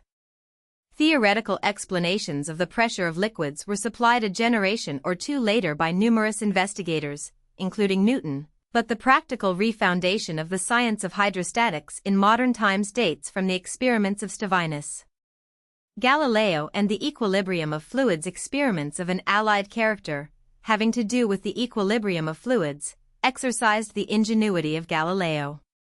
Some of his most interesting experiments have to do with the subject of floating bodies. It will be recalled that Archimedes, away back in the Alexandrian epoch, had solved the most important problems of hydrostatic equilibrium. Now, however, his experiments were overlooked or forgotten, and Galileo was obliged to make experiments anew, and to combat fallacious views that ought long since to have been abandoned. Perhaps the most illuminative view of the spirit of the times can be gained by quoting at length a paper of Galileo's, in which he details his own experiments with floating bodies and controverts the views of his opponents. The paper has further value as illustrating Galileo's methods both as experimenter and as speculative reasoner. The current view, which Galileo here undertakes to refute, asserts that water offers resistance to penetration, and that this resistance is instrumental in determining whether a body placed in water will float or sink. Galileo contends that water is non-resistant, and that bodies float or sink in virtue of their respective weights. This, of course, is merely a restatement of the law of Archimedes. But it remains to explain the fact that bodies of a certain shape will float, while bodies of the same material and weight, but of a different shape, will sink.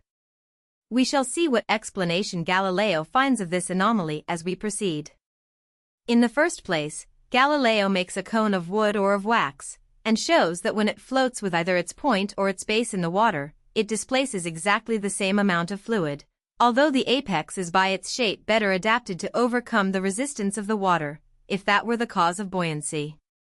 Again, the experiment may be varied by tempering the wax with filings of lead till it sinks in the water, when it will be found that in any figure the same quantity of cork must be added to it to raise the surface.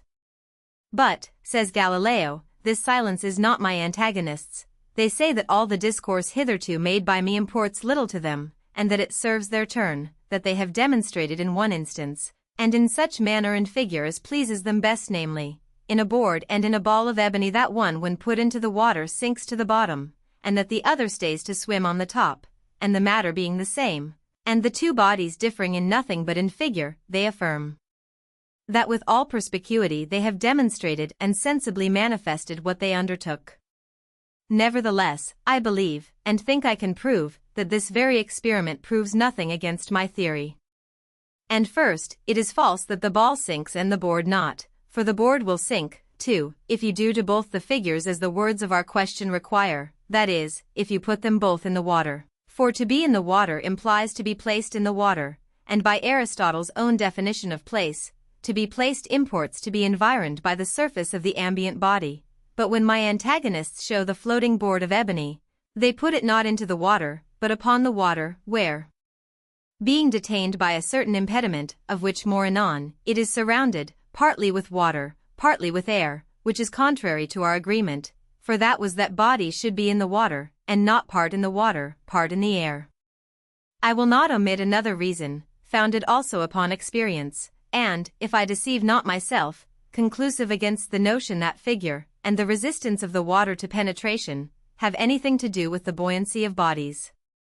Choose a piece of wood or other matter, as, for instance, walnut wood, of which a ball rises from the bottom of the water to the surface more slowly than a ball of ebony of the same size sinks, so that, clearly, the ball of ebony divides the water more readily in sinking than the ball of wood does in rising. Then take a board of walnut tree equal to and like the floating one of my antagonists, and if it be true that this latter floats by reason of the figure being unable to penetrate the water, the other of walnut tree, without a question, if thrust to the bottom, ought to stay there, as having the same impeding figure, and being less apt to overcome the said resistance of the water.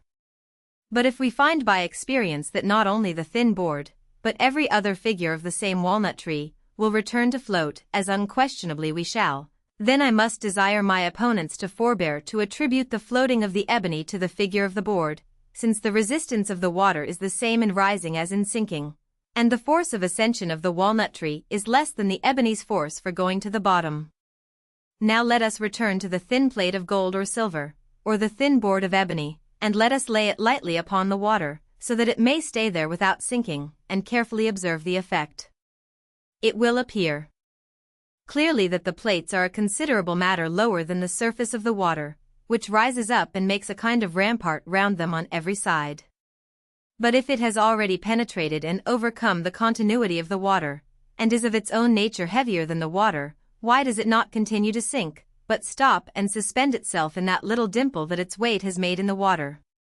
My answer is, because in sinking till its surface is below the water, which rises up in a bank round it, it draws after and carries along with it the air above it, so that that which, in this case, descends in the water is not only the board of ebony or the plate of iron, but a compound of ebony and air, from which composition results a solid no longer specifically heavier than the water, as was the ebony or gold alone. But, gentlemen, we want the same matter, you are to alter nothing but the shape, and, therefore, have the goodness to remove this air, which may be done simply by washing the surface of the board. For the water having once got between the board and the air will run together, and the ebony will go to the bottom, and if it does not, you have won the day. But methinks I hear some of my antagonists cunningly opposing this, and telling me that they will not on any account allow their boards to be wetted, because the weight of the water so added, by making it heavier than it was before, draws it to the bottom, and that the addition of new weight is contrary to our agreement, which was that the matter should be the same. To this I answer, first, that nobody can suppose bodies to be put into the water without their being wet, nor do I wish to do more to the board than you may do to the ball. Moreover, it is not true that the board sinks on account of the weight of the water added in the washing, for I will put 10 or 20 drops on the floating board, and so long as they stand separate it shall not sink. But if the board be taken out and all that water wiped off, and the whole surface bathed with one single drop, and put it again upon the water, there is no question but it will sink, the other water running to cover it, being no longer hindered by the air. In the next place, it is altogether false that water can in any way increase the weight of bodies immersed in it, for water has no weight in water, since it does not sink. Now just as he who should say that brass by its own nature sinks, but that when formed into the shape of a kettle it acquires from that figure the virtue of lying in water without sinking, would say what is false, because that is not purely brass which then is put into the water, but a compound of brass and air, so is it neither more nor less false that a thin plate of brass or ebony swims by virtue of its dilated and broad figure.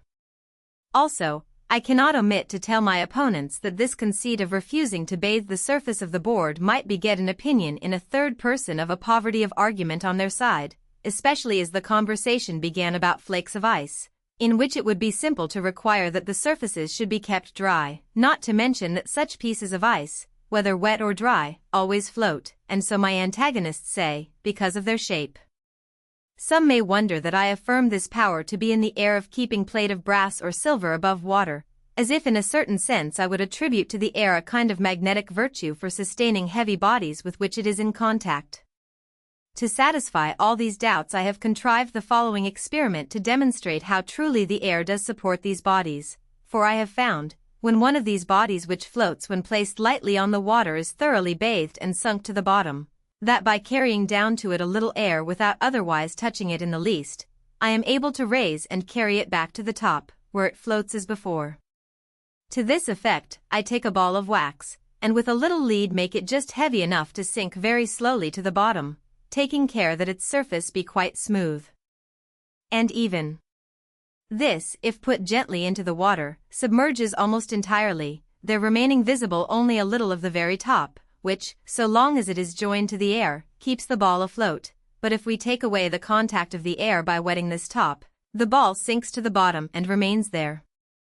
Now to make it return to the surface by virtue of the air which before sustained it, thrust into the water a glass with the mouth downward, which will carry with it the air it contains, and move this down towards the ball until you see, by the transparency of the glass, that the air has reached the top of it, then gently draw the glass upward, and you will see the ball rise, and afterwards stay on the top of the water, if you carefully part the glass and water without too much disturbing it.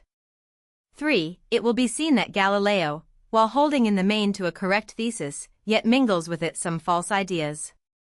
At the very outset, of course, it is not true that water has no resistance to penetration. It is true, however, in the sense in which Galileo uses the term, that is to say, the resistance of the water to penetration is not the determining factor ordinarily in deciding whether a body sinks or floats. Yet in the case of the flat body it is not altogether inappropriate to say that the water resists penetration and thus supports the body. The modern physicist explains the phenomenon as due to surface tension of the fluid. Of course, Galileo's disquisition on the mixing of air with the floating body is utterly fanciful. His experiments were beautifully exact, his theorizing from them was, in this instance, altogether fallacious. Thus, as already intimated, his paper is admirably adapted to convey a double lesson to the student of science. William Gilbert and the study of magnetism. It will be observed that the studies of Galileo and Stevinus were chiefly concerned with the force of gravitation. Meanwhile, there was an English philosopher of corresponding genius, whose attention was directed towards investigation of the equally mysterious force of terrestrial magnetism. With the doubtful exception of Bacon, Gilbert was the most distinguished man of science in England during the reign of Queen Elizabeth. He was for many years court physician, and Queen Elizabeth ultimately settled upon him a pension that enabled him to continue his researches in pure science. His investigations in chemistry, although supposed to be of great importance, are mostly lost, but his great work, De Magnete, on which he labored for upwards of 18 years, is a work of sufficient importance, as Hallam says, to raise a lasting reputation for its author. From its first appearance it created a profound impression upon the learned men of the continent, although in England Gilbert's theories seem to have been somewhat less favorably received. Galileo freely expressed his admiration for the work and its author. Bacon, who admired the author, did not express the same admiration for his theories, but Dr. Priestley, later, declared him to be the father of modern electricity. Strangely enough, Gilbert's book had never been translated into English, or apparently into any other language, until recent years, although at the time of its publication certain learned men, unable to read the book in the original, had asked that it should be. By this neglect, or oversight, a great number of general readers as well as many scientists, through succeeding centuries, have been deprived of the benefit of writings that contained a good share of the fundamental facts about magnetism as known today. Gilbert was the first to discover that the Earth is a great magnet, and he not only gave the name of pole to the extremities of the magnetic needle, but also spoke of these poles as North and South Pole, although he used these names in the opposite sense from that in which we now use them, his South Pole being the extremity which pointed towards the north, and vice versa. He was also first to make use of the terms electric force, electric emanations, and electric attractions. It is hardly necessary to say that some of the views taken by Gilbert, many of his theories, and the accuracy of some of his experiments have in recent times been found to be erroneous. As a pioneer in an unexplored field of science, however, his work is remarkably accurate. On the whole, says Dr. John Robinson, this performance contains more real information than any writing of the age in which he lived, and is scarcely exceeded by any that has appeared since. For, in the preface to his work Gilbert says, since in the discovery of secret things, and in the investigation of hidden causes, stronger reasons are obtained from sure experiments and demonstrated arguments than from probable conjectures and the opinions of philosophical speculators of the common sort, therefore, to the end of that noble substance of that great lodestone, our common mother, the earth, still quite unknown, and also that the forces extraordinary and exalted of this globe may the better be understood, we have decided, first, to begin with the common stony and ferruginous matter, and magnetic bodies, and the part of the earth that we may handle and may perceive with senses, and then to proceed with plain magnetic experiments, and to penetrate to the inner parts of the earth. 5. Before taking up the demonstration that the earth is simply a giant lodestone, Gilbert demonstrated in an ingenious way that every lodestone, of whatever size, has definite and fixed poles. He did this by placing the stone in a metal lathe and converting it into a sphere, and upon this sphere demonstrated how the poles can be found. To this round lodestone he gave the name of Terrella, that is, Little Earth. To find, then, poles answering to the earth, he says, take in your hand the round stone, and lay on it a needle or a piece of iron wire. The ends of the wire move round their middle point, and suddenly come to a standstill. Now, with ochre or with chalk, mark where the wire lies still and sticks. Then move the middle or center of the wire to another spot, and so to a third and fourth, always marking the stone along the length of the wire where it stands still. The lines so marked will exhibit meridian circles, or circles like meridians, on the stone or terrella, and manifestly they will all come together at the poles of the stone. The circle being continued in this way, the poles appear, both the north and the south, and betwixt these, midway, we may draw a large circle for an equator, as is done by the astronomer in the heavens and on his spheres, and by the geographer on the terrestrial globe. 6. Gilbert had tried the familiar experiment of placing the lodestone on a float in water, and observed that the poles always revolved until they pointed north and south, which he explained as due to the Earth's magnetic attraction. In this same connection he noticed that a piece of wrought iron mounted on a cork float was attracted by other metals to a slight degree, and he observed also that an ordinary iron bar, if suspended horizontally by a thread, assumes invariably a north and south direction. These, with many other experiments of a similar nature, convinced him that the earth is a magnet and a lodestone, which he says is a new until now unheard of view of the Earth. Fully to appreciate Gilbert's revolutionary views concerning the Earth as a magnet, it should be remembered that numberless theories to explain the action of the electric needle had been advanced. Columbus and Paracelsus, for example, believed that the magnet was attracted by some point in the heavens, such as a magnetic star. Gilbert himself tells of some of the beliefs that had been held by his predecessors, many of whom he declares willfully falsify. One of his first steps was to refute by experiment such assertions as that of Cardan, that a wound by a magnetized needle was painless, and also the assertion of Fracastoni that lodestone attracts silver, or that of Scaliger, that the diamond will attract iron, and the statement of Matthiolus that iron rubbed with garlic is no longer attracted to the lodestone. Gilbert made extensive experiments to explain the dipping of the needle, which had been first noticed by William Norman. His deduction as to this phenomenon led him to believe that this was also explained by the magnetic attraction of the Earth, and to predict where the vertical dip would be found. These deductions seemed the more wonderful because at the time he made them the dip had just been discovered, and had not been studied except at London. His theory of the dip was, therefore, a scientific prediction based on a preconceived hypothesis. Gilbert found the dip to be 72 degrees at London. 8 years later Hudson found the dip at 75 degrees 22 minutes north latitude to be 89 degrees 30 minutes, but it was not until over 200 years later, in 1831, that the vertical dip was first observed by Sir James Ross at about 70 degrees 5 minutes north latitude, and 96 degrees 43 minutes west longitude. This was not the exact point assumed by Gilbert, and his scientific predictions, therefore, were not quite correct. But such comparatively slight and excusable errors mar but little the excellence of his work as a whole. A brief epitome of some of his other important discoveries suffices to show that the exalted position in science accorded him by contemporaries, as well as succeeding generations of scientists, was well merited. He was first to distinguish between magnetism and electricity, giving the latter its name.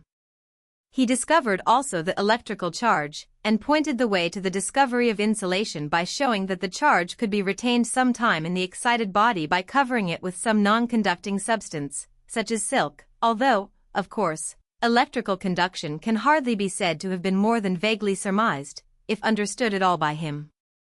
The first electrical instrument ever made, and known as such, was invented by him, as was also the first magnetometer, and the first electrical indicating device. Although 3 centuries have elapsed since his death, the method of magnetizing iron first introduced by him is in common use today. He made exhaustive experiments with a needle balanced on a pivot to see how many substances he could find which, like amber, on being rubbed affected the needle.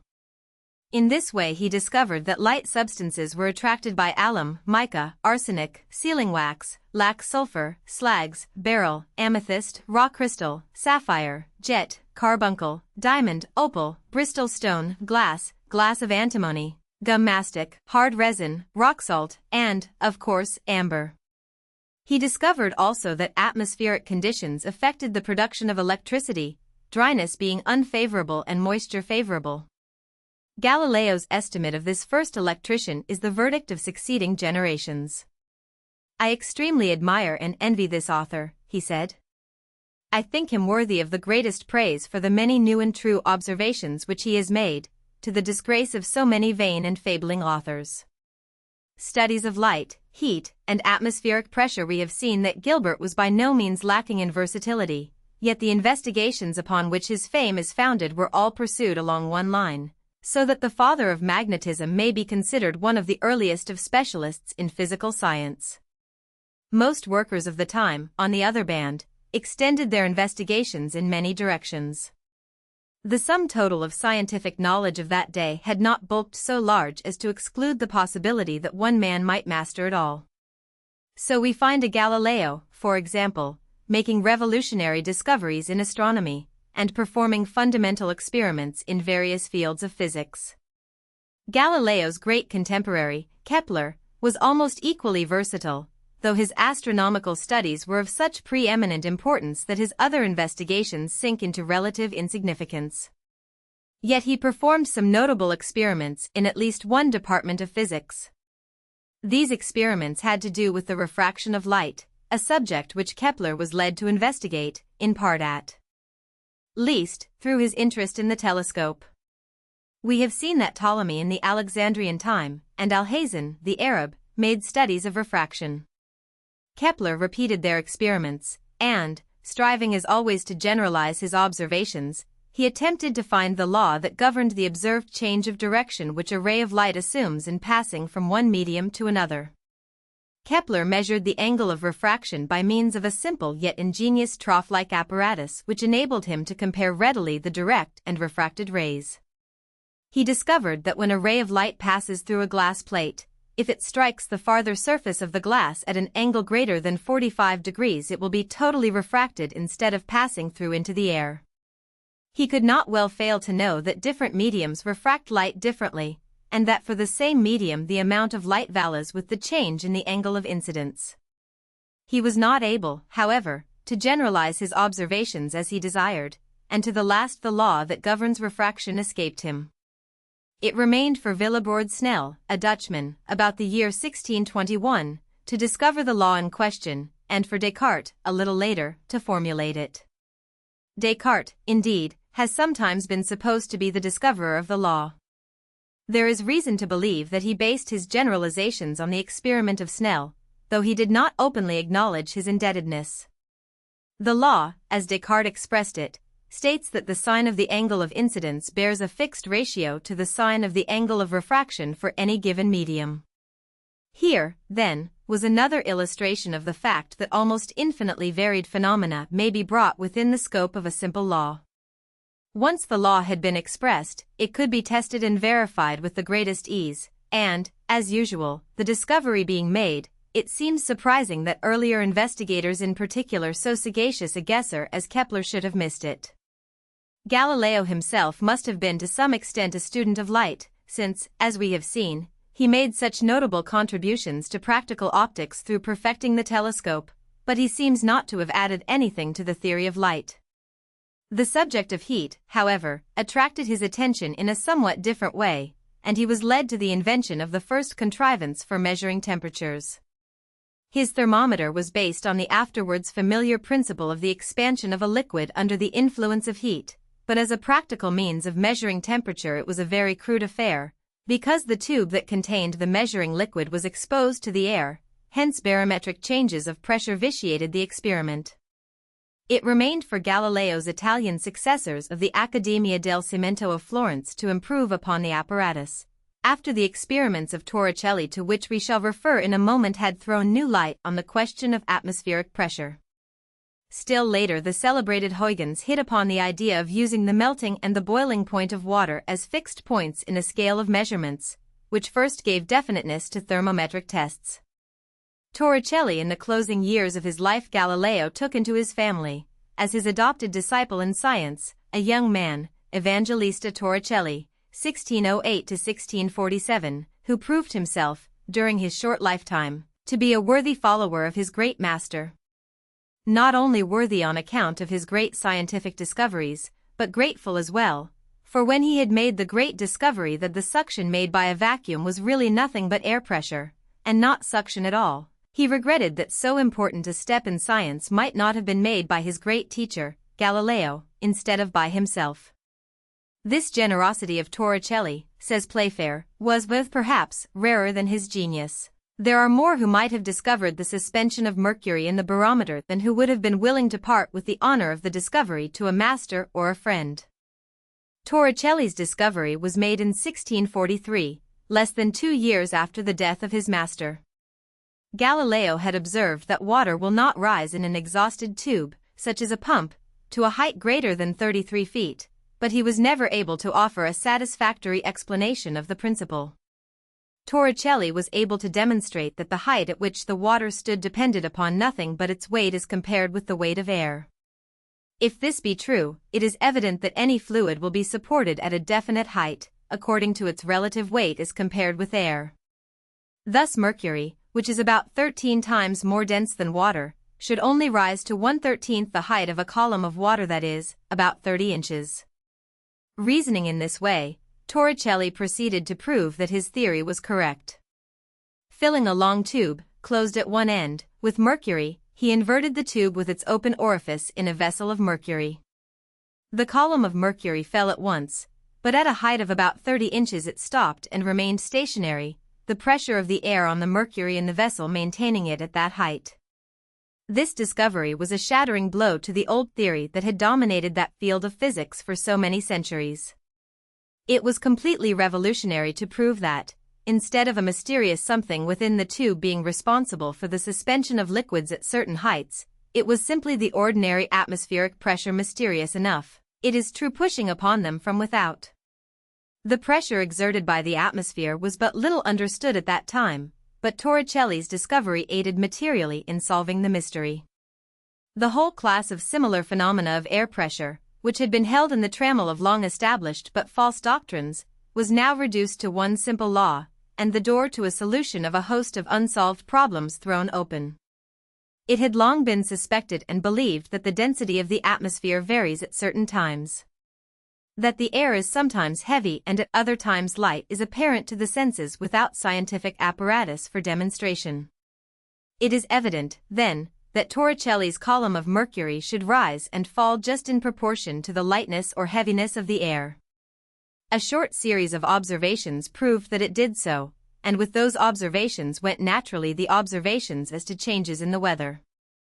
It was only necessary, therefore, to scratch a scale on the glass tube, indicating relative atmospheric pressures, and the Torricellian barometer was complete. Such a revolutionary theory and such an important discovery were, of course, not to be accepted without controversy, but the feeble arguments of the opponents showed how untenable the old theory had become. In 1648 Pascal suggested that if the theory of the pressure of air upon the mercury was correct, it could be demonstrated by ascending a mountain with the mercury tube. As the air was known to get progressively lighter from base to summit, the height of the column should be progressively lessened as the ascent was made, and increase again on the descent into the denser air. The experiment was made on the mountain called the Puy-de-Dôme, in Auvergne, and the column of mercury fell and rose progressively through a space of about 3 inches as the ascent and descent were made. This experiment practically sealed the verdict on the new theory, but it also suggested something more. If the mercury descended to a certain mark on the scale on a mountaintop whose height was known, why was not this a means of measuring the heights of all other elevations? And so the beginning was made which, with certain modifications and corrections in details, is now the basis of barometrical measurements of heights. In hydraulics, also, Torricelli seems to have taken one of the first steps. He did this by showing that the water which issues from a hole in the side or bottom of a vessel does so at the same velocity as that which a body would acquire by falling from the level of the surface of the water to that of the orifice. This discovery was of the greatest importance to a correct understanding of the science of the motions of fluids. He also discovered the valuable mechanical principle that if any number of bodies be connected so that by their motion there is neither ascent nor descent of their center of gravity, these bodies are in equilibrium. Besides making these discoveries, he greatly improved the microscope and the telescope, and invented a simple microscope made of a globule of glass. In 1644 he published a tract on the properties of the cycloid in which he suggested a solution of the problem of its quadrature. As soon as this pamphlet appeared its author was accused by Gilles Roberval, 1602–1675, of having appropriated a solution already offered by him. This led to a long debate, during which Torricelli was seized with a fever, from the effects of which he died, in Florence, October 25, 1647. There is reason to believe, however, that while Roberval's discovery was made before Torricelli's, the latter reached his conclusions independently. 6. Pseudosciences. Alchemy and astrology. In recent chapters we have seen science come forward with tremendous strides. A new era is obviously at hand. But we shall misconceive the spirit of the times if we fail to understand that in the midst of all this progress there was still room for medieval superstition and for the pursuit of fallacious ideals. Two forms of pseudoscience were peculiarly prevalent: alchemy and astrology. Neither of these can with full propriety be called a science, yet both were pursued by many of the greatest scientific workers of the period. Moreover, the The studies of the alchemist may with some propriety be said to have laid the foundation for the latter-day science of chemistry, while astrology was closely allied to astronomy, though its relations to that science are not as intimate as has sometimes been supposed. Just when the study of alchemy began is undetermined. It was certainly of very ancient origin, perhaps Egyptian, but its most flourishing time was from about the 8th century AD to the 18th century. The stories of the Old Testament formed a basis for some of the strange beliefs regarding the properties of the magic elixir, or philosopher's stone. Alchemists believed that most of the antediluvians, perhaps all of them, possessed a knowledge of this stone. How, otherwise, could they have prolonged their lives to 9.5 centuries? And Moses was surely a first-rate alchemist, as is proved by the story of the golden calf. 1. After Aaron had made the calf of gold, Moses performed the much more difficult task of grinding it to powder and strewing it upon the waters, thus showing that he had transmuted it into some lighter substance. But antediluvians and biblical characters were not the only persons who were thought to have discovered the coveted elixir. Hundreds of aged medieval chemists were credited with having made the discovery, and were thought to be living on through the centuries by its means. Alais de Lisle, for example, who died in 1298, at the age of 110, was alleged to have been at the point of death at the age of 50, but just at this time he made the fortunate discovery of the magic stone, and so continued to live in health and affluence for 60 years more. And de Lisle was but one case among hundreds. An aged and wealthy alchemist could claim with seeming plausibility that he was prolonging his life by his magic, whereas a younger man might assert that, knowing the great secret, he was keeping himself young through the centuries.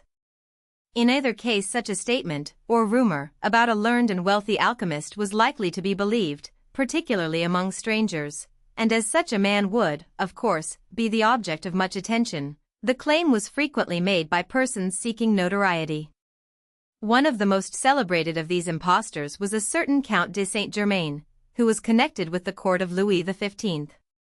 His statements carried the more weight because, having apparently no means of maintenance, he continued to live in affluence year after year for 2,000 years, as he himself admitted by means of the magic stone. If at any time his statements were doubted, he was in the habit of referring to his valet for confirmation, this valet being also under the influence of the elixir of life.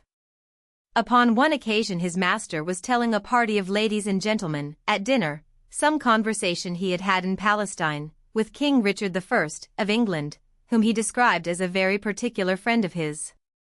Signs of astonishment and incredulity were visible on the faces of the company, upon which Saint-Germain very coolly turned to his servant, who stood behind his chair, and asked him if he had not spoken the truth. "I really cannot say," replied the man, without moving a muscle. "You forget, sir, I have been only 500 years in your service." "Ah, true," said his master, "I remember now, it was a little before your time." 2. In the time of Saint-Germain, only a little over a century ago, belief in alchemy had almost disappeared, and his extraordinary tales were probably regarded in the light of amusing stories. Still there was undoubtedly a lingering suspicion in the minds of many that this man possessed some peculiar secret. A few centuries earlier his tales would hardly have been questioned, for at that time the belief in the existence of this magic something was so strong that the search for it became almost a form of mania, and once a man was seized with it, lie gambled away health, position, and life itself in pursuing the coveted stake. An example of this is seen in Albertus Magnus, one of the most learned men of his time, who it is said resigned his position as Bishop of Ratisbon in order that he might pursue his researches in alchemy. If self-sacrifice was not sufficient to secure the prize, crime would naturally follow, for there could be no limit to the price of the stakes in this game. The notorious Maréchal de Rays, failing to find the coveted stone by ordinary methods of laboratory research, was persuaded by an impostor that if he would propitiate the friendship of the devil the secret would be revealed. To this end de Rays began secretly capturing young children as they passed his castle and murdering them. When he was at last brought to justice it was proved that he had murdered something like 100 children within a period of 3 years. So, at least, runs one version of the story of this perverted being. Naturally monarchs, constantly in need of funds, were interested in these alchemists. Even sober England did not escape, and Raymond Lully, one of the most famous of the 13th and 14th century alchemists, is said to have been secretly invited by King Edward I, or II, to leave Milan and settle in England. According to some accounts, apartments were assigned to his use in the Tower of London, where he is alleged to have made some £6 million for the monarch, out of iron, mercury, lead, and pewter. Pope John XXII, a friend and pupil of the alchemist Arnold de Villeneuve, is reported to have learned the secrets of alchemy from his master. Later he issued 2 bulls against pretenders in the art, which, far from showing his disbelief, were cited by alchemists as proving that he recognized pretenders as distinct from true masters of magic. To moderns, the attitude of mind of the alchemist is difficult to comprehend. It is, perhaps, possible to conceive of animals or plants possessing souls, but the early alchemist attributed the same thing or something kin to it to metals also. Furthermore, just as plants germinated from seeds, so metals were supposed to germinate also, and hence a constant growth of metals in the ground. To prove this, the alchemist cited cases where previously exhausted gold mines were found, after a lapse of time, to contain fresh quantities of gold. The seed of the remaining particles of gold had multiplied and increased. But this germinating process could only take place under favorable conditions, just as the seed of a plant must have its proper surroundings before germinating, and it was believed that the action of the philosopher's stone was to hasten this process, as man may hasten the growth of plants by artificial means. Gold was looked upon as the most perfect metal, and all other metals imperfect, because not yet purified. By some alchemists they were regarded as lepers, who, when cured of their leprosy, would become gold. And since nature intended that all things should be perfect, it was the aim of the alchemist to assist her in this purifying process, and incidentally to gain wealth and prolong his life. By other alchemists, the process of transition from baser metals into gold was conceived to be like a process of ripening fruit. The ripened product was gold, while the green fruit, in various stages of maturity, was represented by the base metals. Silver, for example, was more nearly ripe than lead, but the difference was only one of digestion, and it was thought that by further digestion lead might first become silver and eventually gold. In other words, nature had not completed her work, and was woefully slow at it at best, but man, with his superior faculties, was to hasten the process in his laboratories if he could but hit upon the right method of doing so. It should not be inferred that the alchemist set about his task of assisting nature in a haphazard way, and without training in the various alchemic laboratory methods. On the contrary, he usually served a long apprenticeship in the rudiments of his calling. He was obliged to learn, in a general way, many of the same things that must be understood in either chemical or alchemical laboratories. The general knowledge that certain liquids vaporize at lower temperatures than others, and that the melting points of metals differ greatly, for example, was just as necessary to alchemy as to chemistry.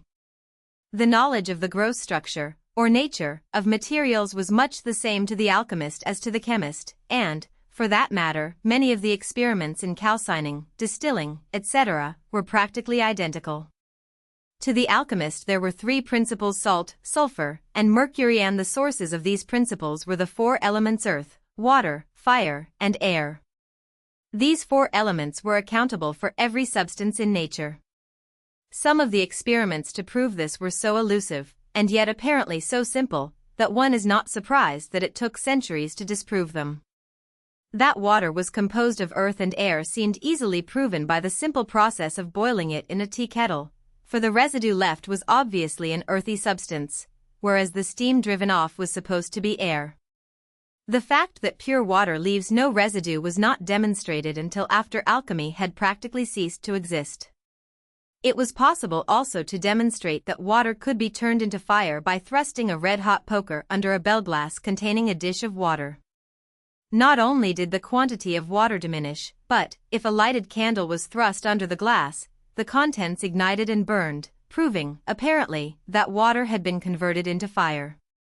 These, and scores of other similar experiments, seemed so easily explained, and to accord so well with the 4 elements theory, that they were seldom questioned until a later age of inductive science. But there was one experiment to which the alchemist pinned his faith in, showing that metals could be killed and revived, when proper means were employed. It had been known for many centuries that if any metal, other than gold or silver, were calcined in an open crucible, it turned, after a time, into a peculiar kind of ash. This ash was thought by the alchemist to represent the death of the metal. But if to this same ash a few grains of wheat were added and heat again applied to the crucible, the metal was seen to rise from its ashes and resume its original form, a well-known phenomenon of reducing metals from oxides by the use of carbon, in the form of wheat, or, for that matter, any other carbonaceous substance.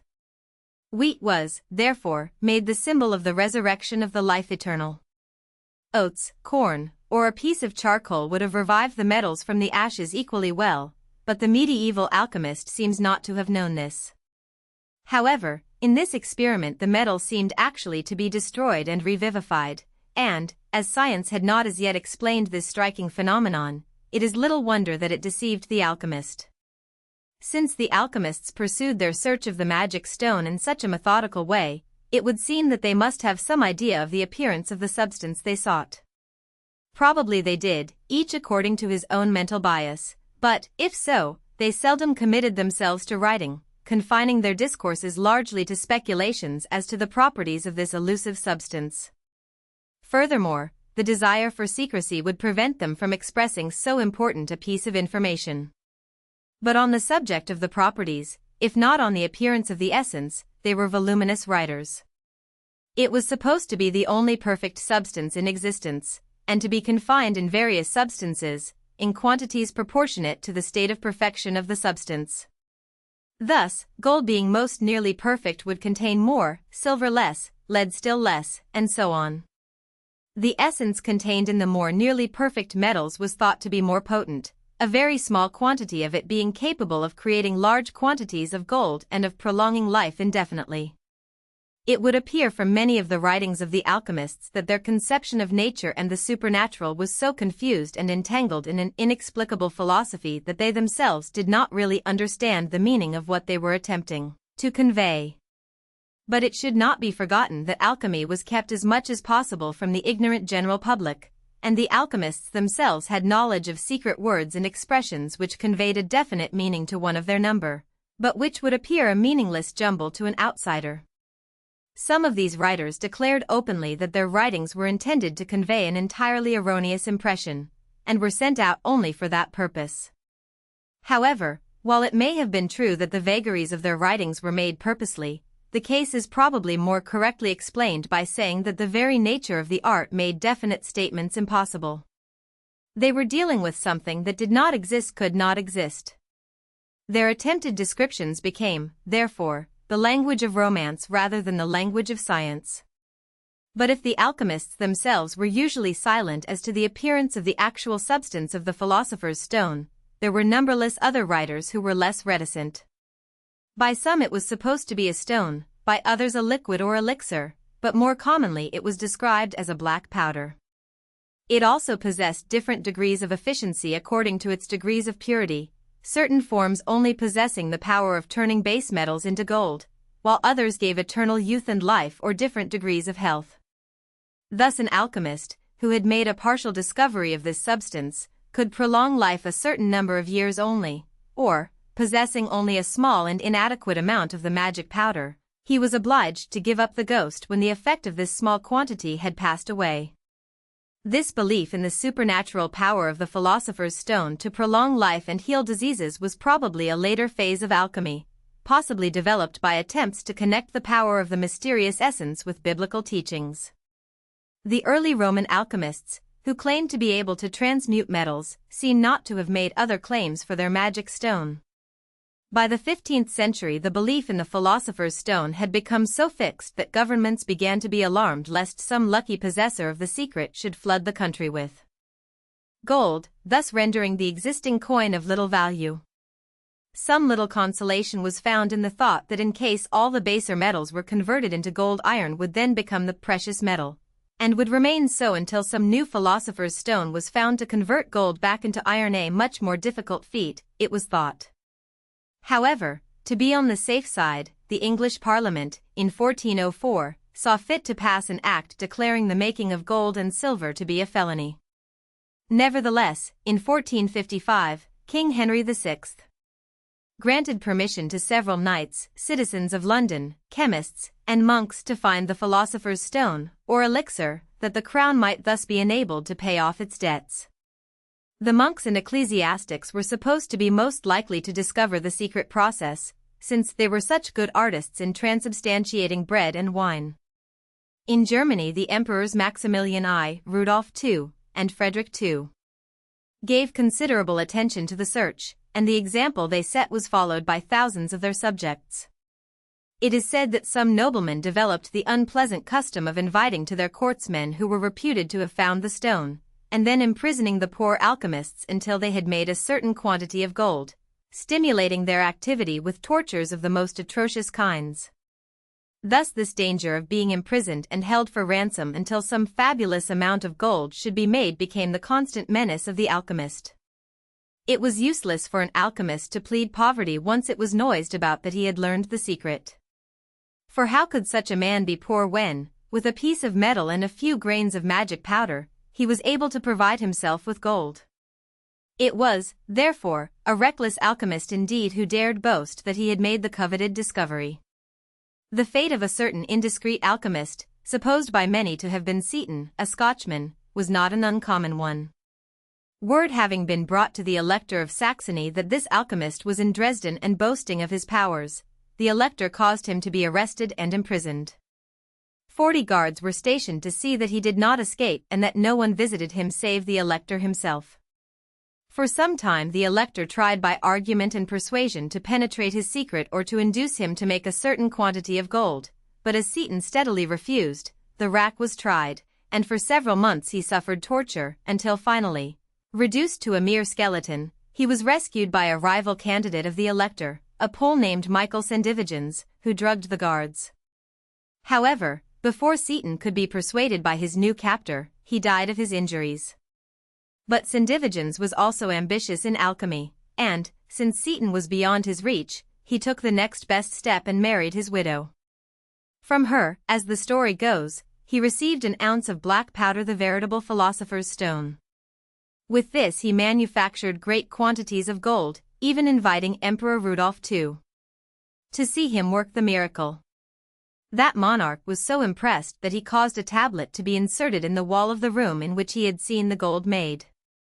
Sendivogians had learned discretion from the misfortune of Seton, so that he took the precaution of concealing most of the precious powder in a secret chamber of his carriage when he traveled, having only a small quantity carried by his steward in a gold box. In particularly dangerous places, he is said to have exchanged clothes with his coachman, making the servant take his place in the carriage while he mounted the box. About the middle of the 17th century, alchemy took such firm root in the religious field that it became the basis of the sect known as the Rosicrucians. The name was derived from the teaching of a German philosopher, Rosenkreuz, who, having been healed of a dangerous illness by an Arabian supposed to possess the philosopher's stone, returned home and gathered about him a chosen band of friends, to whom he imparted the secret. This sect came rapidly into prominence, and for a short time at least created a sensation in Europe, and at the time were credited with having refined and spiritualized alchemy. But by the end of the 17th century their number had dwindled to a mere handful, and henceforth they exerted little influence. Another and earlier religious sect was the Audiobooks, founded by Jacob Boehme, a shoemaker, born in Prussia in 1575. According to his teachings, the philosopher's stone could be discovered by a diligent search of the Old and the New Testaments, and more particularly the Apocalypse, which contained all the secrets of alchemy. This sect found quite a number of followers during the life of Boehme, but gradually died out after his death, not, however, until many of its members had been tortured for heresy, and one at least, Coleman, of Moscow, burned as a sorcerer. The names of the different substances that at various times were thought to contain the large quantities of the essence during the many centuries of searching for it, form a list of practically all substances that were known, discovered, or invented during the period. Some believed that acids contained the substance, others sought it in minerals or in animal or vegetable products, while still others looked to find it among the distilled spirits, the alcoholic liquors and distilled products. On the introduction of alcohol by the Arabs, that substance became of all-absorbing interest, and for a long time allured the alchemist into believing that through it they were soon to be rewarded. They rectified and refined it until sometimes it was so strong that it broke the vessels containing it, but still it failed in its magic power. Later, brandy was substituted for it, and this in turn discarded for more recent discoveries. There were always, of course, two classes of alchemists: serious investigators whose honesty could not be questioned, and clever impostors whose legerdemain was probably largely responsible for the extended belief in the existence of the philosopher's stone. Sometimes an alchemist practiced both, using the profits of his sleight of hand to procure the means of carrying on his serious alchemical researches. The impostures of some of these jugglers deceived even the most intelligent and learned men of the time, and so kept the flame of hope constantly burning. The age of cold investigation had not arrived, and it is easy to understand how an unscrupulous medieval Hermann or Keller might completely deceive even the most intelligent and thoughtful scholars. In scoffing at the credulity of such an age, it should not be forgotten that the Keeley motor was a late 19th century illusion. But long before the belief in the philosopher's stone had died out, the methods of the legerdemain alchemist had been investigated and reported upon officially by bodies of men appointed to make such investigations, although it took several generations completely to overthrow a superstition that had been handed down through several thousand years.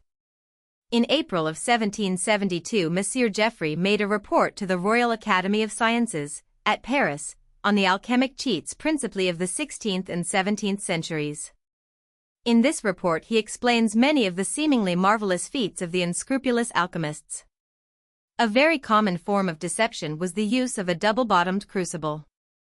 A copper or brass crucible was covered on the inside with a layer of wax, cleverly painted so as to resemble the ordinary metal. Between this layer of wax and the bottom of the crucible, however, was a layer of gold dust or silver. When the alchemist wished to demonstrate his power, he had but to place some mercury or whatever substance he chose in the crucible, heat it, throw in a grain or two of some mysterious powder, pronounce a few equally mysterious phrases to impress his audience, and, behold, a lump of precious metal would be found in the bottom of his pot. This was the favorite method of mediocre performers, but was, of course, easily detected. An equally successful but more difficult way was to insert surreptitiously a lump of metal into the mixture, using an ordinary crucible. This required great dexterity, but was facilitated by the use of many mysterious ceremonies on the part of the operator while performing, just as the modern vaudeville performer diverts the attention of the audience to his right hand while his left is engaged in the trick. Such ceremonies were not questioned, for it was the common belief that the whole process lay in the spirit as much as in the substance, many, as we have seen, regarding the whole process as a divine manifestation. Sometimes a hollow rod was used for stirring the mixture in the crucible, this rod containing gold dust, and having the end plugged either with wax or soft metal that was easily melted. Again, pieces of lead were used which had been plugged with lumps of gold carefully covered over. And a very simple and impressive demonstration was making use of a nugget of gold that had been coated over with quicksilver and tarnished so as to resemble lead or some base metal. When this was thrown into acid, the coating was removed by chemical action, leaving the shining metal in the bottom of the vessel. In order to perform some of these tricks, it is obvious that the alchemist must have been well supplied with gold, as some of them, when performing before a royal audience, gave the products to their visitors. But it was always a paying investment, for once his reputation was established, the goldmaker found an endless variety of ways of turning his alleged knowledge to account, frequently amassing great wealth. Some of the cleverest of the charlatans often invited royal or other distinguished guests to bring with them iron nails to be turned into gold ones. They were transmuted in the alchemist's crucible before the eyes of the visitors, the juggler adroitly extracting the iron nail and inserting a gold one without detection. It mattered little if the converted gold nail differed in size and shape from the original, for this change in shape could be laid to the process of transmutation, and even the very critical were hardly likely to find fault with the exchange thus made. Furthermore, it was believed that gold possessed the property of changing its bulk under certain conditions, some of the more conservative alchemists maintaining that gold was only increased in bulk, not necessarily created, by certain forms of the magic stone. Thus a very proficient operator was thought to be able to increase a grain of gold into a pound of pure metal, while one less expert could only double, or possibly treble, its original weight. The actual number of useful discoveries resulting from the efforts of the alchemists is considerable, some of them of incalculable value. Roger Bacon, who lived in the 13th century, while devoting much of his time to alchemy, made such valuable discoveries as the theory, at least, of the telescope, and probably gunpowder. Of this latter we cannot be sure that the discovery was his own and that he had not learned of it through the source of old manuscripts. But it is not impossible nor improbable that he may have hit upon the mixture that makes the explosives while searching for the philosopher's stone in his laboratory. Von Helmont, in the same pursuit, discovered the properties of gas, says Mackay. Geber made discoveries in chemistry, which were equally important, and Paracelsus, amid his perpetual visions of the transmutation of metals, found that mercury was a remedy for one of the most odious and excruciating of all the diseases that afflict humanity. As we shall see a little farther on, alchemy finally evolved into modern chemistry, but not until it had passed through several important transitional stages. Astrology in a general way. Modern astronomy may be considered as the outgrowth of astrology, just as modern chemistry is the result of alchemy. It is quite possible, however, that astronomy is the older of the two, but astrology must have developed very shortly after. The primitive astronomer, having acquired enough knowledge from his observations of the heavenly bodies to make correct predictions, such as the time of the coming of the new moon, would be led, naturally, to believe that certain predictions other than purely astronomical ones could be made by studying the heavens. Even if the astronomer himself did not believe this, some of his superstitious admirers would, for to the unscientific mind predictions of earthly events would surely seem no more miraculous than correct predictions as to the future movements of the sun, moon, and stars. When astronomy had reached a stage of development so that such things as eclipses could be predicted with anything like accuracy, the occult knowledge of the astronomer would be unquestioned. Turning this apparently occult knowledge to account in a mercenary way would then be the inevitable result, although it cannot be doubted that many of the astrologers, in all ages, were sincere in their beliefs. Later, as the business of astrology became a profitable one, sincere astronomers would find it expedient to practice astrology as a means of gaining a livelihood. Such a philosopher as Kepler freely admitted that he practiced astrology to keep from starving, although he confessed no faith in such predictions.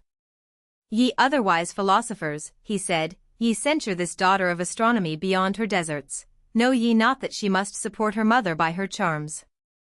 Once astrology had become an established practice, any considerable knowledge of astronomy was unnecessary, for as it was at best but a system of good guessing as to future events, clever impostors could thrive equally well without troubling to study astronomy. The celebrated astrologers, however, were usually astronomers as well, and undoubtedly based many of their predictions on the position and movements of the heavenly bodies.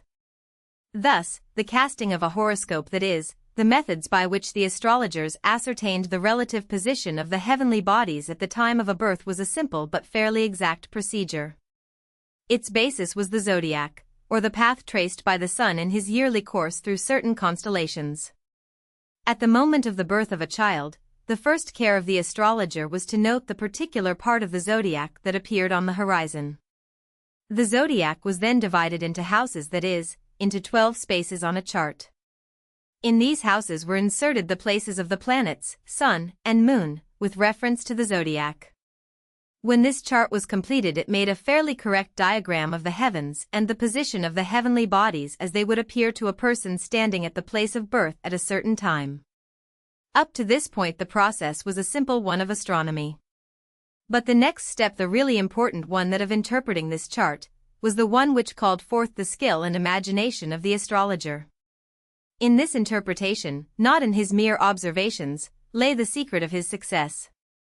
Nor did his task cease with simply foretelling future events that were to happen in the life of the newly born infant. He must not only point out the dangers, but show the means whereby they could be averted, and his prophylactic measures, like his predictions, were alleged to be based on his reading of the stars. But casting a horoscope at the time of births was, of course, only a small part of the astrologer's duty. His offices were sought by persons of all ages for predictions as to their futures, the movements of an enemy, where to find stolen goods, and a host of everyday occurrences. In such cases it is more than probable that the astrologers did very little consulting of the stars in making their predictions. They became expert physiognomists and excellent judges of human nature, and were thus able to foretell futures with the same shrewdness and by the same methods as the modern mediums, palmists, and fortune-tellers.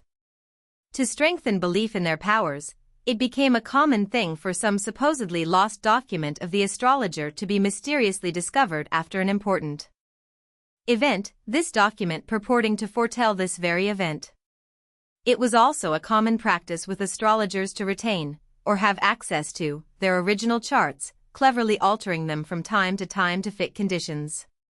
The dangers attendant upon astrology were of such a nature that the lot of the astrologer was likely to prove anything but an enviable one. As in the case of the alchemist, the greater the reputation of an astrologer, the greater dangers he was likely to fall into. If he became so famous that he was employed by kings or noblemen, his too true or too false prophecies were likely to bring him into disrepute, even to endanger his life. Throughout the Dark Age the astrologers flourished, but the 16th and 17th centuries were the golden age of these impostors. A skillful astrologer was as much an essential to the government as the highest official, and it would have been a bold monarch, indeed, who would undertake any expedition of importance unless sanctioned by the governing stars as interpreted by these officials. It should not be understood, however, that belief in astrology died with the advent of the Copernican doctrine. It did become separated from astronomy very shortly after, to be sure, and undoubtedly among the scientists it lost much of its prestige. But it cannot be considered as entirely passed away, even today, and even if we leave out of consideration street-corner astrologers and fortune-tellers, whose signs may be seen in every large city, there still remains quite a large class of relatively intelligent people who believe in what they call the science of astrology. Needless to say, such people are not found among the scientific thinkers, but it is significant that scarcely a year passes that some book or pamphlet is not published by some ardent believer in astrology, attempting to prove by the illogical dogmas characteristic of unscientific thinkers that astrology is a science. The arguments contained in these pamphlets are very much the same as those of the astrologers 300 years ago, except that they lack the quaint form of wording which is one of the features that lends interest to the older documents. These pamphlets need not be taken seriously, but they are interesting as exemplifying how difficult it is, even in an age of science, to entirely stamp out firmly established superstitions. Here are some of the arguments advanced in defense of astrology, taken from a little brochure entitled Astrology Vindicated, published in 1898. It will be found that a person born when the sun is in 20 degrees Scorpio has the left ear as his exceptional feature and the nose, Sagittarius, bent towards the left ear. A person born when the sun is in any of the latter degrees of Taurus, say the 25th degree, will have a small, sharp, weak chin, curved up towards Gemini, the two vertical lines on the upper lip. 4. The time was when science went out of its way to prove that such statements were untrue, but that time is past, and such writers are usually classed among those energetic but misguided persons who are unable to distinguish between logic and sophistry. In England, from the time of Elizabeth to the reign of William and Mary, judicial astrology was at its height. After the Great London Fire, in 1666, a committee of the House of Commons publicly summoned the famous astrologer, Lilly, to come before Parliament and report to them on his alleged prediction of the calamity that had befallen the city. Lilly, for some reason best known to himself, denied having made such a prediction, being, as he explained, more interested in determining affairs of much more importance to the future welfare of the country. Some of the explanations of his interpretations will suffice to show their absurdities, which, however, were by no means regarded as absurdities at that time, for Lilly was one of the greatest astrologers of his day. He said that in 1588 a prophecy had been printed in Greek characters which foretold exactly the troubles of England between the years 1641 and 1660. "And after him shall come a dreadful dead man," ran the prophecy, "and with him a royal G of the best blood in the world, and he shall have the crown and shall set England on the right way and put out all heresies." His interpretation of this was that, Monarchy being extinguished above 80 or 90 years, and the Lord General's name being Monk, is the dead man. The royal G or C, it is Gamma in the Greek, intending C in the Latin, being the third letter in the alphabet, is Charles II, who, for his extraction, may be said to be of the best blood of the world. 5. This may be taken as a fair sample of Lilly's interpretations of astrological prophecies, but many of his own writings, while somewhat more definite and direct, are still left sufficiently vague to allow his skillful interpretations to set right an apparent mistake. One of his famous documents was The Starry Messenger, a little pamphlet purporting to explain the phenomenon of a strange apparition of three suns that were seen in London on November 19, 1644, the anniversary of the birth of Charles I, then the reigning monarch. This phenomenon caused a great stir among the English astrologers, coming, as it did, at a time of great political disturbance. Prophecies were numerous, and Lilly's brochure is only one of many that appeared at that time, most of which, however, have been lost. Lilly, in his preface, says, "If there be any of so prevaricate judgment as to think that the apparition of these three suns doth intimate no novelly thing to happen in our own climate, where they were manifestly visible, I shall lament their indisposition, and conceive their brains to be shallow, and void of understanding humanity, or notice of common history." Having thus forgiven his few doubting readers, who were by no means in the majority in his day, he takes up in review the records of the various appearances of three suns as they have occurred during the Christian era, showing how such phenomena have governed certain human events in a very definite manner. Some of these are worth recording. Anno 66. A comet was seen, and also three suns, in which year, Florus, president of the Jews, was by them slain. Paul writes to Timothy, "The Christians are warned by a divine oracle, and depart out of Jerusalem. Boadice, a British queen, killeth 70,000 Romans." The Nazarini, a scurvy sect, begun, that boasted much of revelations and visions. About a year after Nero was proclaimed enemy to the state of Rome. Again, anno 1157, in September, there were seen three suns together, in as clear weather as could be, and a few days after, in the same month, three moons, and, in the moon that stood in the middle, a white cross. Sweno, king of Denmark, at a great feast, killeth Canutus. Sweno is himself slain, in pursuit of Waldemar. The order of Eremites, according to the rule of St. Augustine, begun this year, and in the next, the Pope submits to the Emperor. Was not this miraculous? Lombardy was also adjudged to the Emperor. Continuing this list of peculiar phenomena, he comes down to within a few years of his own time. Anno 1622, three suns appeared at Heidelberg. The woeful calamities that have ever since fallen upon the Palatinate, we are all sensible of, and of the loss of it, for anything I see, forever, from the right air. Osman the Great Turk is strangled that year, and Spinola besiegeth Bergen up Zoom, etc. Fortified by the enumeration of these past events, he then proceeds to make his deductions.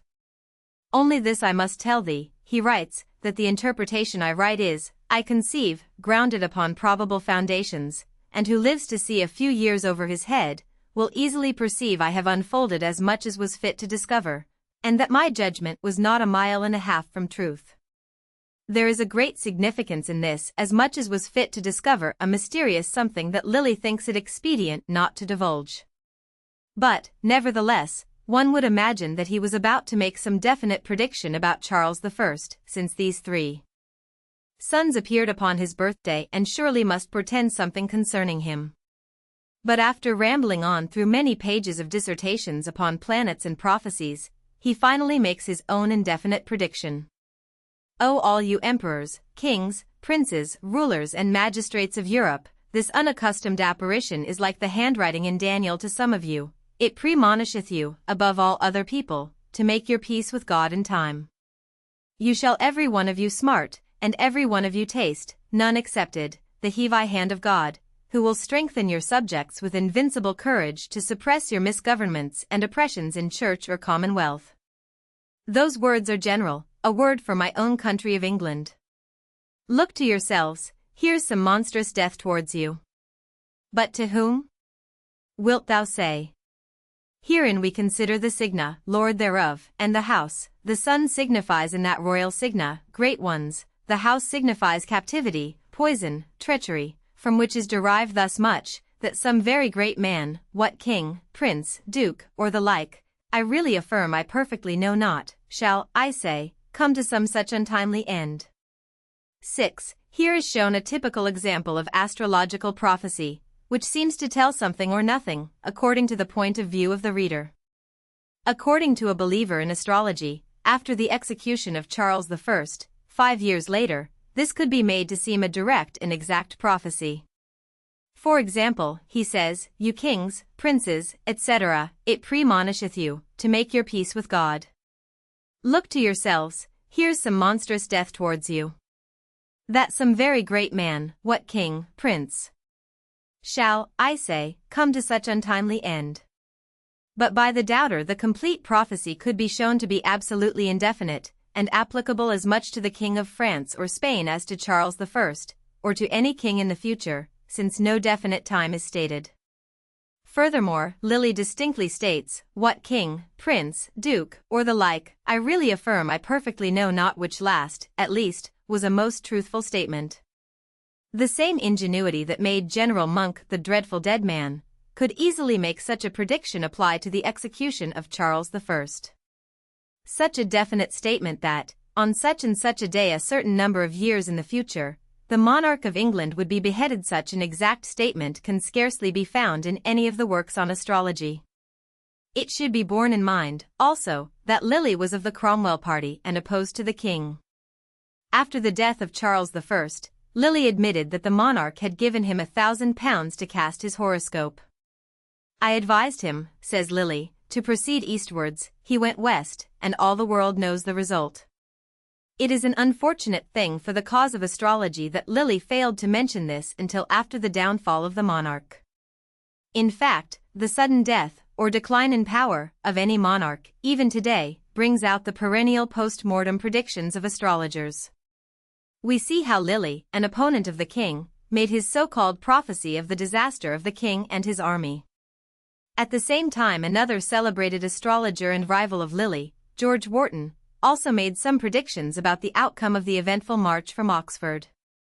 Wharton, unlike Lilly, was a follower of the king's party, but that, of course, should have had no influence in his scientific reading of the stars.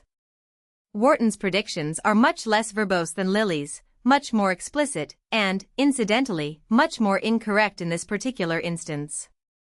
"The moon lady of the 12, he wrote, and moving betwixt the 8° 34' and 21° 26' of Aquarius, gives us to understand that His Majesty shall receive much contentment by certain messages brought him from foreign parts, and that he shall receive some sudden and unexpected supply of, by the means of some that assimilate the condition of his enemies, and with all this comfort, that His Majesty shall be exceeding successful in besieging towns, castles, or forts, and in pursuing the enemy.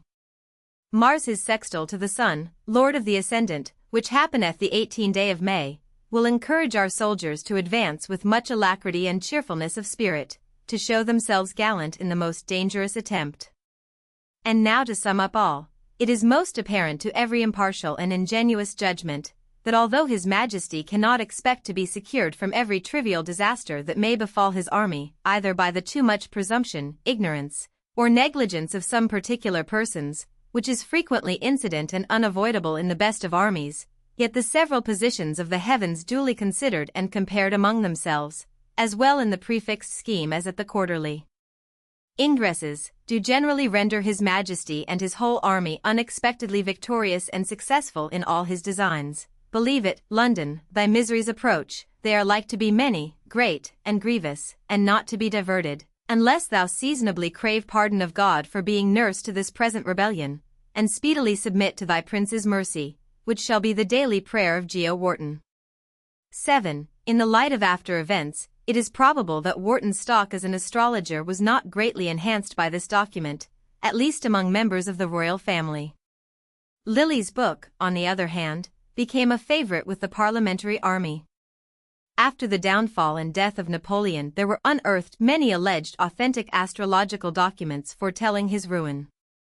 And on the death of George IV, in 1830, there appeared a document, unknown, as usual, until that time, purporting to foretell the death of the monarch to the day, and this without the astrologer knowing that his horoscope was being cast for a monarch. A full account of this prophecy is told, with full belief, by Roback, a 19th-century astrologer. He says, in the year 1828, a stranger of noble mien, advanced in life, but possessing the most bland manners, arrived at the abode of a celebrated astrologer in London, asking that the learned man foretell his future. The astrologer complied with the request of the mysterious visitor, drew forth his tables, consulted his ephemeris, and cast the horoscope or celestial map for the hour and the moment of the inquiry, according to the established rules of his art. The elements of his calculation were adverse, and a feeling of gloom cast a shade of serious thought, if not dejection, over his countenance. "You are of high rank," said the astrologer, as he calculated and looked on the stranger, "and of illustrious title." The stranger made a graceful inclination of the head in token of acknowledgment of the complimentary remarks, and the astrologer proceeded with his mission. The celestial signs were ominous of calamity to the stranger, who, probably observing a sudden change in the countenance of the astrologer, eagerly inquired what evil or good fortune had been assigned him by the celestial orbs. "To the first part of your inquiry," said the astrologer, "I can readily reply. You have been a favorite of fortune, her smiles on you have been abundant, her frowns but few, you have had, perhaps now possess, wealth and power, the impossibility of their accomplishment is the only limit to the fulfillment of your desires." "You have spoken truly of the past," said the stranger. "I have full faith in your revelations of the future. What say you of my pilgrimage in this life, is it short or long?" "I regret," replied the astrologer, in answer to this inquiry, "to be the herald of ill, though true, fortune. Your sojourn on earth will be short." "How short?" eagerly inquired the excited and anxious stranger. "Give me a momentary truce," said the astrologer, "I will consult the horoscope, and may possibly find some mitigating circumstances." Having cast his eyes over the celestial map, and paused for some moments, he surveyed the countenance of the stranger with great sympathy, and said, "I am sorry that I can find no planetary influences that oppose your destiny or death will take place in 2 years." The event justified the astrologic prediction. George IV died on May 18, 1830, exactly 2 years from the day on which he had visited the astrologer. 8. This makes a very pretty story, but it hardly seems like occult insight that an astrologer should have been able to predict an early death of a man nearly 70 years old, or to have guessed that his well-groomed visitor had, perhaps now possesses, wealth and power. Here again, however, the point of view of each individual plays the governing part in determining the importance of such a document. To the scientist it proves nothing, to the believer in astrology, everything. The significant thing is that it appeared shortly after the death of the monarch. On the continent astrologers were even more in favor than in England. Charlemagne, and some of his immediate successors, to be sure, attempted to exterminate them, but such rulers as Louis XI and Catherine de' Medici patronized and encouraged them, and it was many years after the time of Copernicus before their influence was entirely stamped out even in official life. There can be no question that what gave the color of truth to many of the predictions was the fact that so many of the prophecies of sudden deaths and great conflagrations were known to have come true. In many instances were made to come true by the astrologer himself, and so it happened that when the prediction of a great conflagration at a certain time culminated in such a conflagration, many times a second but less important burning took place, in which the ambitious astrologer, or his followers, took a central part about a stake, being convicted of incendiarism, which they had committed in order that their prophecies might be fulfilled. But, on the other hand, these predictions were sometimes turned to account by interested friends to warn certain persons of approaching dangers. For example, a certain astrologer foretold the death of Prince Alexander de' Medici. He not only foretold the death, but described so minutely the circumstances that would attend it, and gave such a correct description of the assassin who should murder the prince, that he was at once suspected of having a hand in the assassination. It developed later, however, that such was probably not the case, but that some friend of Prince Alexander, knowing of the plot to take his life, had induced the astrologer to foretell the event in order that the prince might have timely warning and so elude the conspirators. The cause of the decline of astrology was the growing prevalence of the new spirit of experimental science. Doubtless the most direct blow was dealt by the Copernican theory. So soon as this was established, the recognition of the Earth's subordinate place in the universe must have made it difficult for astronomers to be longer deceived by such coincidences as had sufficed to convince the observers of a more credulous generation. Tycho Brahe was, perhaps, the last astronomer of prominence who was a conscientious practicer of the art of the astrologer. 7. From Paracelsus to Harvey Paracelsus. In the year 1526 there appeared a new lecturer on the platform at the university at Basel, a small, beardless, effeminate-looking person who had already inflamed all Christendom with his peculiar philosophy, his revolutionary methods of treating diseases, and his unparalleled success in curing them. A man who was to be remembered in aftertime by some as the father of modern chemistry and the founder of modern medicine, by others as madman, charlatan, impostor, and by still others as a combination of all these. This soft-cheeked, effeminate, woman-hating man, whose very sex has been questioned, was Theophrastus von Hohenheim, better known as Paracelsus, 1493 to 1541. To appreciate his work, something must be known of the life of the man. He was born near Maria Einsiedeln, in Switzerland, the son of a poor physician of the place.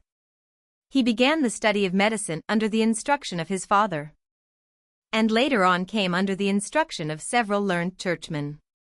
At the age of 16 he entered the University of Basel, but, soon becoming disgusted with the philosophical teachings of the time, he quitted the scholarly world of dogmas and theories and went to live among the miners in the Tyrol, in order that he might study nature and men at first hand. Ordinary methods of study were thrown aside, and he devoted his time to personal observation, the only true means of gaining useful knowledge, as he preached and practiced ever after. Here he became familiar with the art of mining, learned the physical properties of minerals, ores, and metals, and acquired some knowledge of mineral waters. More important still, he came in contact with such diseases, wounds, and injuries as miners are subject to, and he tried his hand at the practical treatment of these conditions, untrammeled by the traditions of a profession in which his training had been so scant. Having acquired some empirical skill in treating diseases, Paracelsus set out wandering from place to place all over Europe, gathering practical information as he went, and learning more and more of the medicinal virtues of plants and minerals. His wanderings covered a period of about 10 years, at the end of which time he returned to Basel, where he was soon invited to give a course of lectures in the university. These lectures were revolutionary in two respects: they were given in German instead of time-honored Latin, and they were based upon personal experience rather than upon the works of such writers as Galen and Avicenna. Indeed, the iconoclastic teacher spoke with open disparagement of these revered masters, and openly upbraided his fellow practitioners for following their tenets. Naturally, such teaching raised a storm of opposition among the older physicians, but for a time the unparalleled success of Paracelsus in curing diseases more than offset his unpopularity. Gradually, however, his bitter tongue and his coarse personality rendered him so unpopular, even among his patients, that, finally, his liberty and life being jeopardized, he was obliged to flee from Basel and became a wanderer. He lived for brief periods in Colmar, Nuremberg, Appenzell, Zurich, Pfeffers, Augsburg, and several other cities, until finally at Salzburg his eventful life came to a close in 1541. His enemies said that he had died in a tavern from the effects of a protracted debauch. His supporters maintained that he had been murdered at the instigation of rival physicians and apothecaries. But the effects of his teachings had taken firm root, and continued to spread after his death. He had shown the fallibility of many of the teachings of the hitherto standard methods of treating diseases, and had demonstrated the advantages of independent reasoning based on observation. In his Magicum he gives his reasons for breaking with tradition.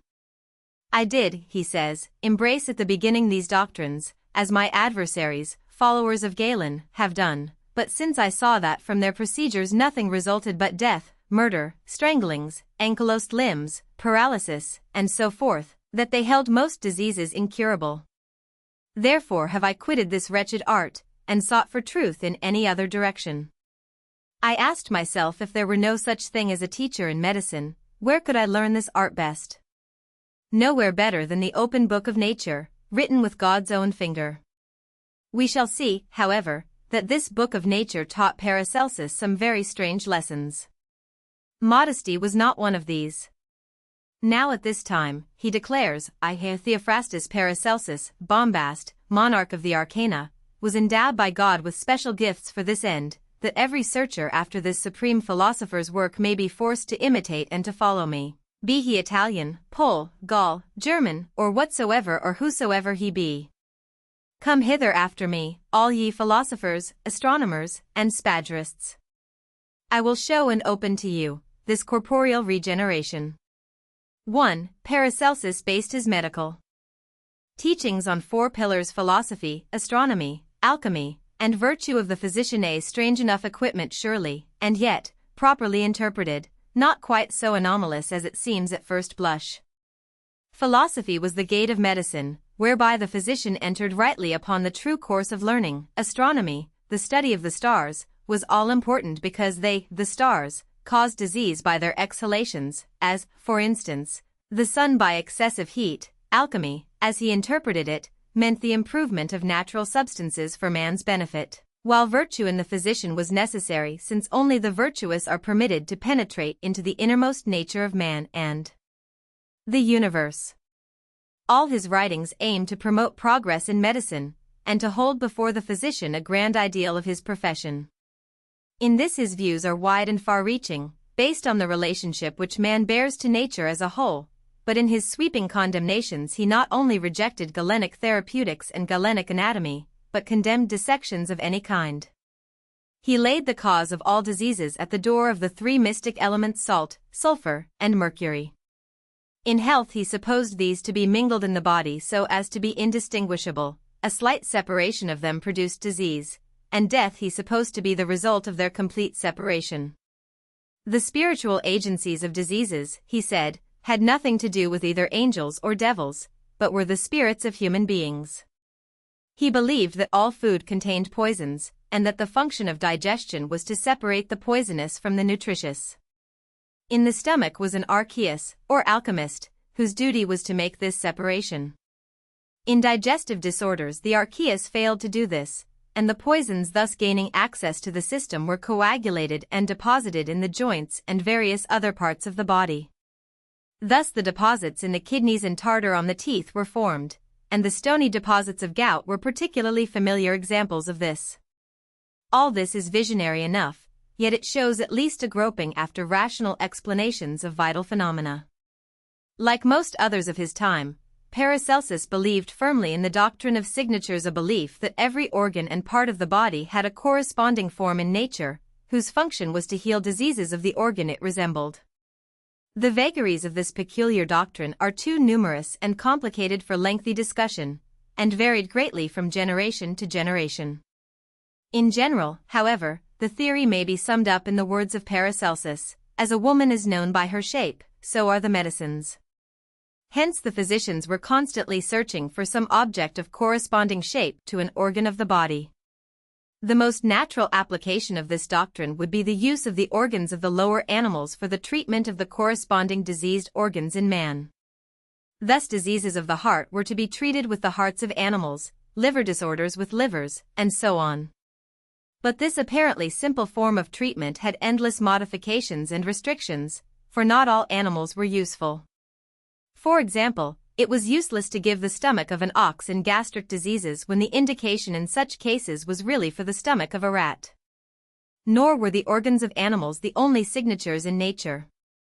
Plants also played a very important role, and the herb doctors devoted endless labor to searching for such plants. Thus the bloodroot, with its red juice, was supposed to be useful in blood diseases, in stopping hemorrhage, or in subduing the redness of an inflammation. Paracelsus's system of signatures, however, was so complicated by his theories of astronomy and alchemy that it is practically beyond comprehension. It is possible that he himself may have understood it, but it is improbable that anyone else did, as shown by the endless discussions that have taken place about it. But with all the vagaries of his theories, he was still rational in his applications. And he attacked to good purpose the complicated shotgun prescriptions of his contemporaries, advocating more simple methods of treatment. The ever-fascinating subject of electricity, or, more specifically, magnetism, found great favor with him, and with properly adjusted magnets he claimed to be able to cure many diseases. In epilepsy and lockjaw, for example, one had but to fasten magnets to the four extremities of the body, and then, when the proper medicines were given, the cure would be effected. The easy loophole for excusing failure on the ground of improper medicines is obvious, but Paracelsus declares that this one prescription is of more value than all the humoralists have ever written or taught. Since Paracelsus condemned the study of anatomy as useless, he quite naturally regarded surgery in the same light. In this he would have done far better to have studied some of his predecessors, such as Galen, Paul of Aegina, and Avicenna. But instead of cutting men to pieces, he taught that surgeons would gain more by devoting their time to searching for the universal panacea which would cure all diseases, surgical as well as medical. In this we detect a taint of the popular belief in the philosopher's stone and the magic elixir of life, his belief in which have been stoutly denied by some of his followers. He did admit, however, that one operation alone was perhaps permissible lithotomy, or the cutting for stone. His influence upon medicine rests undoubtedly upon his revolutionary attitude, rather than on any great or new discoveries made by him.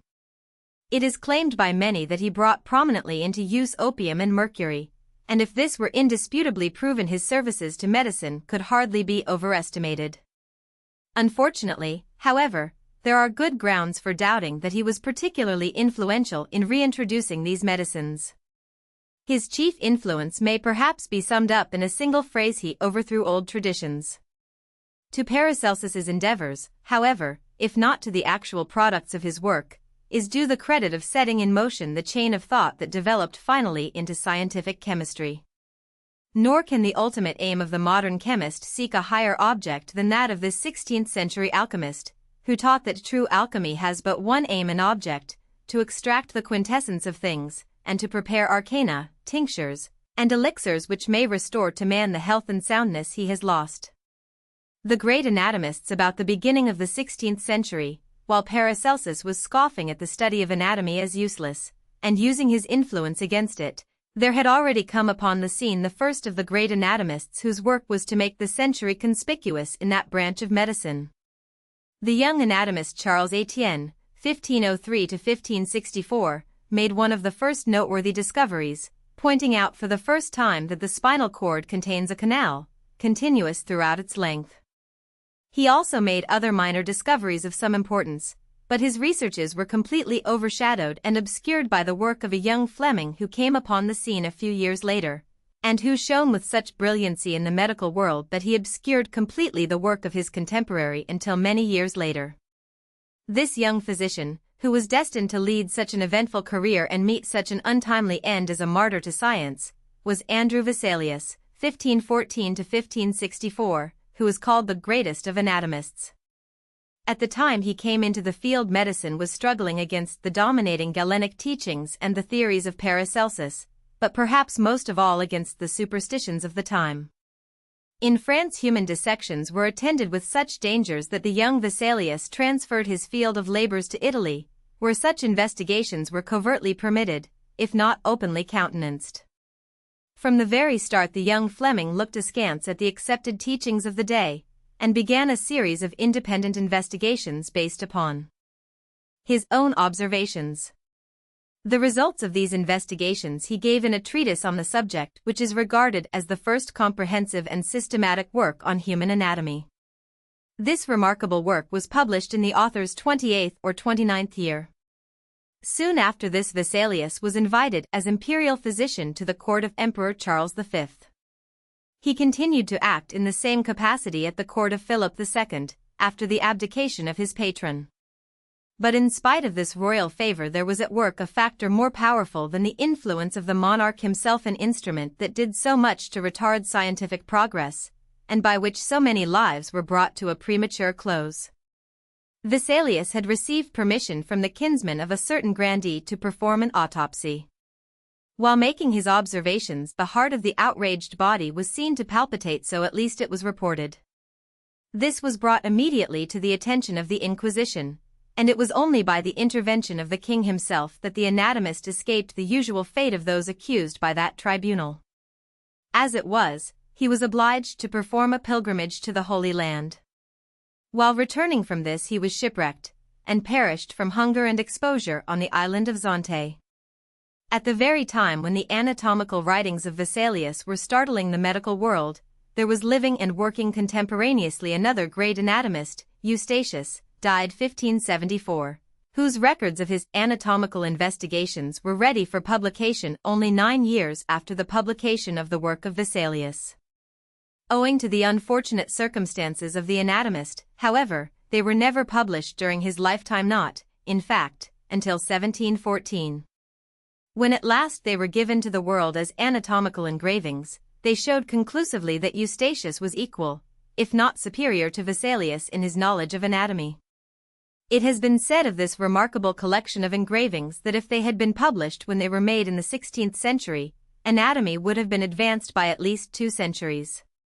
But be this as it may, they certainly show that their author was a most careful dissector and observer. Eustachius described accurately for the first time certain structures of the middle ear, and rediscovered the tube leading from the ear to the throat that bears his name. He also made careful studies of the teeth and the phenomena of first and second dentition.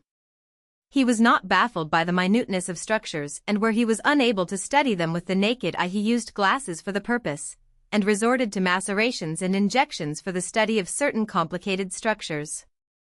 But while the fruit of his pen and pencil were lost for more than a century after his death, the effects of his teachings were not, and his 2 pupils, Fallopius and Columbus, are almost as well known today as their illustrious teacher.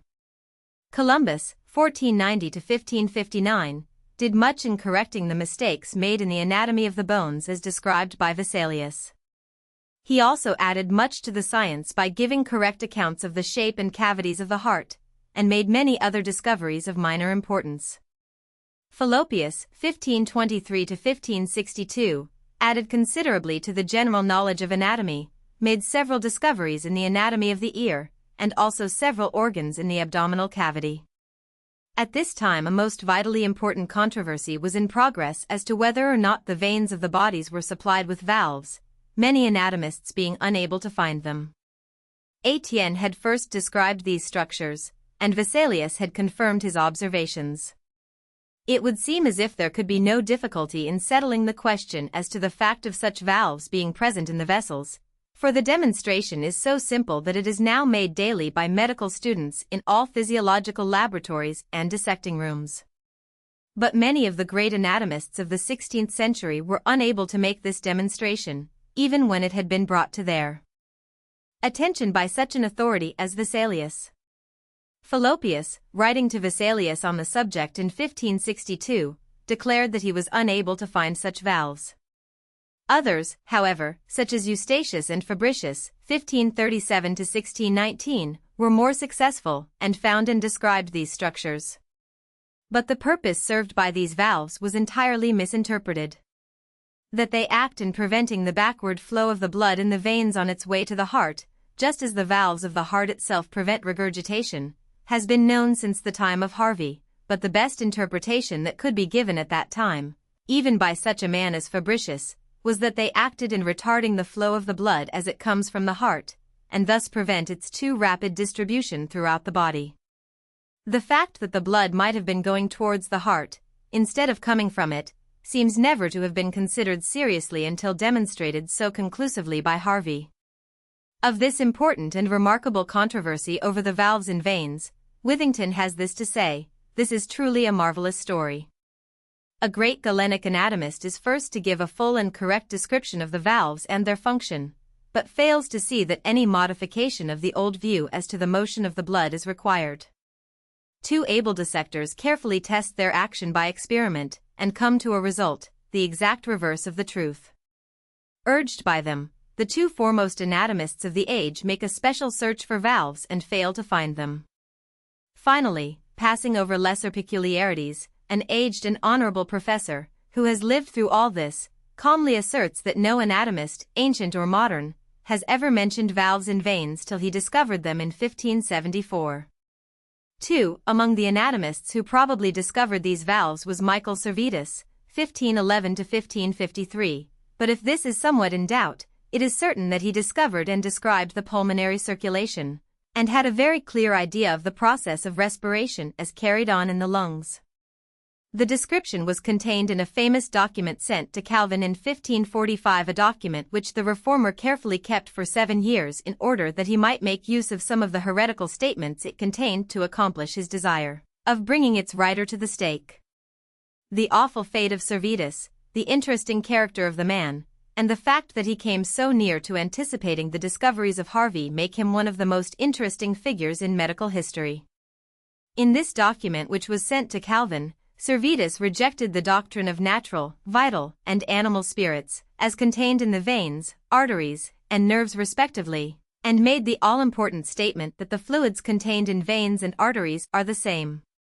He showed also that the blood is purged from fume and purified by respiration in the lungs, and declared that there is a new vessel in the lungs, formed out of vein and artery.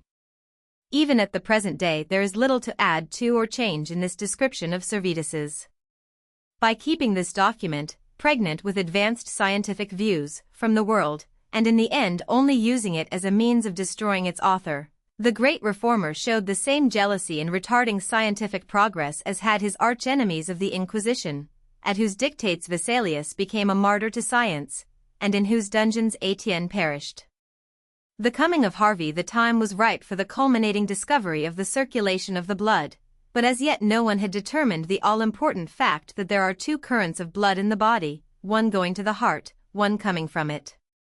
The valves in the veins would seem to show conclusively that the venous current did not come from the heart, and surgeons must have observed thousands of times the everyday phenomenon of congested veins at the distal extremity of a limb around which a ligature or constriction of any kind had been placed, and the simultaneous depletion of the vessels at the proximal points above the ligature. But it should be remembered that inductive science was in its infancy. This was the 16th, not the 19th century, and few men had learned to put implicit confidence in their observations and convictions when opposed to existing doctrines. The time was at hand, however, when such a man was to make his appearance, and, as in the case of so many revolutionary doctrines in science, this man was an Englishman. It remained for William Harvey, 1578 to 1657, to solve the great mystery which had puzzled the medical world since the beginning of history, not only to solve it, but to prove his case so conclusively and so simply that for all time his little booklet must be handed down as one of the great masterpieces of lucid and almost faultless demonstration. Harvey, the son of a prosperous Kentish yeoman, was born at Folkestone. His education was begun at the Grammar School of Canterbury, and later he became a pensioner of Caius College, Cambridge. Soon after taking his degree of B.A., at the age of 19, he decided upon the profession of medicine, and went to Padua as a pupil of Fabricius and Caesarius. Returning to England at the age of 24, he soon after, 1609, obtained the reversion of the post of physician to St. Bartholomew's Hospital, his application being supported by James I himself. Even at this time he was a popular physician, counting among his patients such men as Francis Bacon. In 1618 he was appointed physician extraordinary to the king, and, a little later, physician in ordinary. He was in attendance upon Charles I, at the Battle of Edgehill, in 1642, where, with the young Prince of Wales and the Duke of York, after seeking shelter under a hedge, he drew a book out of his pocket and, forgetful of the battle, became absorbed in study, until finally the cannonballs from the enemy's artillery made him seek a more sheltered position. On the fall of Charles I, he retired from practice, and lived in retirement with his brother. He was then well along in years, but still pursued his scientific researches with the same vigor as before, directing his attention chiefly to the study of embryology. On June 3, 1657, he was attacked by paralysis and died, in his 80th year. He had lived to see his theory of the circulation accepted, several years before, by all the eminent anatomists of the civilized world. A keenness in the observation of facts, characteristic of the mind of the man, had led Harvey to doubt the truth of existing doctrines as to the phenomena of the circulation. Galen had taught that the arteries are filled, like bellows, because they are expanded, but Harvey thought that the action of spurting blood from a severed vessel disproved this. For the spurting was remittent, now with greater, now with less impetus, and its greater force always corresponded to the expansion, diastole, not the contraction, systole, of the vessel. Furthermore, it was evident that contraction of the heart and the arteries was not simultaneous, as was commonly taught, because in that case there would be no marked propulsion of the blood in any direction, and there was no gainsaying the fact that the blood was forcibly propelled in a definite direction, and that direction away from the heart. Harvey's investigations led him to doubt also the accepted theory that there was a porosity in the septum of tissue that divides the two ventricles of the heart. It seemed unreasonable to suppose that a thick fluid like the blood could find its way through pores so small that they could not be demonstrated by any means devised by man. In evidence that there could be no such openings, he pointed out that, since the two ventricles contract at the same time, this process would impede rather than facilitate such an intraventricular passage of blood. But what seemed the most conclusive proof of all was the fact that in the fetus there existed a demonstrable opening between the two ventricles, and yet this is closed in the fully developed heart. Why should nature, if she intended that blood should pass between the two cavities, choose to close this opening and substitute microscopic openings in place of it? It would surely seem more reasonable to have the small perforations in the thin, easily permeable membrane of the fetus, and the opening in the adult heart, rather than the reverse. From all this Harvey drew his correct conclusions, declaring earnestly, by Hercules, there are no such porosities, and they cannot be demonstrated. Having convinced himself that no intraventricular opening existed, he proceeded to study the action of the heart itself, untrammeled by too much faith in established theories, and, as yet, with no theory of his own. He soon discovered that the commonly accepted theory of the heart striking against the chest wall during the period of relaxation was entirely wrong, and that its action was exactly the reverse of this, the heart striking the chest wall during contraction. Having thus disproved the accepted theory concerning the heart's action, he took up the subject of the action of arteries, and soon was able to demonstrate by vivisection that the contraction of the arteries was not simultaneous with contractions of the heart. His experiments demonstrated that these vessels were simply elastic tubes whose pulsations were nothing else than the impulse of the blood within them.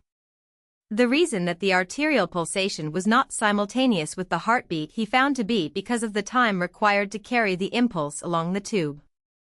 By a series of further careful examinations and experiments, which are too extended to be given here, he was soon able further to demonstrate the action and course of the blood during the contractions of the heart. His explanations were practically the same as those given today: first the contraction of the auricle, sending blood into the ventricle, then ventricular contraction, making the pulse, and sending the blood into the arteries.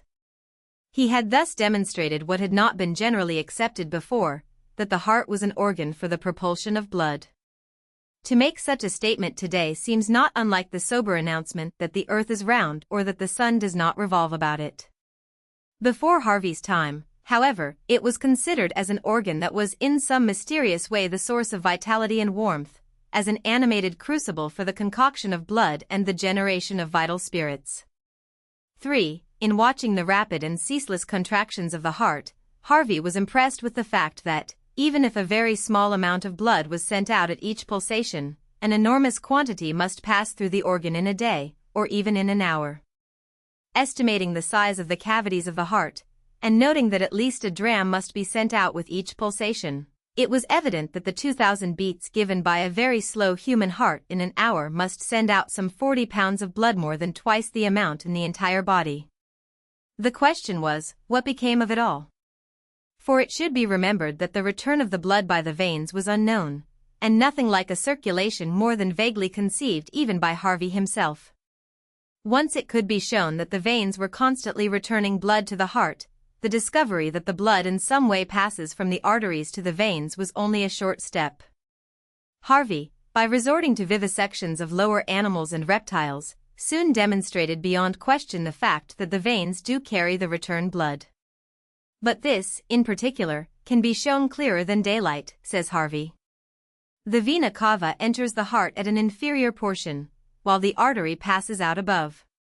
Now if the vena cava be taken up with forceps or the thumb and finger, and the course of the blood intercepted for some distance below the heart, you will at once see it almost emptied between the fingers and the heart, the blood being exhausted by the heart's pulsation, the heart at the same time becoming much paler even in its dilatation, smaller in size, owing to the deficiency of blood, and at length languid in pulsation, as if about to die. On the other hand, when you release the vein, the heart immediately regains its color and dimensions. After that, if you leave the vein free and tie and compress the arteries at some distance from the heart, you will see, on the contrary, their included portion grow excessively turgid, the heart becoming so beyond measure, assuming a dark red color, even to lividity, and at length so overloaded with blood as to seem in danger of suffocation, but when the obstruction is removed it returns to its normal condition, in size, color, and movement. 4. This conclusive demonstration that the veins return the blood to the heart must have been most impressive to Harvey, who had been taught to believe that the blood current in the veins pursued an opposite course, and must have tended to shake his faith in all existing doctrines of the day.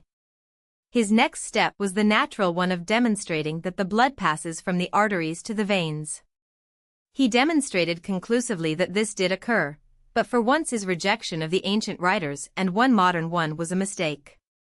For Galen had taught, and had attempted to demonstrate, that there are sets of minute vessels connecting the arteries and the veins, and Servetus had shown that there must be such vessels, at least in the lungs. However, the little flaw in the otherwise complete demonstration of Harvey detracts nothing from the main issue at stake. It was for others who followed to show just how these small vessels acted in effecting the transfer of the blood from artery to vein, and the grand general statement that such a transfer does take place was, after all, the all-important one, and the exact method of how it takes place a detail. Harvey's experiments to demonstrate that the blood passes from the arteries to the veins are so simply and concisely stated that they may best be given in his own words. I have here to cite certain experiments, he wrote, from which it seems obvious that the blood enters a limb by the arteries, and returns from it by the veins, that the arteries are the vessels carrying the blood from the heart, and the veins the returning channels of the blood to the heart, that in the limbs and extreme parts of the body the blood passes either by anastomosis from the arteries into the veins, or immediately by the pores of the flesh, or in both ways, as has already been said.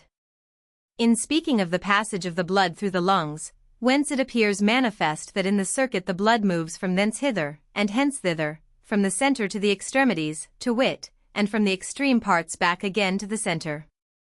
Finally, upon grounds of circulation, with the same elements as before, it will be obvious that the quantity can neither be accounted for by the ingesta, nor yet be held necessary to nutrition.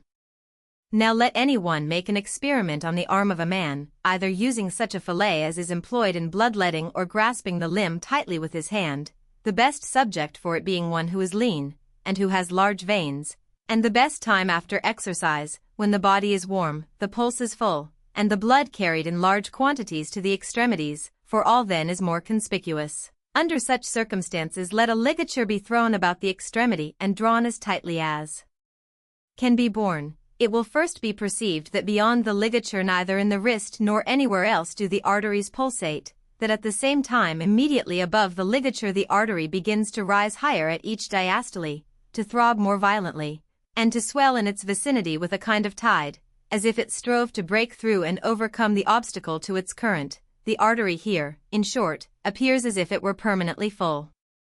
The hand under such circumstances retains its natural color and appearances. In the course of time it begins to fall somewhat in temperature, indeed, but nothing is drawn into it. After the bandage has been kept on some short time in this way, let it be slackened a little, brought to the state or term of middling tightness which is used in bleeding, and it will be seen that the whole hand and arm will instantly become deeply suffused and distended, injected, gorged with blood, drawn, as it is said, by this middling ligature, without pain, or heat, or any horror of a vacuum, or any other cause yet indicated.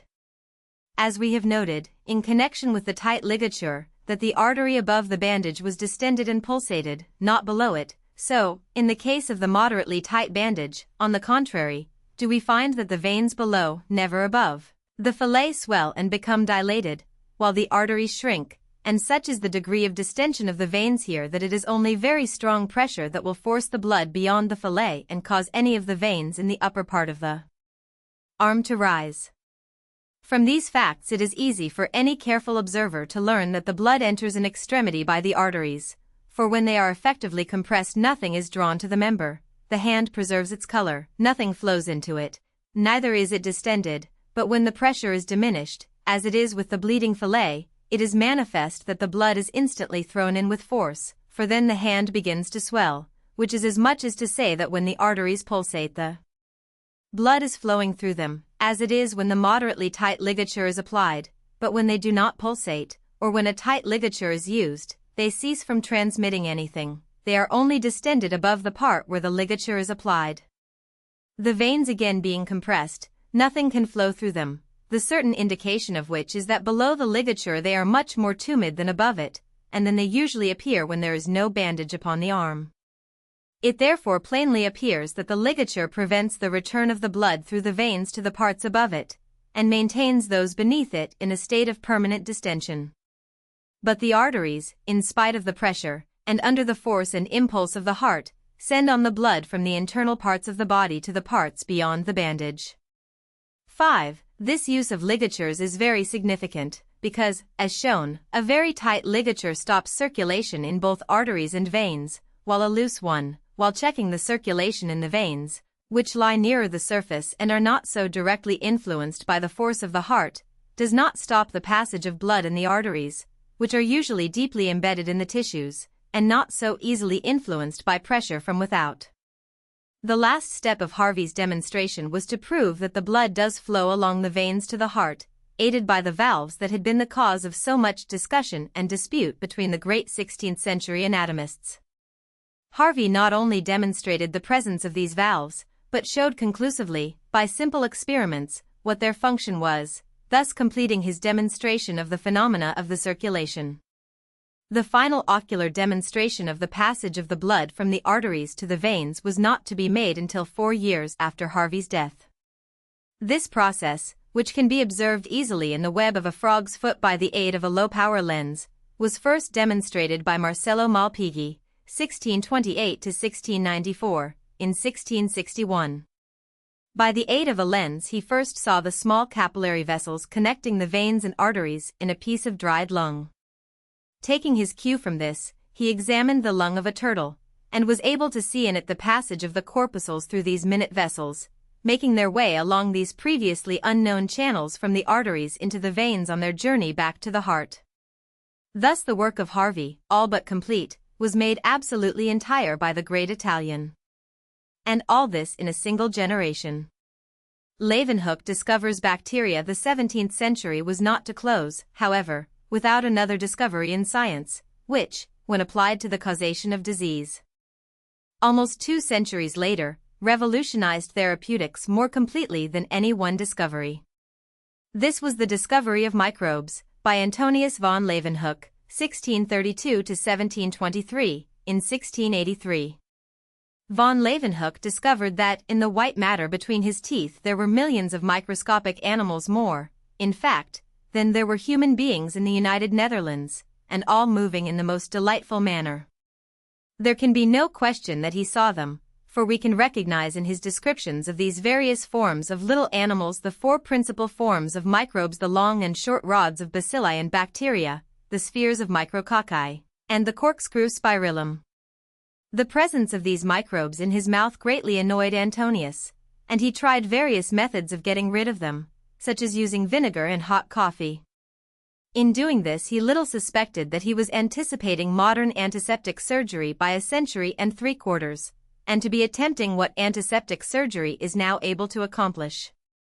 For the fundamental principle of antisepsis is the use of medicines for ridding wounds of similar microscopic organisms. Von Leeuwenhoek was only temporarily successful in his attempts, however, and took occasion to communicate his discovery to the Royal Society of England, hoping that they would be interested in this novelty. Probably they were, but not sufficiently so for any member to pursue any protracted investigations or reach any satisfactory conclusions, and the whole matter was practically forgotten until the middle of the 19th century. 8. Medicine in the 16th and 17th centuries. Of the half-dozen surgeons who were prominent in the 16th century, Ambrose Pare, 1517 to 1590, called the father of French surgery, is perhaps the most widely known. He rose from the position of a common barber to that of surgeon to three French monarchs, Henry II, Francis II, and Charles IX. Some of his mottos are still first principles of the medical man. Among others are, "He who becomes a surgeon for the sake of money, and not for the sake of knowledge, will accomplish nothing," and "A tried remedy is better than a newly invented." On his statue is his modest estimate of his work in caring for the wounded. Je le pensais, Dieu le guérit. I dressed him, God cured him. It was in this dressing of wounds on the battlefield that he accidentally discovered how useless and harmful was the terribly painful treatment of applying boiling oil to gunshot wounds as advocated by John of Vigo. It happened that after a certain battle, where there was an unusually large number of casualties, Pare found, to his horror, that no more boiling oil was available for the surgeons, and that he should be obliged to dress the wounded by other simpler methods. To his amazement, the results proved entirely satisfactory, and from that day he discarded the hot oil treatment. As Pare did not understand Latin, he wrote his treatises in French, thus inaugurating a custom in France that was begun by Paracelsus in Germany half a century before. He reintroduced the use of the ligature in controlling hemorrhage, introduced the figure of 8 suture in the operation for hare lip, improved many of the medico-legal doctrines, and advanced the practice of surgery generally. He is credited with having successfully performed the operation for strangulated hernia, but he probably borrowed it from Peter Franco, 1505 to 1570, who published an account of this operation in 1556. As this operation is considered by some the most important operation in surgery, its discoverer is entitled to more than passing notice, although he was despised and ignored by the surgeons of his time. Franco was an illiterate traveling lithotomist, a class of itinerant physicians who were very generally frowned down by the regular practitioners of medicine. But Franco possessed such skill as an operator, and appears to have been so earnest in the pursuit of what he considered a legitimate calling, that he finally overcame the popular prejudice and became one of the salaried surgeons of the Republic of Bern. He was the first surgeon to perform the suprapubic lithotomy operation, the removal of stone through the abdomen instead of through the perineum. His works, while written in an illiterate style, give the clearest descriptions of any of the early modern writers. As the fame of Franco rests upon his operation for prolonging human life, so the fame of his Italian contemporary, Gaspar Tagliacozzi, 1545 to 1599, rests upon his operation for increasing human comfort and happiness by restoring amputated noses. At the time in which he lived, amputation of the nose was very common, partly from disease, but also because a certain pope had fixed the amputation of that member as the penalty for larceny. Tagliacozzi probably borrowed his operation from the East, but he was the first Western surgeon to perform it and describe it. So great was the fame of his operations that patients flocked to him from all over Europe, and each went away with as many noses as he liked. Naturally, the man who directed his efforts to restoring structures that had been removed by order of the Church was regarded in the light of a heretic by many theologians, and though he succeeded in cheating the stake or dungeon, and died a natural death, his body was finally cast out of the church in which it had been buried. In the 16th century, Germany produced a surgeon, Fabricius Hildanes, 1560 to 1639, whose work compares favorably with that of Pare, and whose name would undoubtedly have been much better known had not the circumstances of the time in which he lived tended to obscure his merits. The blind followers of Paracelsus could see nothing outside the pale of their master's teachings, and the disastrous 30 Years' War tended to obscure and retard all scientific advances in Germany. Unlike many of his fellow surgeons, Hildanes was well versed in Latin and Greek, and, contrary to the teachings of Paracelsus, he laid particular stress upon the necessity of the surgeon having a thorough knowledge of anatomy. He had a helpmate in his wife, who was also something of a surgeon, and she is credited with having first made use of the magnet in removing particles of metal from the eye.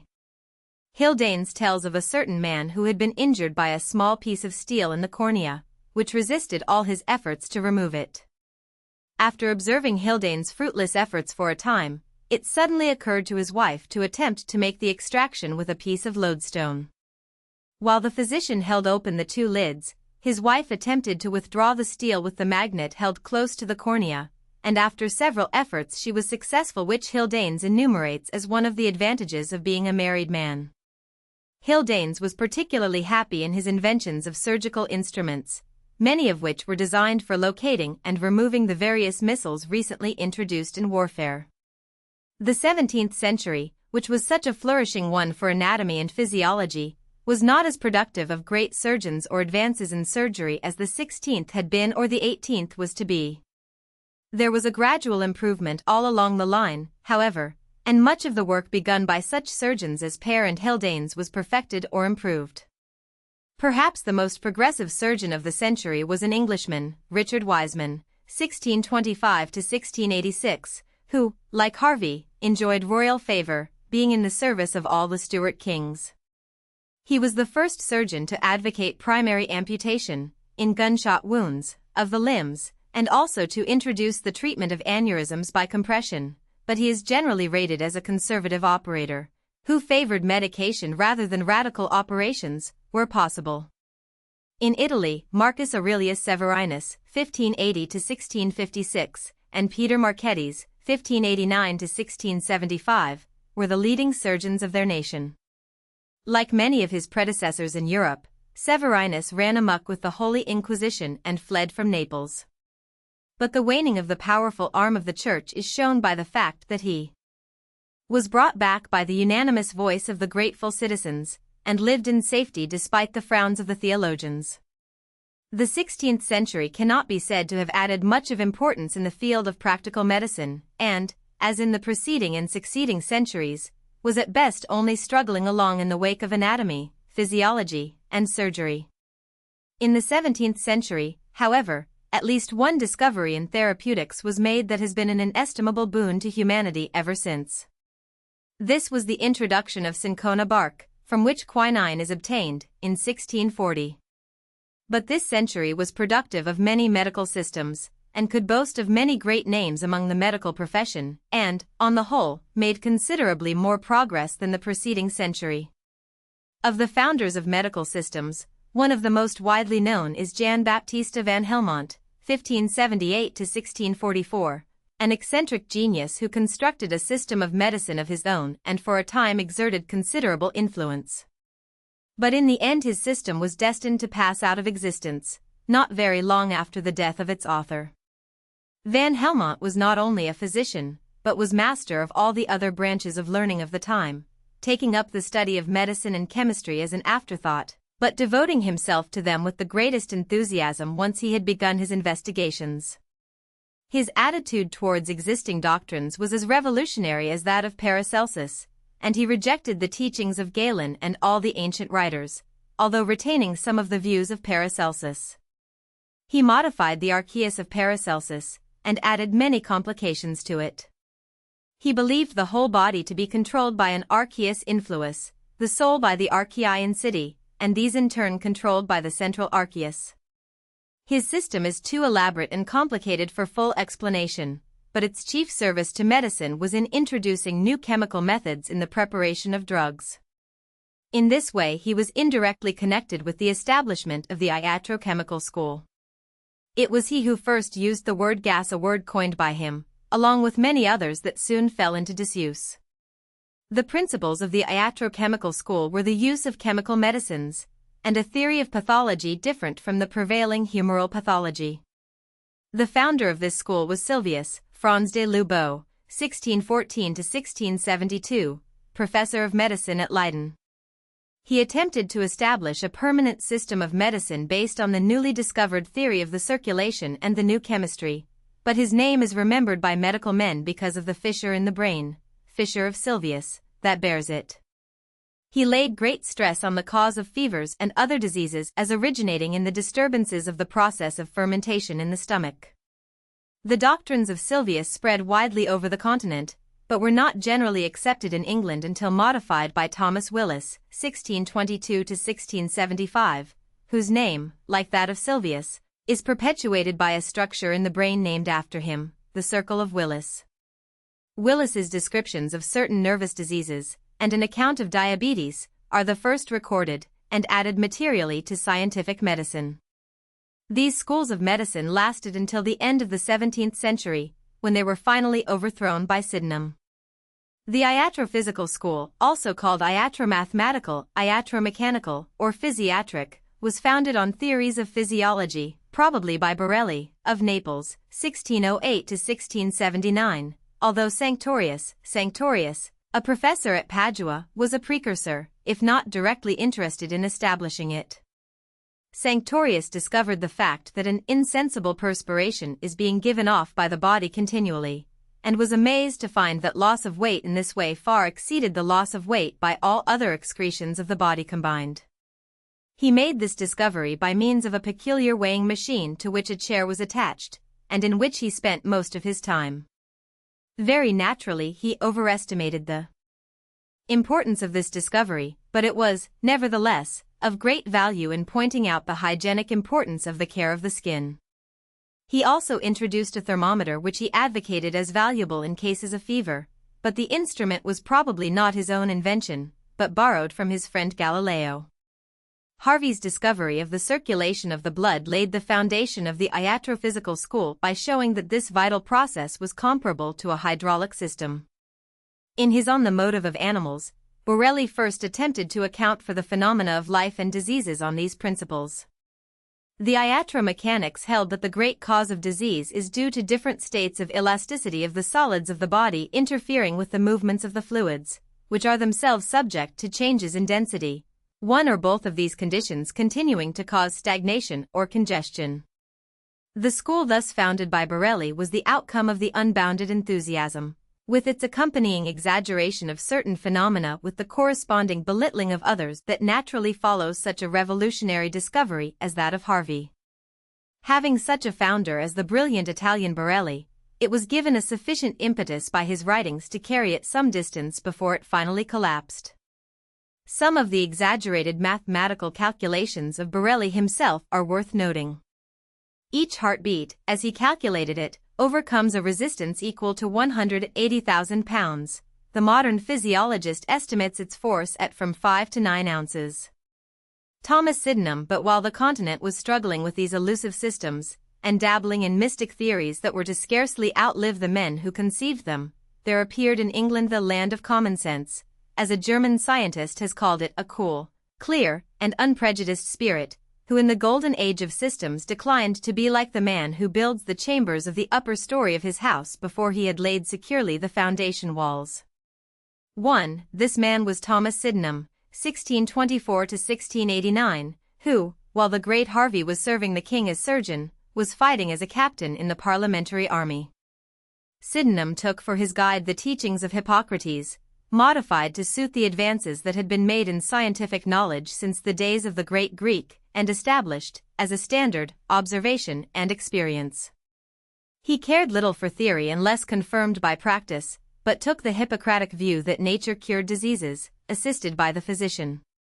He gave due credit, however, to the importance of the part played by the assistant. As he saw it, medicine could be advanced in 3 ways: 1. By accurate descriptions or natural histories of diseases; 2. By establishing a fixed principle or method of treatment, founded upon experience; 3. By searching for specific remedies, which he believes must exist in considerable numbers, though he admits that the only one yet discovered is Peruvian bark. 2. As it happened, another equally specific remedy, mercury, when used in certain diseases, was already known to him, but he evidently did not recognize it as such. The influence on future medicine of Sydenham's teachings was most pronounced, due mostly to his teaching of careful observation. To most physicians, however, he is now remembered chiefly for his introduction of the use of laudanum, still considered one of the most valuable remedies of modern pharmacopoeias. The German gives the honor of introducing this preparation to Paracelsus, but the English-speaking world will always believe that the credit should be given to Sydenham. 9. Philosopher-scientists and new institutions of learning. We saw that in the old Greek days there was no sharp line of demarcation between the field of the philosopher and that of the scientist. In the Hellenistic epoch, however, knowledge became more specialized, and our recent chapters have shown us scientific investigators whose efforts were far enough removed from the intangibilities of the philosopher. It must not be overlooked, however, that even in the present epoch there were men whose intellectual efforts were primarily directed towards the subtleties of philosophy, yet who had also a penchant for strictly scientific imaginings, if not indeed for practical scientific experiments. At least 3 of these men were of sufficient importance in the history of the development of science to demand more than passing notice. These 3 are the Englishman Francis Bacon, 1561–1626, the Frenchman René Descartes, 1596–1650, and the German Gottfried Leibniz, 1646–1716. Bacon, as the earliest pathbreaker, showed the way, theoretically at least, in which the sciences should be studied. Descartes, pursuing the methods pointed out by Bacon, carried the same line of abstract reason into practice as well, while Leibniz, coming some years later, and having the advantage of the wisdom of his 2 great predecessors, was naturally influenced by both in his views of abstract scientific principles. Bacon's career as a statesman and his faults and misfortunes as a man do not concern us here. Our interest in him begins with his entrance into Trinity College, Cambridge, where he took up the study of all the sciences taught there at that time. During the 3 years he became more and more convinced that science was not being studied in a profitable manner, until at last, at the end of his college course, he made ready to renounce the old Aristotelian methods of study and advance his theory of inductive study. For although he was a great admirer of Aristotle's work, he became convinced that his methods of approaching study were entirely wrong. The opinion of Aristotle, he says, in his De Argumentum Scientiarum, seemeth to me a negligent opinion, that of those things which exist by nature nothing can be changed by custom, using for example, that if a stone be thrown 10,000 times up it will not learn to ascend, and that by often seeing or hearing we do not learn to see or hear better. For though this principle be true in things wherein nature is peremptory, the reason whereof we cannot now stand to discuss, yet it is otherwise in things wherein nature admitteth a latitude. For he might see that a straight glove will come more easily on with use, and that a wand will by use bend otherwise than it grew, and that by use of the voice we speak louder and stronger, and that by use of enduring heat or cold we endure it the better, and the like, which latter sort have a nearer resemblance unto that subject of manners he handleth than those instances which he allegeth. 1. These were his opinions, formed while a young man in college, repeated at intervals through his maturer years, and reiterated and emphasized in his old age. Masses of facts were to be obtained by observing nature at first hand, and from such accumulations of facts deductions were to be made. In short, reasoning was to be from the specific to the general, and not vice versa. It was by his teachings alone that Bacon thus contributed to the foundation of modern science, and, while he was constantly thinking and writing on scientific subjects, he contributed little in the way of actual discoveries.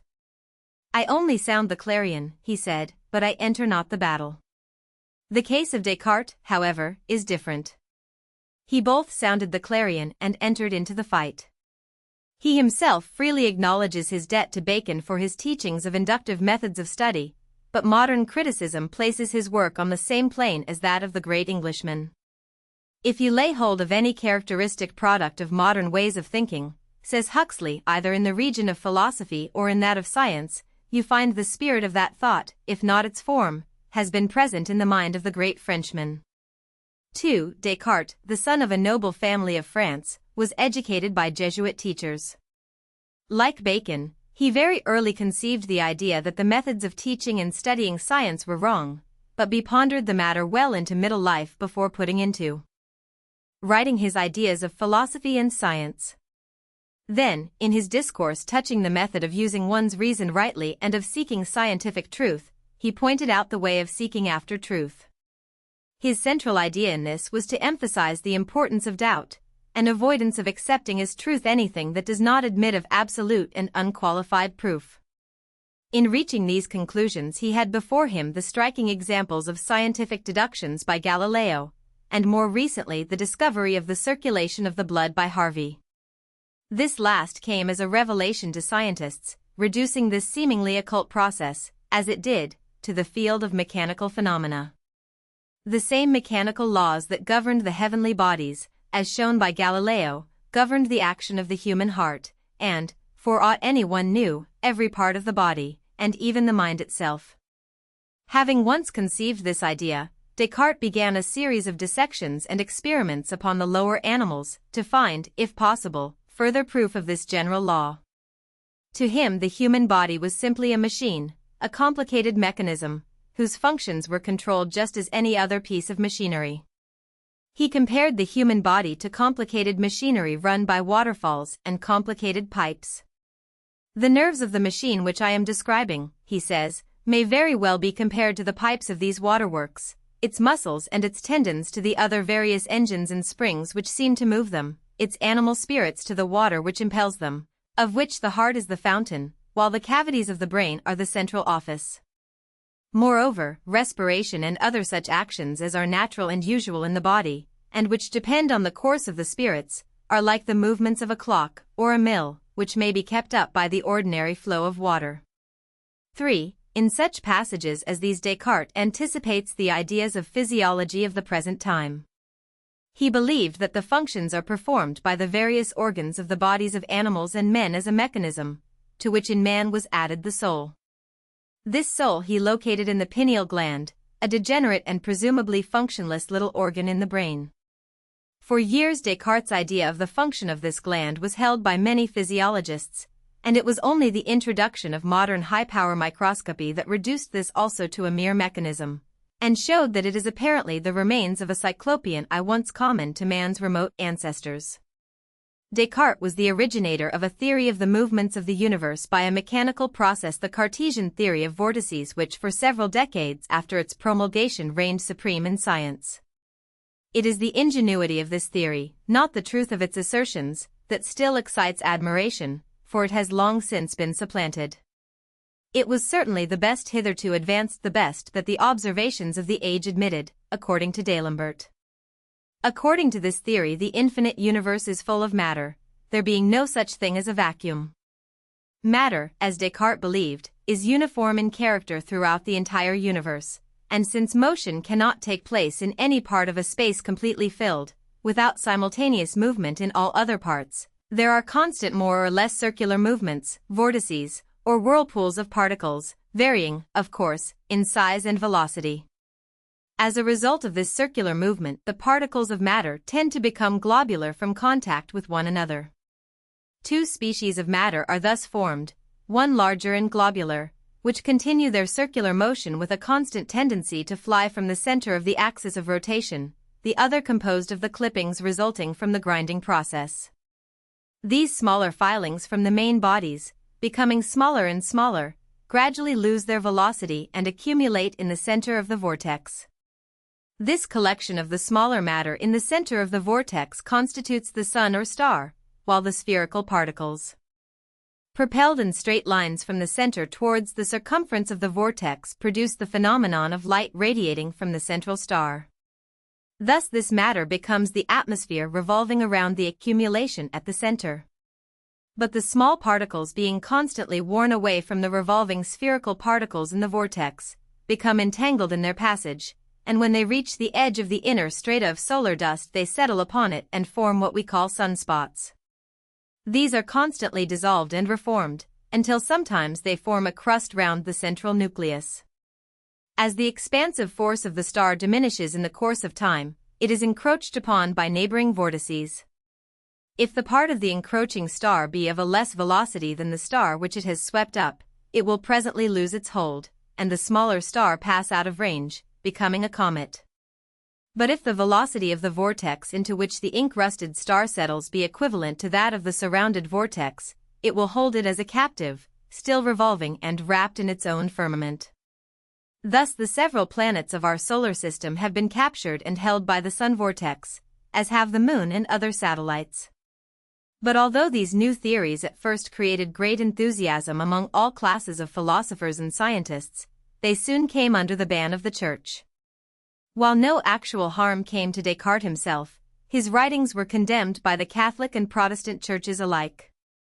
The spirit of philosophical inquiry he had engendered, however, lived on, and is largely responsible for modern philosophy. In many ways, the life and works of Leibniz remind us of Bacon rather than Descartes. His life was spent in filling high political positions, and his philosophical and scientific writings were bypaths of his fertile mind. He was a theoretical rather than a practical scientist, his contributions to science being in the nature of philosophical reasonings rather than practical demonstrations. Had he been able to withdraw from public life and devote himself to science alone, as Descartes did, he would undoubtedly have proved himself equally great as a practical worker. But during the time of his greatest activity in philosophical fields, between the years 1690 and 1716, he was all the time performing extraordinary active duties in entirely foreign fields. His work may be regarded, perhaps, as doing for Germany in particular what Bacon's did for England and the rest of the world in general. Only a comparatively small part of his philosophical writings concern us here. According to his theory of the ultimate elements of the universe, the entire universe is composed of individual centers, or monads. To these monads he ascribed numberless qualities by which every phase of nature may be accounted. They were supposed by him to be percipient, self-acting beings, not under arbitrary control of the deity, and yet God himself was the original monad from which all the rest are generated. With this conception as a basis, Leibniz deduced his doctrine of pre-established harmony, whereby the numerous independent substances composing the world are made to form one universe. He believed that by virtue of an inward energy monads develop themselves spontaneously, each being independent of every other. In short, each monad is a kind of deity in itself, a microcosm representing all the great features of the macrocosm. It would be impossible clearly to estimate the precise value of the stimulative influence of these philosophers upon the scientific thought of their time. There was one way, however, in which their influence was made very tangible, namely, in the incentive they gave to the foundation of scientific societies. Scientific societies at the present time, when the elements of time and distance are practically eliminated in the propagation of news, and when cheap printing has minimized the difficulties of publishing scientific discoveries, it is difficult to understand the isolated position of the scientific investigation of the ages that preceded steam and electricity. Shut off from the world and completely out of touch with fellow laborers perhaps only a few miles away, the investigators were naturally seriously handicapped, and inventions and discoveries were not made with the same rapidity that they would undoubtedly have been had the same men been receiving daily, weekly, or monthly communications from fellow laborers all over the world, as they do today. Neither did they have the advantage of public or semi-public laboratories, where they were brought into contact with other men, from whom to gather fresh trains of thought and receive the stimulus of their successes or failures. In the natural course of events, however, neighbors who were interested in somewhat similar pursuits, not of the character of the rivalry of trade or commerce, would meet more or less frequently and discuss their progress. The mutual advantages of such intercourse would be at once appreciated, and it would be but a short step from the casual meeting of two neighborly scientists to the establishment of societies, meeting at fixed times, and composed of members living within reasonable traveling distance. There would, perhaps, be the weekly or monthly meetings of men in a limited area, and as the natural outgrowth of these little local societies, with frequent meetings, would come the formation of larger societies, meeting less often, where members traveled a considerable distance to attend. And, finally, with increased facilities for communication and travel, the great international societies of today would be produced the natural outcome of the neighborly meetings of the primitive medieval investigators. In Italy, at about the time of Galileo, several small societies were formed. One of the most important of these was the Linnean Society, founded about the year 1611, Galileo himself being a member. This society was succeeded by the Accademia del Cimento, at Florence, in 1657, which for a time flourished, with such a famous scientist as Torricelli as one of its members. In England, an impetus seems to have been given by Sir Francis Bacon's writings in criticism and censure of the system of teaching in colleges. It is supposed that his suggestions as to what should be the aims of a scientific society led eventually to the establishment of the Royal Society. He pointed out how little had really been accomplished by the existing institutions of learning in advancing science, and asserted that little good could ever come from them while their methods of teaching remained unchanged. He contended that the system which made the lectures and exercises of such a nature that no deviation from the established routine could be thought of was pernicious. But he showed that if any teacher had the temerity to turn from the traditional paths, the daring pioneer was likely to find insurmountable obstacles placed in the way of his advancement. The studies were imprisoned within the limits of a certain set of authors, and originality in thought or teaching was to be neither contemplated nor tolerated. The words of Bacon, given in strong and unsparing terms of censure and condemnation, but nevertheless with perfect justification, soon bore fruit. As early as the year 1645, a small company of scientists had been in the habit of meeting at some place in London to discuss philosophical and scientific subjects for mental advancement. In 1648, owing to the political disturbances of the time, some of the members of these meetings removed to Oxford, among them Boyle, Wallace, and Wren, where the meetings were continued, as were also the meetings of those left in London. In 1662, however, when the political situation had become more settled, these two bodies of men were united under a charter from Charles II, and Bacon's ideas were practically expressed in that learned body, the Royal Society of London. And it matters little that in some respects Bacon's views were not followed in the practical workings of the society, or that the division of labor in the early stages was somewhat different than at present. The aim of the society has always been one for the advancement of learning, and if Bacon himself could look over its records, he would surely have little fault to find with the aid it has given in carrying out his ideas for the promulgation of useful knowledge. 10 years after the charter was granted to the Royal Society of London, Lord Bacon's words took practical effect in Germany, with the result that the Academia Naturae Curiosorum was founded, under the leadership of Professor J. C. Sturm. The early labors of this society were devoted to a repetition of the most notable experiments of the time, and the work of the Embryo Society was published in 2 volumes, in 1672 and 1685 respectively, which were practically textbooks of the physics of the period. It was not until 1700 that Frederick I founded the Royal Academy of Sciences at Berlin, after the elaborate plan of Leibniz, who was himself the first president. Perhaps the nearest realization of Bacon's ideal, however, is in the Royal Academy of Sciences at Paris, which was founded in 1666 under the administration of Colbert, during the reign of Louis XIV.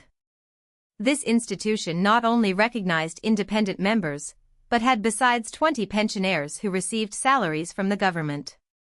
In this way a select body of scientists were enabled to pursue their investigations without being obliged to give thought to the morrow for their sustenance.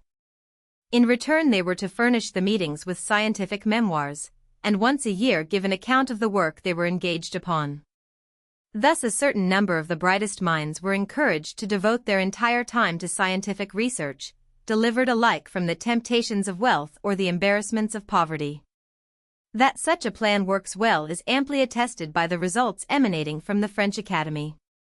Pensioners in various branches of science, however either paid by the state or by learned societies, are no longer confined to France. Among the other early scientific societies was the Imperial Academy of Sciences at St. Petersburg, projected by Peter the Great and established by his widow, Catherine I, in 1725, and also the Royal Swedish Academy, incorporated in 1781, and counting among its early members such men as the celebrated Linnaeus. But after the first impulse had resulted in a few learned societies, their manifest advantage was so evident that additional numbers increased rapidly, until at present almost every branch of every science is represented by more or less important bodies, and these are, individually and collectively, adding to knowledge and stimulating interest in the many fields of science, thus vindicating Lord Bacon's asseverations that knowledge could be satisfactorily promulgated in this manner. The successors of Galileo in physical science. We have now to witness the diversified efforts of a company of men who, working for the most part independently, greatly added to the data of the physical sciences such men as Boyle, Huygens, von Guericke, and Hooke. It will be found that the studies of these men covered the whole field of physical sciences as then understood the field of so-called natural philosophy. We shall best treat these successors of Galileo and precursors of Newton somewhat biographically, pointing out the correspondences and differences between their various accomplishments as we proceed. It will be noted in due course that the work of some of them was anticipatory of great achievements of a later century. Robert Boyle, 1627–1691.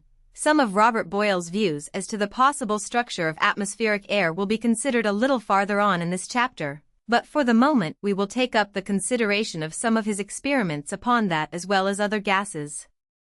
Boyle was always much interested in alchemy, and carried on extensive experiments in attempting to accomplish the transmutation of metals, but he did not confine himself to these experiments, devoting himself to researches in all the fields of natural philosophy. He was associated at Oxford with a company of scientists, including Wallace and Wren, who held meetings and made experiments together, these gatherings being the beginning, as mentioned a moment ago, of what finally became the Royal Society. It was during this residence at Oxford that many of his valuable researches upon air were made, and during this time he invented his air pump, now exhibited in the Royal Society rooms at Burlington House. 1. His experiments to prove the atmospheric pressure are most interesting and conclusive. Having 3 small, round glass bubbles, blown at the flame of a lamp, about the size of hazelnuts, he says, each of them with a short, slender stem, by means whereof they were so exactly poised in water that a very small change of weight would make them either emerge or sink. At a time when the atmosphere was of convenient weight, I put them into a wide-mouthed glass of common water, and leaving them in a quiet place, where they were frequently in my eye, I observed that sometimes they would be at the top of the water, and remain there for several days, or perhaps weeks, together, and sometimes fall to the bottom, and after having continued there for some time rise again. And sometimes they would rise or fall as the air was hot or cold. 2. It was in the course of these experiments that the observations made by Boyle led to the invention of his statical barometer, the mercurial barometer having been invented, as we have seen, by Torricelli, in 1643. In describing this invention he says, making choice of a large, thin, and light glass bubble, blown at the flame of a lamp, I counterpoised it with a metallic weight, in a pair of scales that were suspended in a frame, that would turn with the 30th part of a grain. Both the frame and the balance were then placed near a good barometer, whence I might learn the present weight of the atmosphere, when, though the scales were unable to show all the variations that appeared in the mercurial barometer, yet they gave notice of those that altered the height of the mercury 1/4 of an inch. 3. A fairly sensitive barometer, after all. This statical barometer suggested several useful applications to the fertile imagination of its inventor, among others the measuring of mountain peaks, as with the mercurial barometer, the rarefication of the air at the top giving a definite ratio to the more condensed air in the valley. Another of his experiments was made to discover the atmospheric pressure to the square inch. After considerable difficulty he determined that the relative weight of a cubic inch of water and mercury was about 1:14. And computing from other known weights he determined that when a column of quicksilver 30 inches high is sustained in the barometer, as it frequently happens, a column of air that presses upon an inch square near the surface of the earth must weigh about 15 avoirdupois pounds. 4. As the pressure of air at the sea level is now estimated at 14.7304 pounds to the square inch, it will be seen that Boyle's calculation was not far wrong. From his numerous experiments upon the air, Boyle was led to believe that there were many latent qualities due to substances contained in it that science had as yet been unable to fathom, believing that there is not a more heterogeneous body in the world. He believed that contagious diseases were carried by the air, and suggested that eruptions of the earth, such as those made by earthquakes, might send up venomous exhalations that produced diseases. He suggested also that the air might play an important part in some processes of calcination, which, as we shall see, was proved to be true by Lavoisier late in the 18th century. Boyle's notions of the exact chemical action in these phenomena were of course vague and indefinite, but he had observed that some part was played by the air, and he was right in supposing that the air may have a great share in varying the salts obtainable from calcined vitriol. 5. Although he was himself such a painstaking observer of facts, he had the fault of his age of placing too much faith in hearsay evidence of untrained observers. Thus, from the numerous stories he heard concerning the growth of metals in previously exhausted mines, he believed that the air was responsible for producing this growth, in which he undoubtedly believed. The story of a tin miner that, in his own time, after a lapse of only 25 years, a heap of earth previously exhausted of its ore became again even more richly impregnated than before by lying exposed to the air, seems to have been believed by the philosopher. As Boyle was an alchemist, and undoubtedly believed in the alchemic theory that metals have spirits and various other qualities that do not exist, it is not surprising that he was credulous in the matter of beliefs concerning peculiar phenomena exhibited by them. Furthermore, he undoubtedly fell into the error common to specialists, or persons working for long periods of time on one subject, the error of overenthusiasm in his subject. He had discovered so many remarkable qualities in the air that it is not surprising to find that he attributed to it many more that he could not demonstrate. Boyle's work upon colors, although probably of less importance than his experiments and deductions upon air, show that he was in the van as far as the science of his day was concerned. As he points out, the schools of his time generally taught that color is a penetrating quality, reaching to the innermost part of the substance, and, as an example of this, sealing wax was cited, which could be broken into minute bits, each particle retaining the same color as its fellows or the original mass.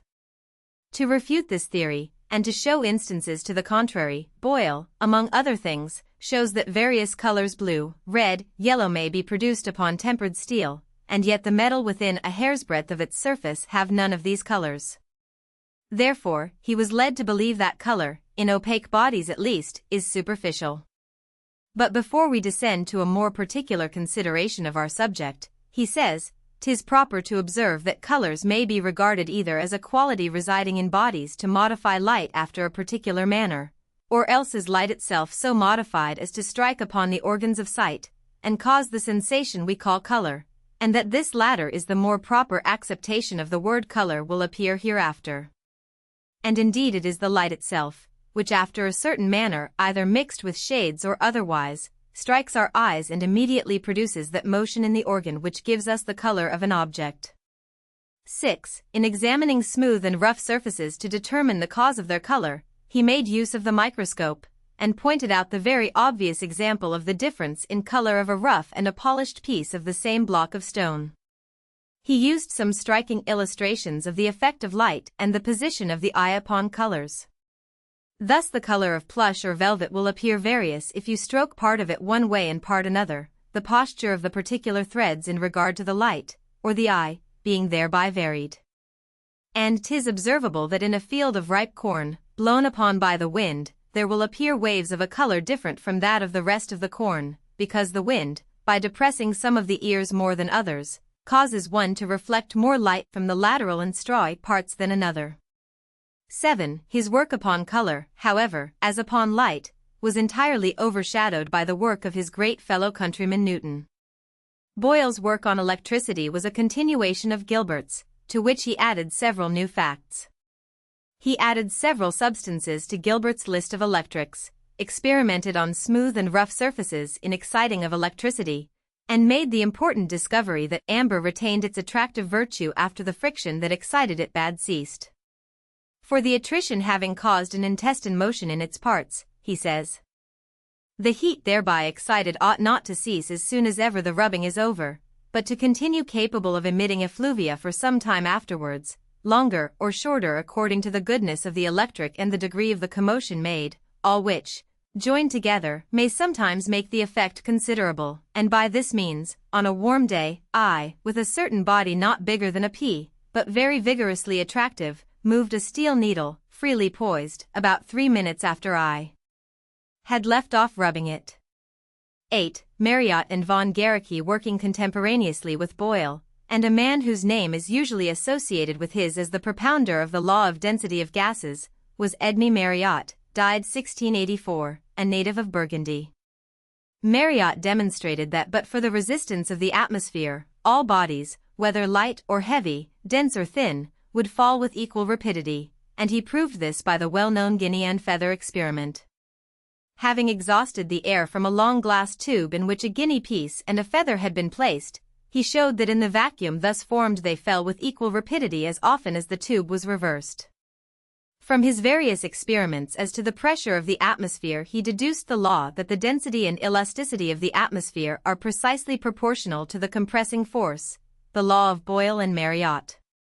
He also ascertained that air existed in a state of mechanical mixture with liquids, existing between their particles in a state of condensation. He made many other experiments, especially on the collision of bodies, but his most important work was upon the atmosphere. But meanwhile another contemporary of Boyle and Marriott was interesting himself in the study of the atmosphere, and had made a wonderful invention and a most striking demonstration.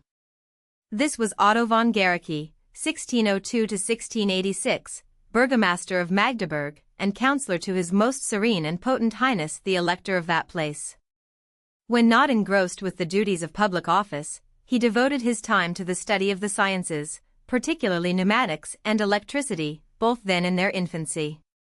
The discoveries of Galileo, Pascal, and Torricelli incited him to solve the problem of the creation of a vacuum desideratum since before the days of Aristotle. His first experiments were with a wooden pump and a barrel of water, but he soon found that with such porous material as would a vacuum could not be created or maintained. He therefore made use of a globe of copper, with pump and stopcock, and with this he was able to pump out air almost as easily as water. Thus, in 1650, the air pump was invented. Continuing his experiments upon vacuums and atmospheric pressure with his newly discovered pump, he made some startling discoveries as to the enormous pressure exerted by the air. It was not his intention, however, to demonstrate his newly acquired knowledge by words or theories alone, nor by mere laboratory experiments, but he chose instead an open field, to which were invited Emperor Ferdinand III and all the princes of the Diet at Ratisbon. When they were assembled he produced 2 hollow brass hemispheres about 2 feet in diameter, and placing their exactly fitting surfaces together, proceeded to pump out the air from their hollow interior, thus causing them to stick together firmly in a most remarkable way, apparently without anything holding them. This of itself was strange enough, but now the worthy burgomaster produced teams of horses, and harnessing them to either side of the hemispheres, attempted to pull the adhering brasses apart. 5, 10, 15 teams 30 horses, in all were attached, but pull and tug as they would they could not separate the firmly clasped hemispheres. The enormous pressure of the atmosphere had been most strikingly demonstrated. But it is one thing to demonstrate, another to convince, and many of the good people of Magdeburg shook their heads over this devil's contrivance, and predicted that heaven would punish the Herr Burgomaster, as indeed it had once by striking his house with lightning and injuring some of his infernal contrivances. They predicted his future punishment, but they did not molest him, for to his fellow citizens, who talked and laughed, drank and smoked with him, and knew him for the honest citizen that he was, he did not seem bewitched at all. And so he lived and worked and added other facts to science, and his brass hemispheres were not destroyed by fanatical inquisitors, but are still preserved in the Royal Library at Berlin.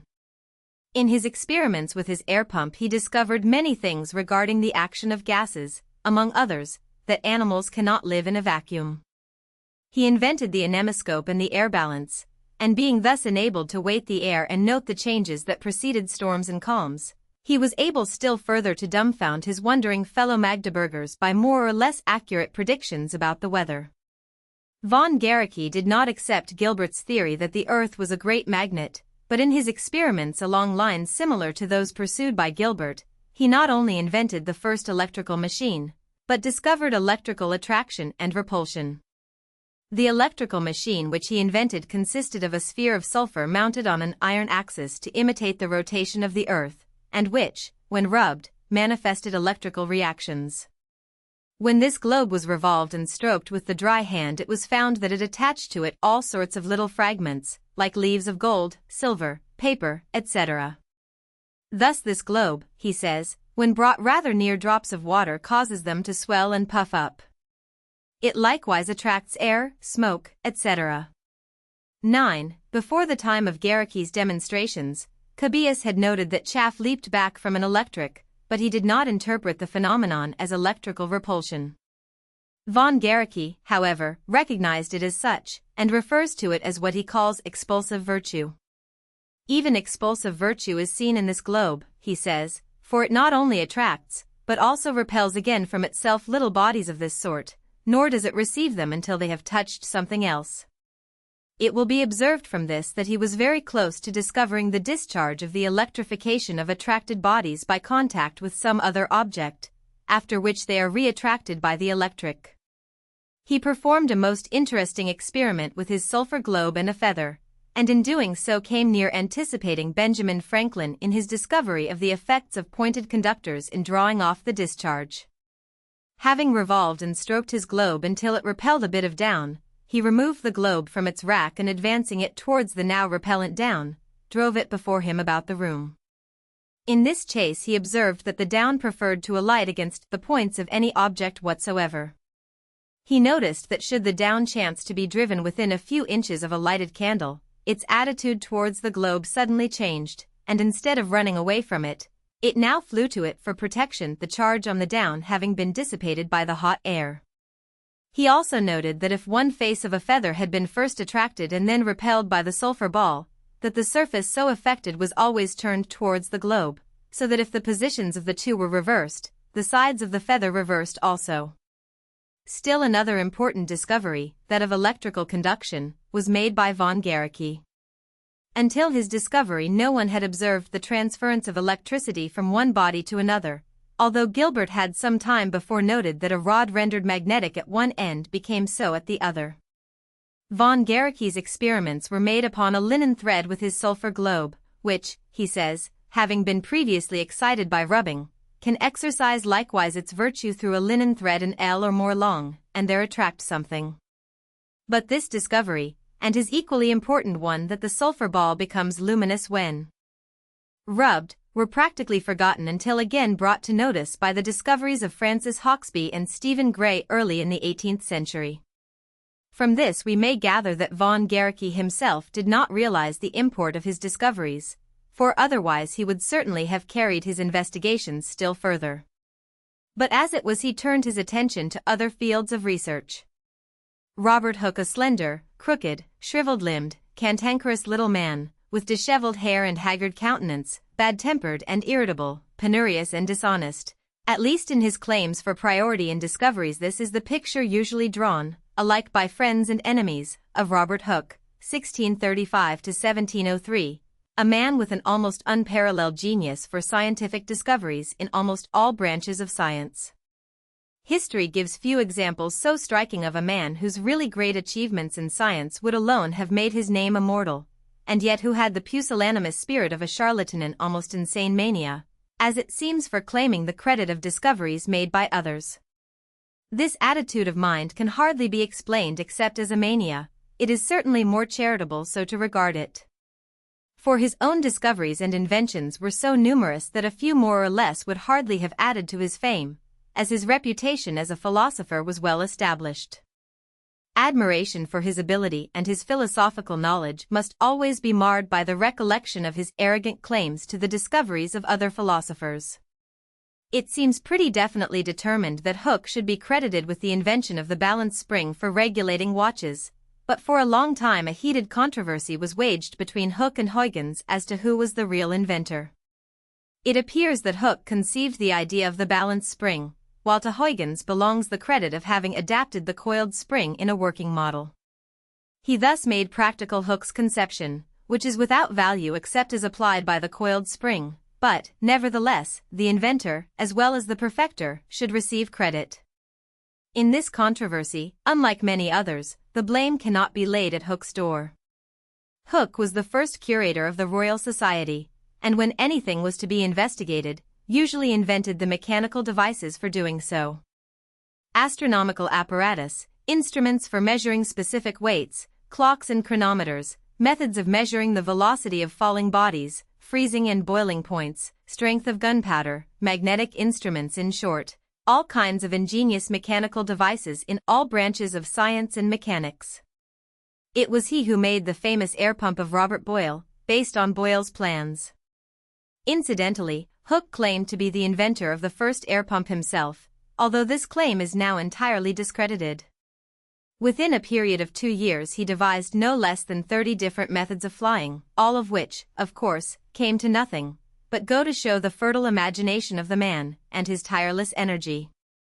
He experimented with electricity and made some novel suggestions upon the difference between the electric spark and the glow, although on the whole his contributions in this field are unimportant. He also first pointed out that the motions of the heavenly bodies must be looked upon as a mechanical problem, and was almost within grasping distance of the exact theory of gravitation, himself originating the idea of making use of the pendulum in measuring gravity. Likewise, he first proposed the wave theory of light, although it was Huygens who established it on its present foundation. Hooke published, among other things, a book of plates and descriptions of his microscopical observations, which gives an idea of the advance that had already been made in microscopy in his time. 2 of these plates are given here, which, even in this age of microscopy, are both interesting and instructive. These plates are made from prints of Hooke's original copper plates, and show that excellent lenses were made even at that time. They illustrate, also, how much might have been accomplished in the field of medicine if more attention had been given to microscopy by physicians.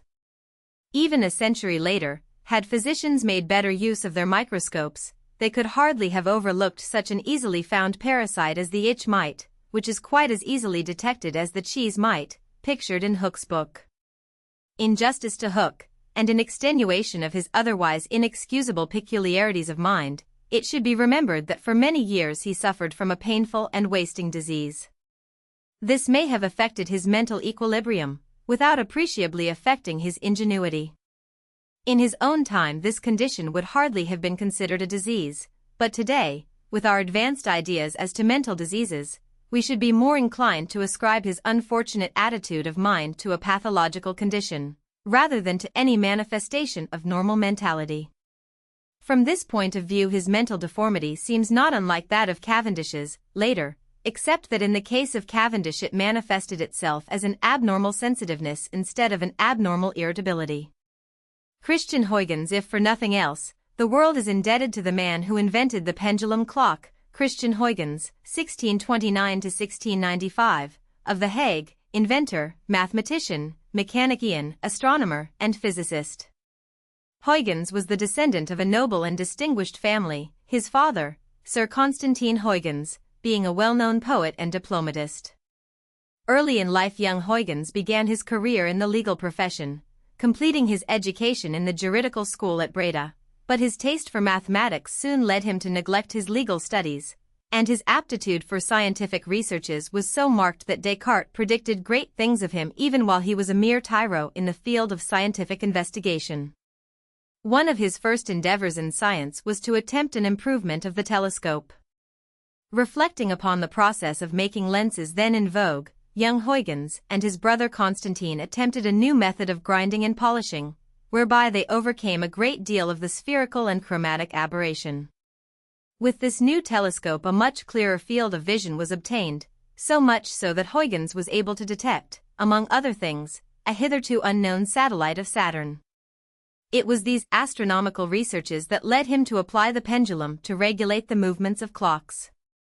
The need for some more exact method of measuring time in his observations of the stars was keenly felt by the young astronomer, and after several experiments along different lines, Huygens hit upon the use of a swinging weight, and in 1656 made his invention of the pendulum clock.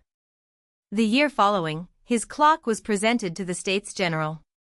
Accuracy as to time is absolutely essential in astronomy, but until the invention of Huygens's clock there was no precise, nor even approximately precise, means of measuring short intervals. Huygens was one of the first to adapt the micrometer to the telescope, a mechanical device on which all the nice determination of minute distances depends. He also took up the controversy against Hooke as to the superiority of telescopic over plane sights to quadrants, Hooke contending in favor of the plane. In this controversy, the subject of which attracted wide attention, Huygens was completely victorious, and Hooke, being unable to refute Huygens's arguments, exhibited such irritability that he increased his already general unpopularity. All of the arguments for and against the telescope sight are too numerous to be given here. In contending in its favor, Huygens pointed out that the unaided eye is unable to appreciate an angular space in the sky less than about 30 seconds.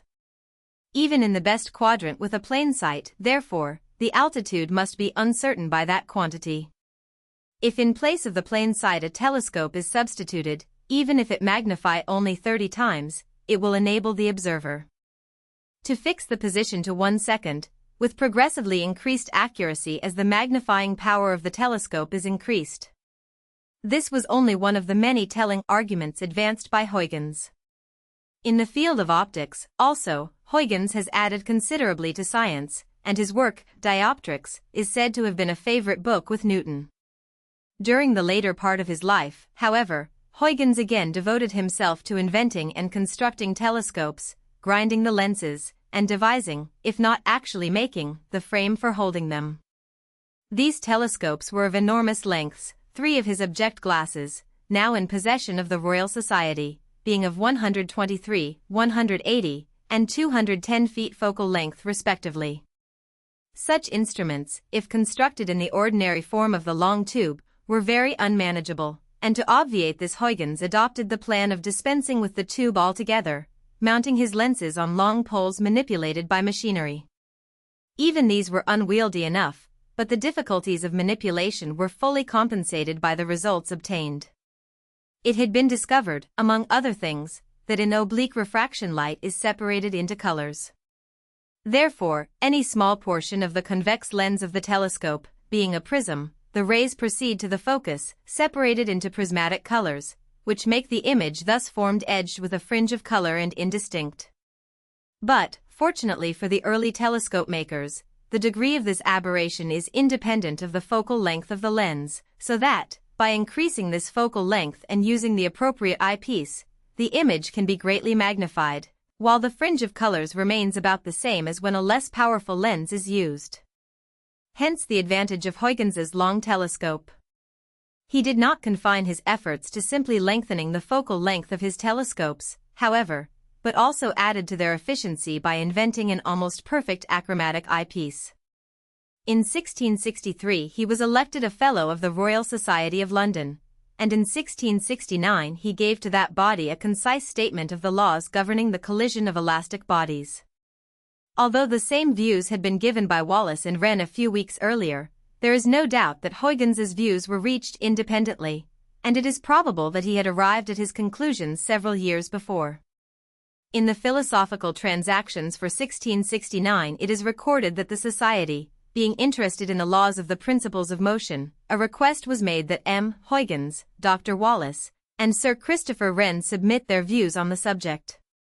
Wallace submitted his paper first, November 15, 1668.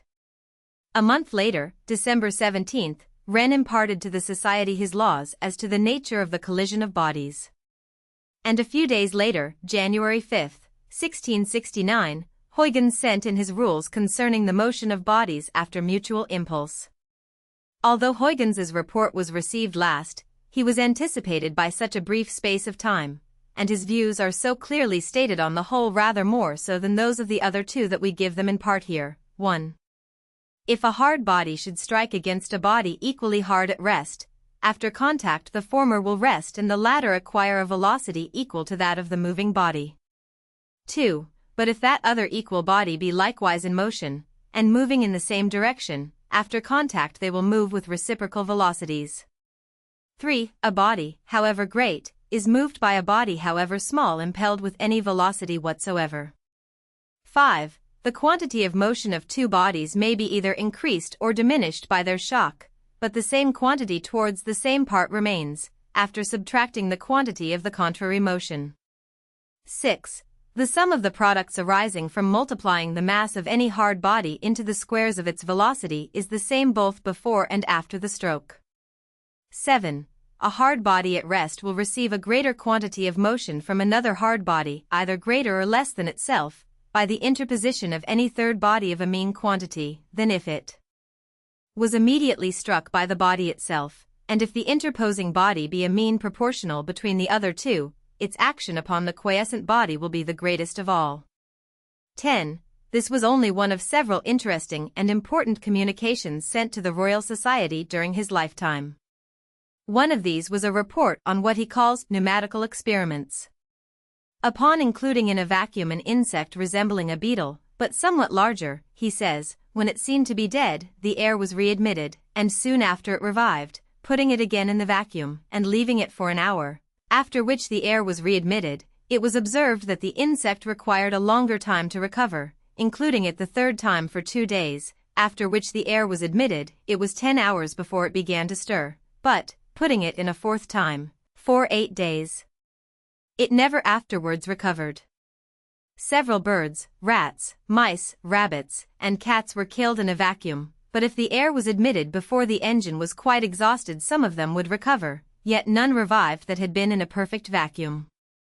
Upon putting the weight of 18 grains of powder with a gauge into a receiver that held several pounds of water, and firing the powder, it raised the mercury 1.5 inches, from which it appears that there is 1/5 of air in gunpowder, upon the supposition that air is about 1,000 times lighter than water, for in this experiment the mercury rose to the 18th part of the height at which the air commonly sustains it, and consequently the weight of 18 grains of powder yielded air enough to fill the 18th part of a receiver that contained 7 pounds of water. Now this 18th part contains 49 drams of water, wherefore the air, that takes up an equal space, being 1,000 times lighter, weighs 1,000th part of 49 drams, which is more than 3 grains and a half. It follows, therefore, that the weight of 18 grains of powder contains more than 3.5 of air, which is about 1/5 of 18 grains. From 1665 to 1681, accepting the tempting offer made him through Colbert, by Louis XIV, Huygens pursued his studies at the Bibliothèque du Roi as a resident of France. Here he published his Horologium Oscillatorium, dedicated to the king, containing, among other things, his solution of the problem of the center of oscillation. This in itself was an important step in the history of mechanics. Assuming as true that the center of gravity of any number of interdependent bodies cannot rise higher than the point from which it falls, he reached correct conclusions as to the general principle of the conservation of vis viva, although he did not actually prove his conclusions. This was the first attempt to deal with the dynamics of a system. In this work, also, was the true determination of the relation between the length of a pendulum and the time of its oscillation. In 1681 he returned to Holland, influenced, it is believed, by the attitude that was being taken in France against his religion. Here he continued his investigations, built his immense telescopes, and, among other things, discovered polarization, which is recorded in Traité de la Lumière, published at Leiden in 1690. 5 years later he died, bequeathing his manuscripts to the University of Leiden. It is interesting to note that he never accepted Newton's theory of gravitation as a universal property of matter. 11. Newton and the composition of light. Galileo, that giant in physical science of the early 17th century, died in 1642. On Christmas Day of the same year there was born in England another intellectual giant who was destined to carry forward the work of Copernicus, Kepler, and Galileo to a marvelous consummation through the discovery of the great unifying law in accordance with which the planetary motions are performed. We refer, of course, to the greatest of English physical scientists, Isaac Newton, the Shakespeare of the scientific world. Born thus before the middle of the 17th century, Newton lived beyond the first quarter of the 18th, 1727. For the last 40 years of that period his was the dominating scientific personality of the world. With full propriety that time has been spoken of as the age of Newton. Yet the man who was to achieve such distinction gave no early premonition of future greatness. He was a sickly child from birth, and a boy of little seeming promise. He was an indifferent student, yet, on the other hand, he cared little for the common amusements of boyhood. He early exhibited, however, a taste for mechanical contrivances, and spent much time in devising windmills, water clocks, sundials, and kites. While other boys were interested only in having kites that would fly, Newton, at least so the stories of a later time would have us understand, cared more for the investigation of the seeming principles involved, or for testing the best methods of attaching the strings, or the best materials to be used in construction. Meanwhile, the future philosopher was acquiring a taste for reading and study, delving into old volumes whenever he found an opportunity.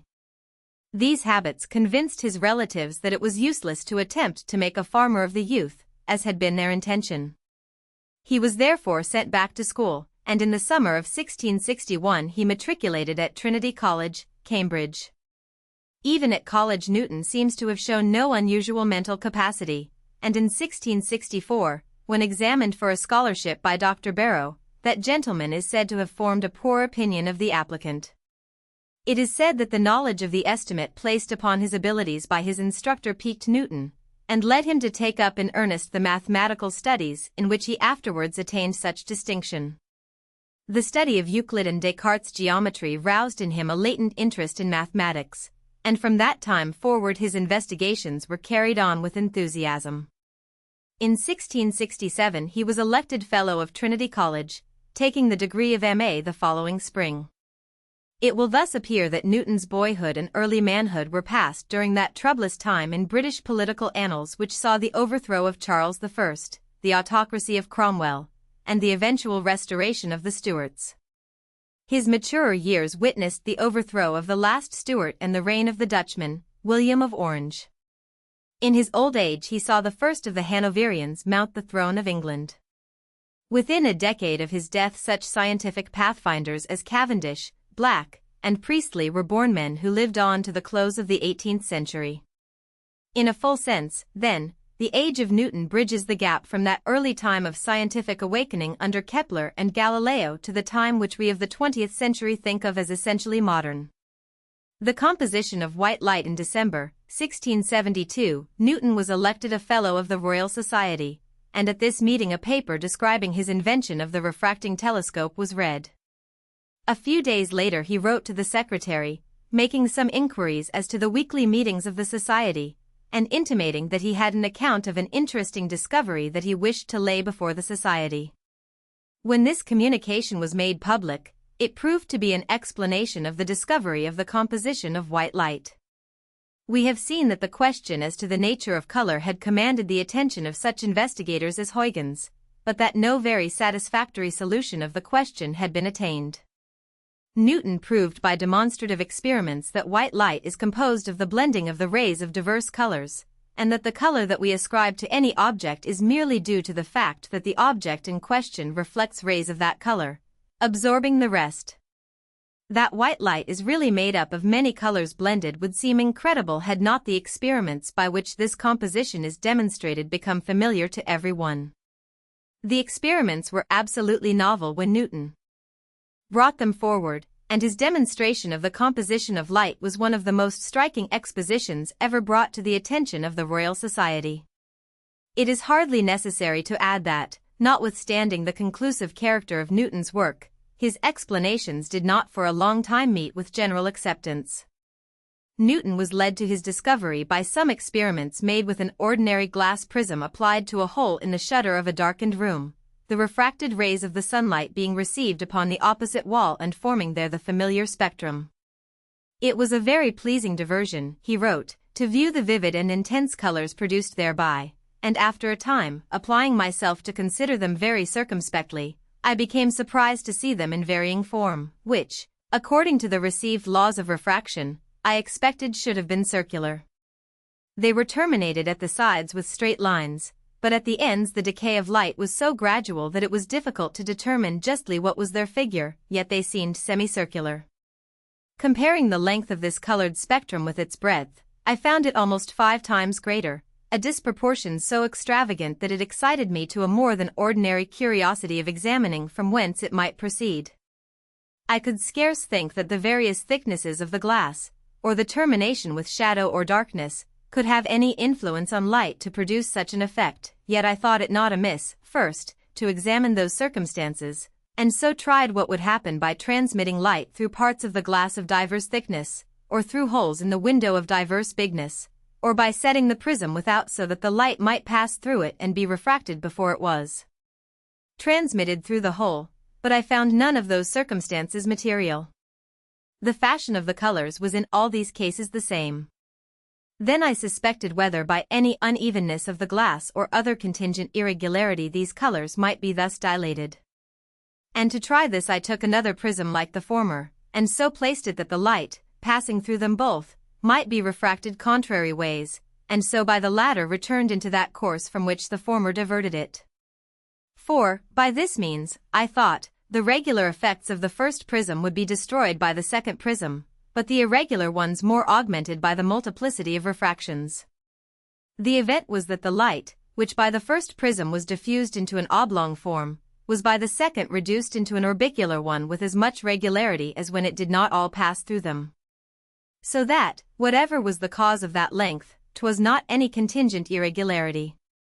I then proceeded to examine more critically what might be affected by the difference of the incidence of rays coming from diverse parts of the sun, and to that end measured the several lines and angles belonging to the image. Its distance from the hole or prism was 22 feet, its utmost length 13¼ inches, its breadth 2 5/8, the diameter of the hole 1/4 of an inch, the angle which the rays, tending towards the middle of the image, made with those lines, in which they would have proceeded without refraction, was 44 degrees 56 minutes, and the vertical angle of the prism, 63 degrees 12 minutes. Also the refractions on both sides of the prism, that is, of the incident and emergent rays, were, as near as I could make them, equal, and consequently about 54 degrees 4 minutes, and the rays fell perpendicularly upon the wall. Now, subducting the diameter of the hole from the length and breadth of the image, there remains 13 inches the length, and 2 3/8 the breadth, comprehended by those rays, which, passing through the center of the said hole, which that breadth subtended, was about 31 foot, answerable to the sun's diameter, but the angle which its length subtended was more than 5 such diameters, namely 2 degrees 49 minutes. Having made these observations, I first computed from them the refractive power of the glass, and found it measured by the ratio of the sines 20 to 31. And then, by that ratio, I computed the refractions of two rays flowing from opposite parts of the sun's discus, so as to differ 31 in their obliquity of incidence, and found that the emergent rays should have comprehended an angle of 31, as they did before they were incident. But because this computation was founded on the hypothesis of the proportionality of the signs of incidence and refraction, which though by my own experience I could not imagine to be so erroneous as to make that angle but 31 foot, which in reality was 2 degrees 49 minutes, yet my curiosity caused me again to make my prism. And having placed it at my window, as before, I observed that by turning it a little about its axis to and fro, so as to vary its obliquity to the light more than an angle of 4 degrees or 5 degrees, the colors were not thereby sensibly translated from their place on the wall, and consequently by that variation of incidence the quantity of refraction was not sensibly varied. By this experiment, therefore, as well as by the former computation, it was evident that the difference of the incidence of rays flowing from divers parts of the sun could not make them after decussation diverge at a sensibly greater angle than that at which they before converged, which being, at most, but about 31 foot or 32, there still remained some other cause to be found out, from whence it could be 2 degrees 49 minutes. All this caused Newton to suspect that the rays, after their trajection through the prism, moved in curved rather than in straight lines, thus tending to be cast upon the wall at different places according to the amount of this curve. His suspicions were increased, also, by happening to recall that a tennis ball sometimes describes such a curve when cut by a tennis racket striking the ball obliquely. For a circular as well as a progressive motion being communicated to it by the stroke, he says, its parts on that side where the motions conspire must press and beat the contiguous air more violently than on the other, and there excite a reluctancy and reaction of the air proportionately greater. And for the same reason, if the rays of light should possibly be globular bodies, and by their oblique passage out of one medium into another acquire a circulating motion, they ought to feel the greater resistance from the ambient ether on that side where the motions conspire, and thence be continually bowed to the other. But notwithstanding this plausible ground of suspicion, when I came to examine it I could observe no such curvity in them. and, besides, which was enough for my purpose, I observed that the difference twixt the length of the image and diameter of the hole through which the light was transmitted was proportionable to their distance. The gradual removal of these suspicions at length led me to the experimentum crucis, which was this: I took 2 boards, and, placing one of them close behind the prism at the window, so that the light must pass through a small hole made in it for the purpose, and fall on the other board, which I placed at about 12 feet distance, having first made a small hole in it also, for some of the incident light to pass through. Then I placed another prism behind this second board, so that the light traject through both the boards might pass through that also, and be again refracted before it arrived at the wall. This done, I took the first prism in my hands and turned it to and fro slowly about its axis, so much as to make the several parts of the image, cast on the second board, successively pass through the hole in it, that I might observe to what places on the wall the second prism would refract them. And I saw by the variation of these places that the light, tending to that end of the image towards which the refraction of the first prism was made, did in the second prism suffer a refraction considerably greater than the light tending to the other end. And so the true cause of the length of that image was detected to be no other than that light consists of rays differently refrangible, which, without any respect to a difference in their incidence, were, according to their degrees of refrangibility, transmitted towards divers parts of the wall. 1. The nature of color. Having thus proved the composition of light, Newton took up an exhaustive discussion as to colors, which cannot be entered into at length here. Some of his remarks on the subject of compound colors, however, may be stated in part. Newton's views are of particular interest in this connection, since, as we have already pointed out, the question as to what constituted color could not be agreed upon by the philosophers. Some held that color was an integral part of the substance, others maintained that it was simply a reflection from the surface, and no scientific explanation had been generally accepted. Newton concludes his paper as follows: I might add more instances of this nature, but I shall conclude with the general one that the colors of all natural bodies have no other origin than this, that they are variously qualified to reflect one sort of light in greater plenty than another. And this I have experimented in a dark room by illuminating those bodies with uncompounded light of divers colors. For by that means any body may be made to appear of any color. They have there no appropriate color, but ever appear of the color of the light cast upon them, but yet with this difference, that they are most brisk and vivid in the light of their own daylight color. Minium appeareth there of any color indifferently with which 'tis illustrated, but yet most luminous in red, and so bice appeareth indifferently of any color with which 'tis illustrated, but yet most luminous in blue. And therefore minium reflecteth rays of any color, but most copiously those endued with red, and consequently, when illustrated with daylight, that is, with all sorts of rays promiscuously blended, those qualified with red shall abound most in the reflected light, and by their prevalence cause it to appear of that color. And for the same reason, bice, reflecting blue most copiously, shall appear blue by the excess of those rays in its reflected light, and the like of other bodies. And that this is the entire and adequate cause of their colors is manifest, because they have no power to change or alter the colors of any sort of rays incident apart, but put on all colors indifferently with which they are enlightened. 2. This epoch-making paper aroused a storm of opposition. Some of Newton's opponents criticized his methods, others even doubted the truth of his experiments. There was one slight mistake in Newton's belief that all prisms would give a spectrum of exactly the same length, and it was some time before he corrected this error. Meanwhile he patiently met and answered the arguments of his opponents until he began to feel that patience was no longer a virtue. At one time he even went so far as to declare that, once he was free of this business, he would renounce scientific research forever, at least in a public way. Fortunately for the world, however, he did not adhere to this determination, but went on to even greater discoveries which, it may be added, involved still greater controversies. In commenting on Newton's discovery of the composition of light, Voltaire said, "Sir Isaac Newton has demonstrated to the eye, by the bare assistance of a prism, that light is a composition of colored rays, which, being united, form white color. A single ray is by him divided into 7, which all fall upon a piece of linen or a sheet of white paper, in their order one above the other, and at equal distances. The first is red, the second orange, the third yellow, the fourth green, the fifth blue, the sixth indigo, the seventh a violet purple. Each of these rays transmitted afterwards by 100 other prisms will never change the color it bears, in like manner as gold, when completely purged from its dross, will never change afterwards in the crucible. 3:12. Newton and the law of gravitation. We come now to the story of what is by common consent the greatest of scientific achievements. The law of universal gravitation is the most far-reaching principle as yet discovered.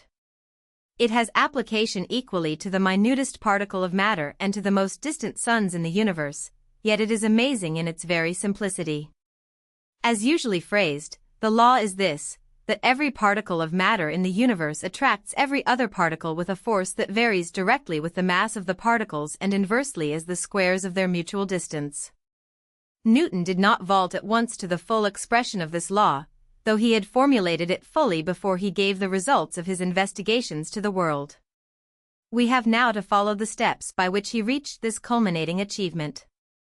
At the very beginning we must understand that the idea of universal gravitation was not absolutely original with Newton. Away back in the old Greek days, as we have seen, Anaxagoras conceived and clearly expressed the idea that the force which holds the heavenly bodies in their orbits may be the same that operates upon substances at the surface of the earth. With Anaxagoras this was scarcely more than a guess. After his day, the idea seems not to have been expressed by anyone until the 17th century's awakening of science. Then the consideration of Kepler's third law of planetary motion suggested to many minds, perhaps independently, the probability that the force hitherto mentioned merely as centripetal, through the operation of which the planets are held in their orbits, is a force varying inversely as the square of the distance from the sun. This idea had come to Robert Hooke, to Wren, and perhaps to Halley, as well as to Newton, but as yet no one had conceived a method by which the validity of the suggestion might be tested. It was claimed later on by Hooke that he had discovered a method demonstrating the truth of the theory of inverse squares, and after the full announcement of Newton's discovery a heated controversy was precipitated in which Hooke put forward his claims with accustomed acrimony. Hooke, however, never produced his demonstration, and it may well be doubted whether he had found a method which did more than vaguely suggest the law which the observations of Kepler had partially revealed. Newton's great merit lay not so much in conceiving the law of inverse squares as in the demonstration of the law. He was led to this demonstration through considering the orbital motion of the moon. According to the familiar story, which has become one of the classic myths of science, Newton was led to take up the problem through observing the fall of an apple. Voltaire is responsible for the story, which serves as well as another. Its truth or falsity need not in the least concern us. Suffice it that through pondering on the familiar fact of terrestrial gravitation, Newton was led to question whether this force which operates so tangibly here at the Earth's surface may not extend its influence out into the depths of space, so as to include, for example, the moon. Obviously some force pulls the moon constantly towards the Earth, otherwise that body would fly off at a tangent and never return. May not this so-called centripetal force be identical with terrestrial gravitation? Such was Newton's query. Probably many another man since Anaxagoras had asked the same question, but assuredly Newton was the first man to find an answer. The thought that suggested itself to Newton's mind was this: if we make a diagram illustrating the orbital course of the moon for any given period, say 1 minute, we shall find that the course of the moon departs from a straight line during that period by a measurable distance, that is to say, the moon has been virtually pulled towards the Earth by an amount that is represented by the difference between its actual position at the end of the minute under observation and the position it would occupy had its course been tangential, as, according to the first law of motion, it must have been had not some force deflected it towards the Earth. Measuring the deflection in question, which is equivalent to the so-called versed sine of the arc traversed, we have a basis for determining the strength of the deflecting force. Newton constructed such a diagram, and, measuring the amount of the moon's departure from a tangential rectilinear course in 1 minute, determined this to be, by his calculation, 13 feet. Obviously, then, the force acting upon the moon is one that would cause that body to fall towards the Earth to the distance of 13 feet in the first minute of its fall.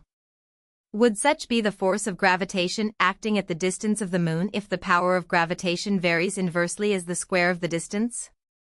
That was the tangible form in which the problem presented itself to Newton. The mathematical solution of the problem was simple enough. It is based on a comparison of the moon's distance with the length of the Earth's radius. On making this calculation, Newton found that the pull of gravitation, if that were really the force that controls the moon, gives that body a fall of slightly over 15 feet in the first minute, instead of 13 feet. Here was surely a suggestive approximation, yet, on the other hand, the discrepancy seemed to be too great to warrant him in the supposition that he had found the true solution. He therefore dismissed the matter from his mind for the time being, nor did he return to it definitely for some years. Illustration caption equals diagram to illustrate Newton's law of gravitation. E represents the Earth and A the moon. Were the Earth's pull on the moon to cease, the moon's inertia would cause it to take the tangential course, AB. On the other hand, were the moon's motion to be stopped for an instant, the moon would fall directly towards the Earth, along the line AD. The moon's actual orbit, resulting from these component forces, is AC. Let AC represent the actual flight of the moon in 1 minute. Then BC, which is obviously equal to AD, represents the distance which the moon virtually falls towards the Earth in 1 minute. Actual computation, based on measurements of the moon's orbit, showed this distance to be about 15 feet. Another computation showed that this is the distance that the moon would fall towards the Earth under the influence of gravity, on the supposition that the force of gravity decreases inversely with the square of the distance, the basis of comparison being furnished by falling bodies at the surface of the Earth. Theory and observations thus coinciding, Newton was justified in declaring that the force that pulls the moon towards the Earth and keeps it in its orbit is the familiar force of gravity, and that this varies inversely as the square of the distance. It was to appear in due time that Newton's hypothesis was perfectly valid and that his method of attempted demonstration was equally so. The difficulty was that the Earth's proper dimensions were not at that time known. A wrong estimate of the Earth's size vitiated all the other calculations involved, since the measurement of the moon's distance depends upon the observation of the parallax, which cannot lead to a correct computation unless the length of the Earth's radius is accurately known. Newton's first calculation was made as early as 1666, and it was not until 1682 that his attention was called to a new and apparently accurate measurement of a degree of the Earth's meridian made by the French astronomer Picard. The new measurement made a degree of the Earth's surface 69.10 miles, instead of 60 miles. Learning of this materially altered calculation as to the Earth's size, Newton was led to take up again his problem of the falling moon. As he proceeded with his computation, it became more and more certain that this time the result was to harmonize with the observed facts. As the story goes, he was so completely overwhelmed with emotion that he was forced to ask a friend to complete the simple calculation. That story may well be true, for, simple though the computation was, its result was perhaps the most wonderful demonstration hitherto achieved in the entire field of science. Now at last it was known that the force of gravitation operates at the distance of the moon, and holds that body in its elliptical orbit, and it required but a slight effort of the imagination to assume that the force which operates through such a reach of space extends its influence yet more widely. That such is really the case was demonstrated presently through calculations as to the moons of Jupiter and by similar computations regarding the orbital motions of the various planets. All results harmonizing, Newton was justified in reaching the conclusion that gravitation is a universal property of matter. It remained, as we shall see, for 19th-century scientists to prove that the same force actually operates upon the stars, though it should be added that this demonstration merely fortified a belief that had already found full acceptance. Having thus epitomized Newton's discovery, we must now take up the steps of his progress somewhat in detail, and state his theories and their demonstration in his own words. Proposition 4, the Theorem 4, of his Principia is as follows, that the moon gravitates towards the Earth and by the force of gravity is continually drawn off from a rectilinear motion and retained in its orbit. The mean distance of the moon from the Earth, in the syzygies and semi-diameters of the Earth, is, according to Ptolemy and most astronomers, 59, according to Vendelin and Huygens, 60, to Copernicus 60 1/3, to Street 60 2/3, and to Tycho 56 1/2. But Tycho, and all that follow his tables of refractions, making the refractions of the sun and moon, altogether against the nature of light, to exceed the refractions of the fixed stars, and that by 4 or 5 minutes near the horizon, did thereby increase the moon's horizontal parallax by a like number of minutes, that is, by a 12th or 15th part of the whole parallax. Correct this error and the distance will become about 60 1/2 semi-diameters of the Earth, near to what others have assigned.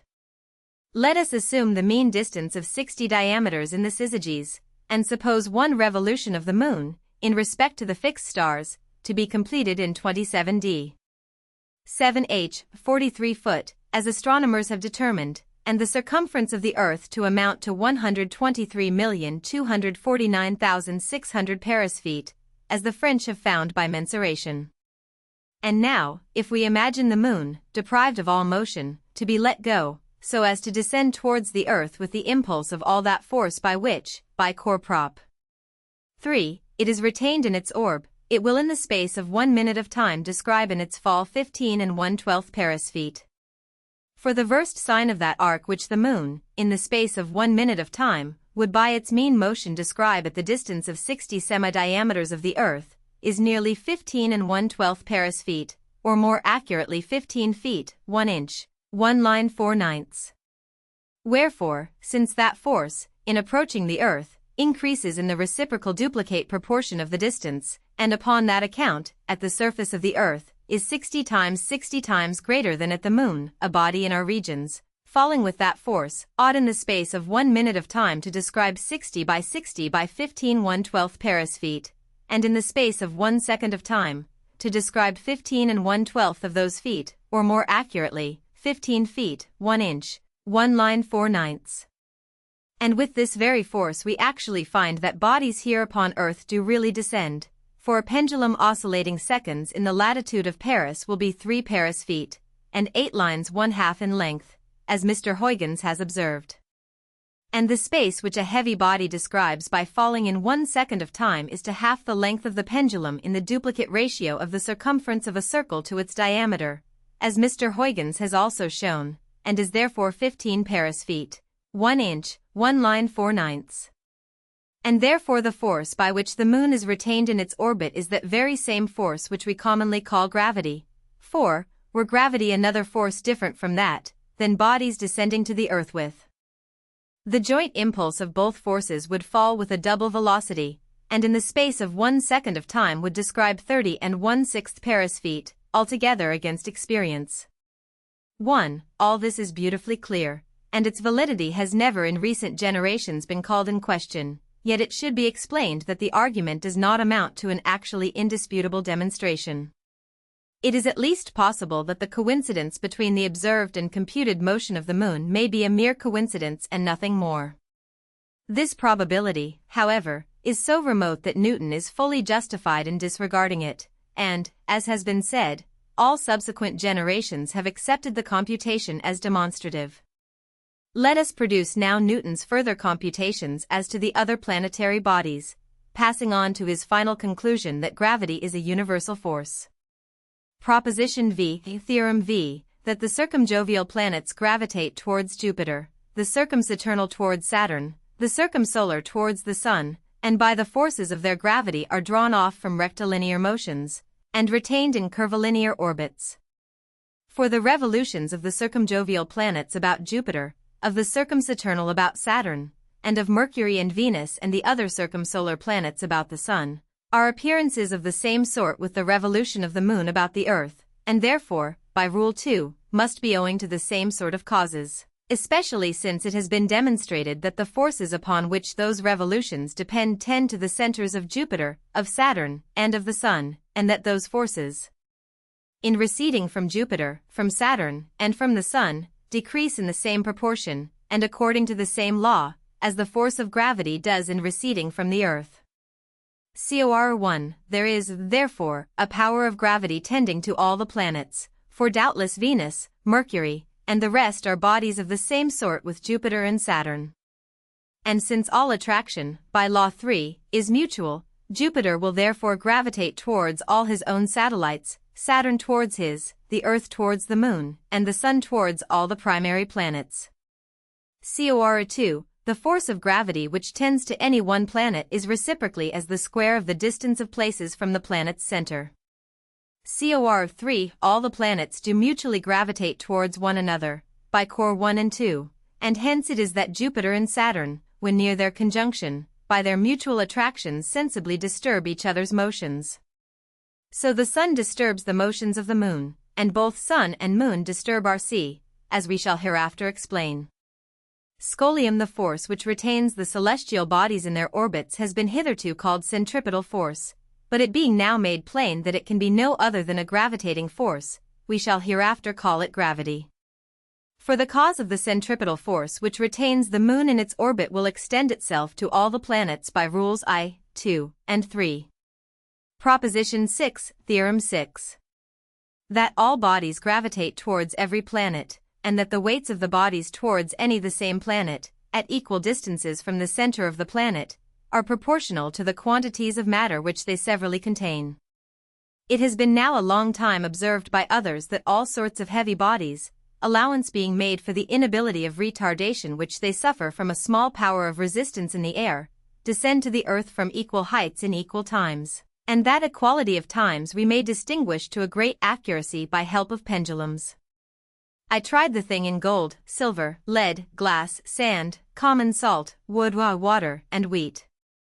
I provided 2 wooden boxes, round and equal. I filled the one with wood, and suspended an equal weight of gold, as exactly as I could, in the center of oscillation of the other.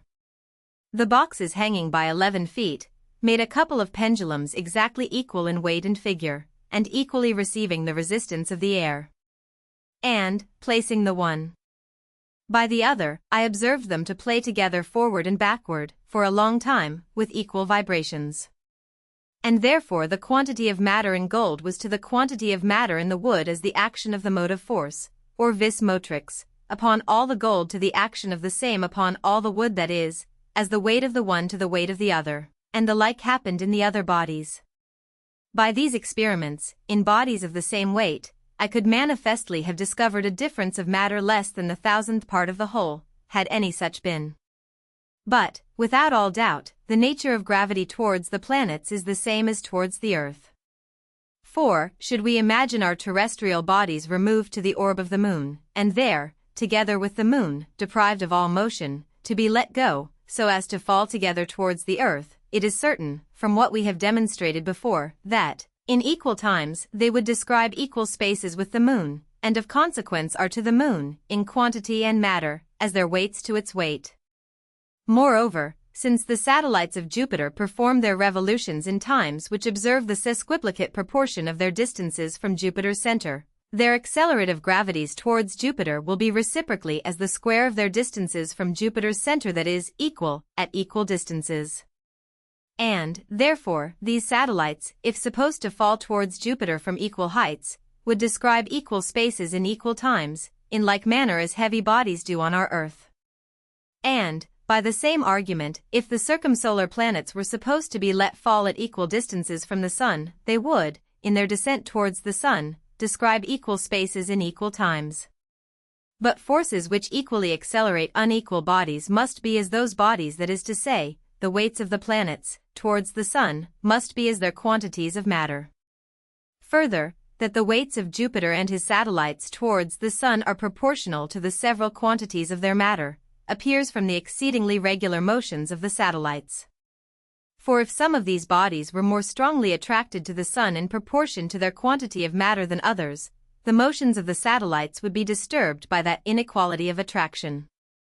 If at equal distances from the Sun any satellite, in proportion to the quantity of its matter, did gravitate towards the Sun with a force greater than Jupiter in proportion to his, according to any given proportion, suppose d to e, then the distance between the centers of the Sun and of the satellite's orbit would be always greater than the distance between the centers of the Sun and of Jupiter, nearly in the subduplicate of that proportion, as by some computations I have found. And if the satellite did gravitate towards the Sun with a force, lesser in the proportion of e to d, the distance of the center of the satellite's orb from the Sun would be less than the distance of the center of Jupiter from the Sun in the subduplicate of the same proportion. Therefore, if at equal distances from the Sun, the accelerative gravity of any satellite towards the Sun were greater or less than the accelerative gravity of Jupiter towards the Sun by 1/1000th part of the whole gravity, the distance of the center of the satellite's orbit from the Sun would be greater or less than the distance of Jupiter from the Sun by 1/1000th part of the whole distance, that is, by a fifth part of the distance of the utmost satellite from the center of Jupiter, an eccentricity of the orbit which would be very sensible. But the orbits of the satellites are concentric to Jupiter, and therefore the accelerative gravities of Jupiter and of all its satellites towards the Sun, at equal distances from the Sun, are as their several quantities of matter, and the weights of the Moon and of the Earth towards the Sun are either none, or accurately proportional to the masses of matter which they contain. Cor. 5. The power of gravity is of a different nature from the power of magnetism, for the magnetic attraction is not as the matter attracted. Some bodies are attracted more by the magnet, others less, most bodies not at all. The power of magnetism in one and the same body may be increased and diminished, and is sometimes far stronger, for the quantity of matter, than the power of gravity, and in receding from the magnet decreases not in the duplicate, but almost in the triplicate proportion of the distance, as nearly as I could judge from some rude observations. Proposition 7, Theorem 7. That there is a power of gravity tending to all bodies, proportional to the several quantities of matter which they contain. That all the planets mutually gravitate one towards another we have proved before, as well as that the force of gravity towards every one of them considered apart, is reciprocally as the square of the distance of places from the center of the planet. And thence it follows, that the gravity tending towards all the planets is proportional to the matter which they contain. Moreover, since all the parts of any planet A gravitates towards any other planet B, and the gravity of every part is to the gravity of the whole as the matter of the part is to the matter of the whole, and to every action corresponds a reaction, therefore the planet B will, on the other hand, gravitate towards all the parts of planet A, and its gravity towards any one part will be to the gravity towards the whole as the matter of the part to the matter of the whole. QED hence it would appear that the force of the whole must arise from the force of the component parts. Newton closes this remarkable book 3 with the following words: "Hitherto we have explained the phenomena of the heavens and of our sea by the power of gravity, but have not yet assigned the cause of this power. This is certain, that it must proceed from a cause that penetrates to the very center of the Sun and planets, without suffering the least diminution of its force, that operates not according to the quantity of the surfaces of the particles upon which it acts, as mechanical causes used to do, but according to the quantity of solid matter which they contain, and propagates its virtue on all sides to immense distances, decreasing always in the duplicate proportions of the distances. Gravitation towards the Sun is made up out of the gravitations towards the several particles of which the body of the Sun is composed, and in receding from the Sun decreases accurately in the duplicate proportion of the distances as far as the orb of Saturn, as evidently appears from the quiescence of the aphelions of the planets, nay, and even to the remotest aphelions of the comets, if those aphelions are also quiescent. But hitherto I have not been able to discover the cause of those properties of gravity from phenomena, and I frame no hypothesis, for whatever is not deduced from the phenomena is to be called an hypothesis, and hypotheses, whether metaphysical or physical, whether of occult qualities or mechanical, have no place in experimental philosophy. And to us it is enough that gravity does really exist, and act according to the laws which we have explained, and abundantly serves to account for all the motions of the celestial bodies and of our sea. 2. The very magnitude of the importance of the theory of universal gravitation made its general acceptance a matter of considerable time after the actual discovery. This opposition had of course been foreseen by Newton, and, much as he dreaded controversy, he was prepared to face it and combat it to the bitter end. He knew that his theory was right, it remained for him to convince the world of its truth. He knew that some of his contemporary philosophers would accept it at once, others would at first doubt, question, and dispute, but finally accept, while still others would doubt and dispute until the end of their days. This had been the history of other great discoveries, and this will probably be the history of most great. discoveries for all time. But in this case the discoverer lived to see his theory accepted by practically all the great minds of his time. D'Alembert is authority for the following estimate of Newton by Lagrange. The celebrated Lagrange, he says, who frequently asserted that Newton was the greatest genius that ever existed, used to add and the most fortunate, for we cannot find more than once a system of the world to establish. With pardonable exaggeration the admiring followers of the great generalizer pronounced this epitaph: Nature and nature's laws lay hid in night, God said let Newton be, and all was light. 13. Instruments of precision. In the age of Newton during the Newtonian epoch there were numerous important inventions of scientific instruments, as well as many improvements made upon the older ones. Some of these discoveries have been referred to briefly in other places, but their importance in promoting scientific investigation warrants a fuller treatment of some of the more significant. Many of the errors that had arisen in various scientific calculations before the 17th century may be ascribed to the crudeness and inaccuracy in the construction of most scientific instruments. Scientists had not as yet learned that an approach to absolute accuracy was necessary in every investigation in the field of science, and that such accuracy must be extended to the construction of the instruments used in these investigations and observations. In astronomy it is obvious that instruments of delicate exactness are most essential, yet Tycho Brahe, who lived in the 16th century, is credited with being the first astronomer whose instruments show extreme care in construction. It seems practically settled that the first telescope was invented in Holland in 1608, but three men, Hans Lippershey, James Medius, and Zacharias Janssen, have been given the credit of the invention at different times. It would seem from certain papers, now in the library of the University of Leiden, and included in Huygens' papers, that Lippershey was probably the first to invent a telescope and to describe his invention. The story is told that Lippershey, who was a spectacle maker, stumbled by accident upon the discovery that when two lenses are held at a certain distance apart, objects at a distance appear nearer and larger. Having made this discovery, he fitted two lenses with a tube so as to maintain them at the proper distance, and thus constructed the first telescope. It was Galileo, however, as referred to in a preceding chapter, who first constructed a telescope based on his knowledge of the laws of refraction. In 1609, having heard that an instrument had been invented, consisting of two lenses fixed in a tube, whereby objects were made to appear larger and nearer, he set about constructing such an instrument that should follow out the known effects of refraction. His first telescope, made of two lenses fixed in a lead pipe, was soon followed by others of improved types, Galileo devoting much time and labor to perfecting lenses and correcting errors. In fact, his work in developing the instrument was so important that the telescope came gradually to be known as the Galilean telescope. In the construction of his telescope Galileo made use of a convex and a concave lens, but shortly after this Kepler invented an instrument in which both the lenses used were convex. This telescope gave a much larger field of view than the Galilean telescope, but did not give as clear an image, and in consequence did not come into general use until the middle of the 17th century. The first powerful telescope of this type was made by Huygens and his brother. It was of 12 feet focal length, and enabled Huygens to discover a new satellite of Saturn, and to determine also the true explanation of Saturn's ring.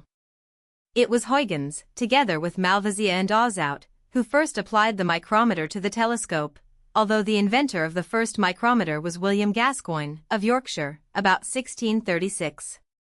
The micrometer as used in telescopes enables the observer to measure accurately small angular distances. Before the invention of the telescope such measurements were limited to the angle that could be distinguished by the naked eye, and were, of course, only approximately accurate. Even very careful observers, such as Tycho Brahe, were able to obtain only fairly accurate results. But by applying Gascoigne's invention to the telescope almost absolute accuracy became at once possible. The principle of Gascoigne's micrometer was that of two pointers lying parallel, and in this position pointing to zero.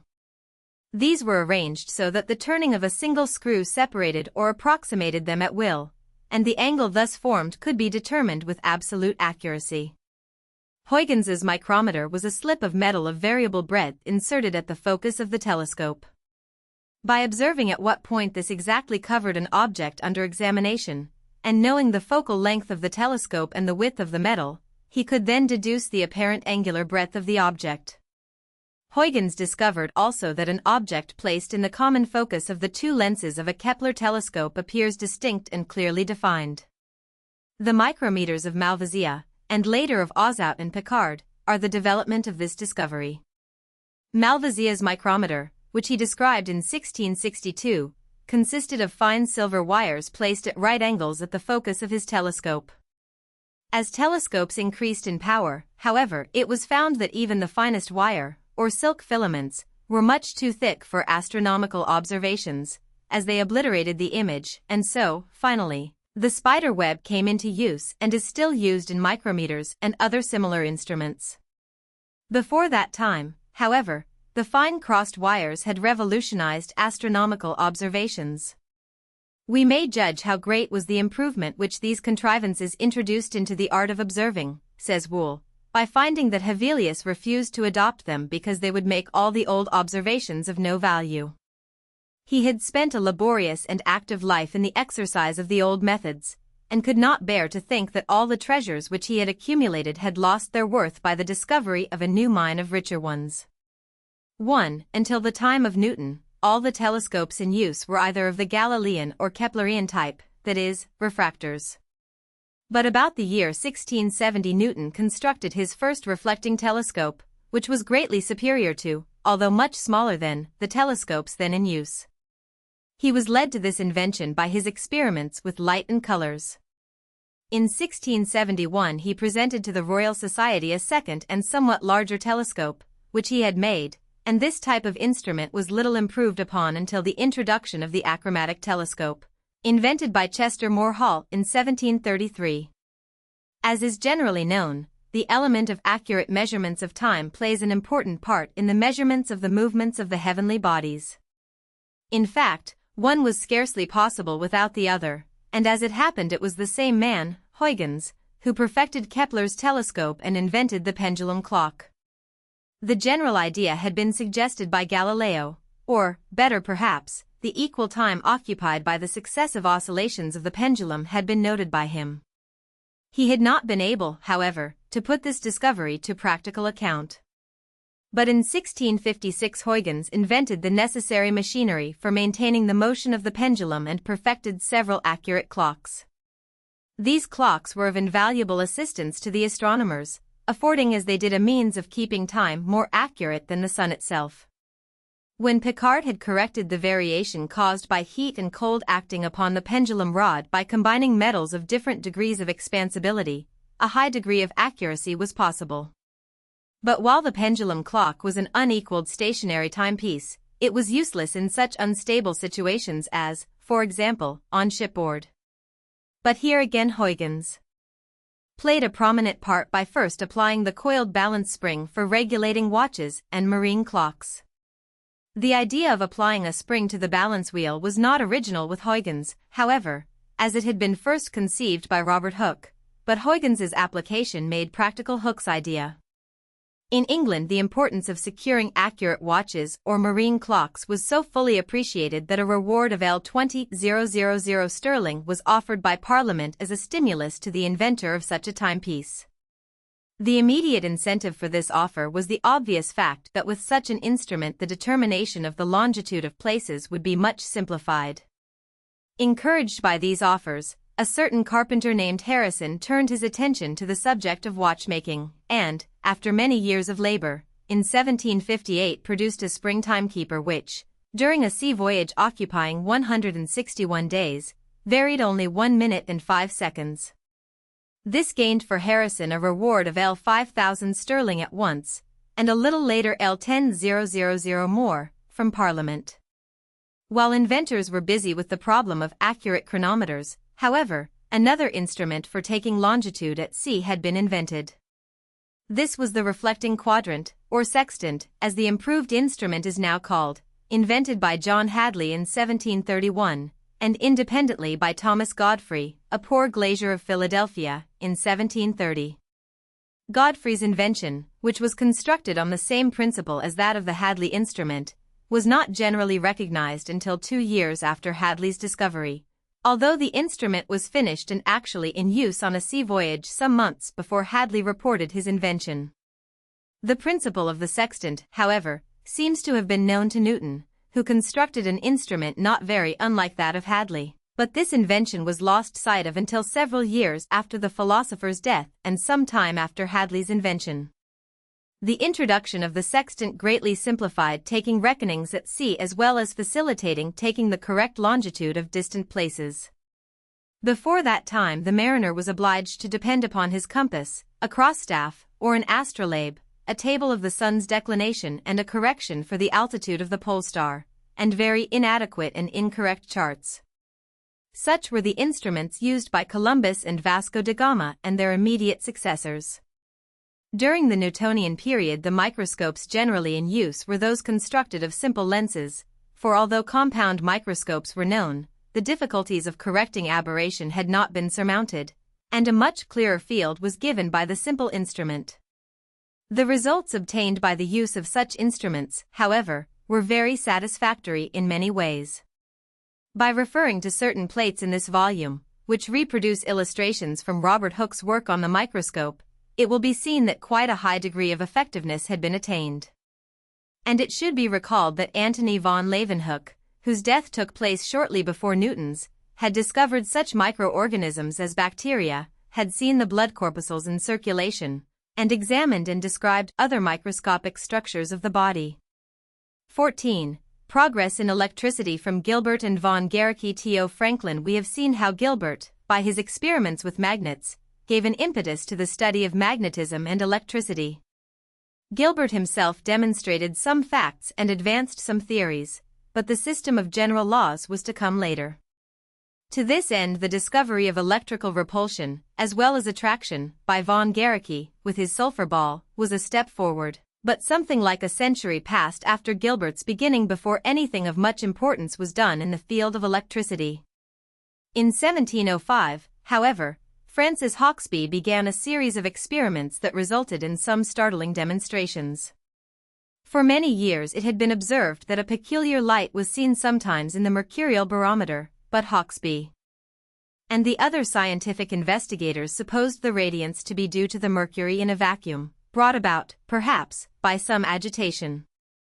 That this light might have any connection with electricity did not, at first, occur to Hauksbee any more than it had to his predecessors.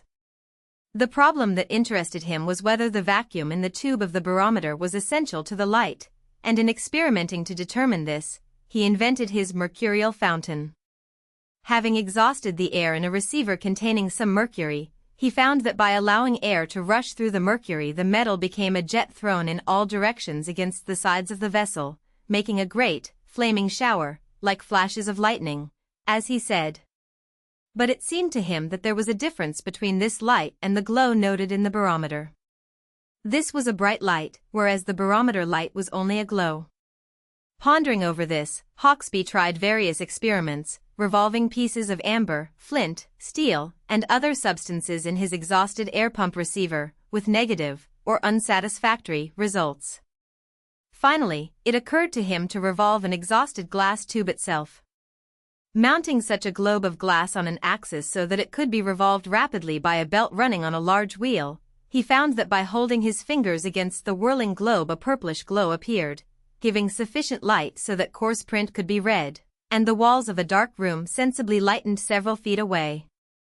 As air was admitted to the globe the light gradually diminished, and it seemed to him that this diminished glow was very similar in appearance to the pale light seen in the mercurial barometer. Could it be that it was the glass, and not the mercury, that caused it? Going to a barometer he proceeded to rub the glass above the column of mercury over the vacuum, without disturbing the mercury, when, to his astonishment, the same faint light, to all appearances identical with the glow seen in the whirling globe, was produced. Turning these demonstrations over in his mind, he recalled the well-known fact that rubbed glass attracted bits of paper, leaf brass, and other light substances, and that this phenomenon was supposed to be electrical. This led him finally to determine the hitherto unsuspected fact that the glow in the barometer was electrical, as was also the glow seen in his whirling globe. Continuing his investigations, he soon discovered that solid glass rods when rubbed produced the same effects as the tube.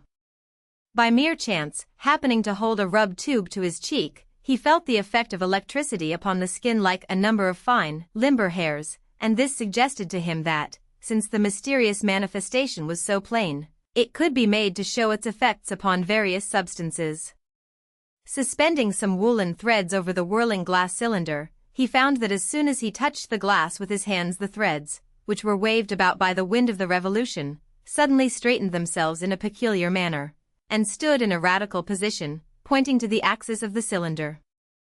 Encouraged by these successes, he continued his experiments with breathless expectancy, and soon made another important discovery, that of induction, although the real significance of this discovery was not appreciated by him or, for that matter, by anyone else for several generations following. This discovery was made by placing two revolving cylinders within an inch of each other, one with the air exhausted and the other unexhausted. Placing his hand on the unexhausted tube caused the light to appear not only upon it, but on the other tube as well. A little later he discovered that it is not necessary to whirl the exhausted tube to produce this effect, but simply to place it in close proximity to the other whirling cylinder. These demonstrations of Hawksby attracted wide attention and gave an impetus to investigators in the field of electricity, but still no great advance was made for something like a quarter of a century. Possibly the energies of the scientists were exhausted for the moment in exploring the new fields thrown open to investigation by the colossal work of Newton. The experiments of Stephen Gray in 1729. Stephen Gray died in 1736, an eccentric and irascible old pensioner of the Charterhouse in London, undertook some investigations along lines similar to those of Hawksby. While experimenting with a glass tube for producing electricity, as Hawksby had done, he noticed that the corks with which he had stopped the ends of the tube to exclude the dust seemed to attract bits of paper and leaf brass as well as the glass itself. He surmised at once that this mysterious electricity, or virtue, as it was called, might be transmitted through other substances as it seemed to be through glass. Having by me an ivory ball of about 1 3/10 of an inch in diameter, he writes, with a hole through it, this I fixed upon a fir stick about 4 inches long, thrusting the other end into the cork, and upon rubbing the tube found that the ball attracted and repelled the feather with more vigor than the cork had done, repeating its attractions and repulsions for many times together. I then fixed the ball on longer sticks, first upon one of 8 inches, and afterwards upon one of 24 inches long, and found the effect the same.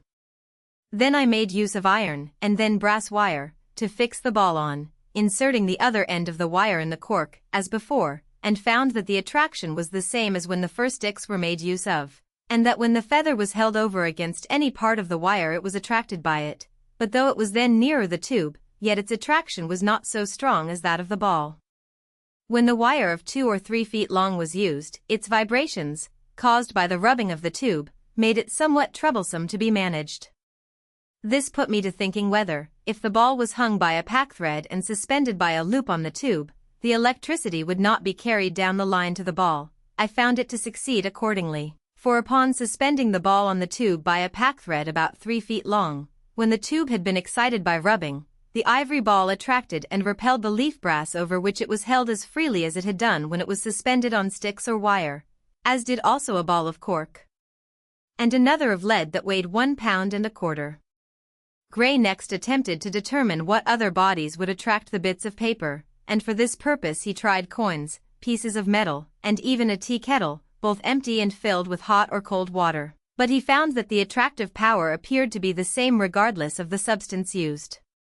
I next proceeded, he continues, to try at what greater distances the electric virtues might be carried, and having by me a hollow walking cane, which I suppose was part of a fishing rod, 2 feet 7 inches long, I cut the great end of it to fit into the bore of the tube, into which it went about 5 inches. Then when the cane was put into the end of the tube, and this excited, the cane drew the leaf brass to the height of more than 2 inches, as did also the ivory ball, when by a cork and stick it had been fixed to the end of the cane. With several pieces of Spanish cane and fir sticks I afterwards made a rod, which, together with the tube, was somewhat more than 18 feet long, which was the greatest length I could conveniently use in my chamber, and found the attraction very nearly, if not altogether, as strong as when the ball was placed on the shorter rods. This experiment exhausted the capacity of his small room, but on going to the country a little later he was able to continue his experiments. To a pole of 18 feet there was tied a line of 34 feet in length, so that the pole and line together were 52 feet. With the pole and tube I stood in the balcony, the assistant below in the court, where he held the board with the leaf brass on it. Then the tube being excited, as usual, the electric virtue passed from the tube up the pole and down the line to the ivory ball, which attracted the leaf brass, and as the ball passed over it in its vibrations the leaf brass would follow it till it was carried off the board. Gray next attempted to send the electricity over a line suspended horizontally. To do this he suspended the packthread by pieces of string looped over nails driven into beams for that purpose. But when thus suspended he found that the ivory ball no longer excited the leaf brass, and he guessed correctly that the explanation of this lay in the fact that when the electric virtue came to the loop that was suspended on the beam it went up the same to the beam, none of it reaching the ball. As we shall see from what follows, however, Gray had not as yet determined that certain substances will conduct electricity while others will not. But by a lucky accident he made the discovery that silk, for example, was a poor conductor, and could be turned to account in insulating the conducting cord. A certain Mr. Weller had become much interested in the old pensioner and his work, and, as a guest at the Weller house, Gray had been repeating some of his former experiments with the fishing rod, line, and ivory ball. He had finally exhausted the heights from which these experiments could be made by climbing to the clock tower and exciting bits of leaf brass on the ground below.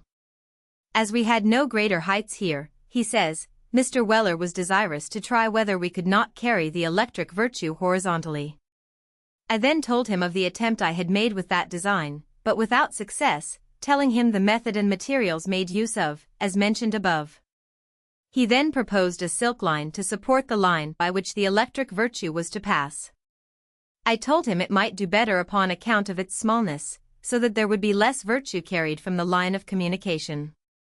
The first experiment was made in the matted gallery, July 2, 1729, about 10 in the morning. About 4 feet from the end of the gallery there was a cross line that was fixed by its ends to each side of the gallery by 2 nails. The middle part of the line was silk, the rest at each end packthread. Then the line to which the ivory ball was hung and by which the electric virtue was to be conveyed to it from the tube, being 80½ feet in length, was laid on the cross silk line, so that the ball hung about 9 feet below it. Then the other end of the line was by a loop suspended on the glass cane, and the leaf brass held under the ball on a piece of white paper. When, the tube being rubbed, the ball attracted the leaf brass, and kept it suspended on it for some time. This experiment succeeded so well that the string was lengthened until it was some 293 feet long, and still the attractive force continued, apparently as strong as ever. On lengthening the string still more, however, the extra weight proved too much for the strength of the silk suspending thread.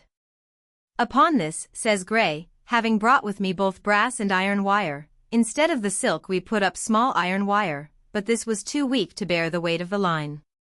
We then took brass wire of a somewhat larger size than that of iron.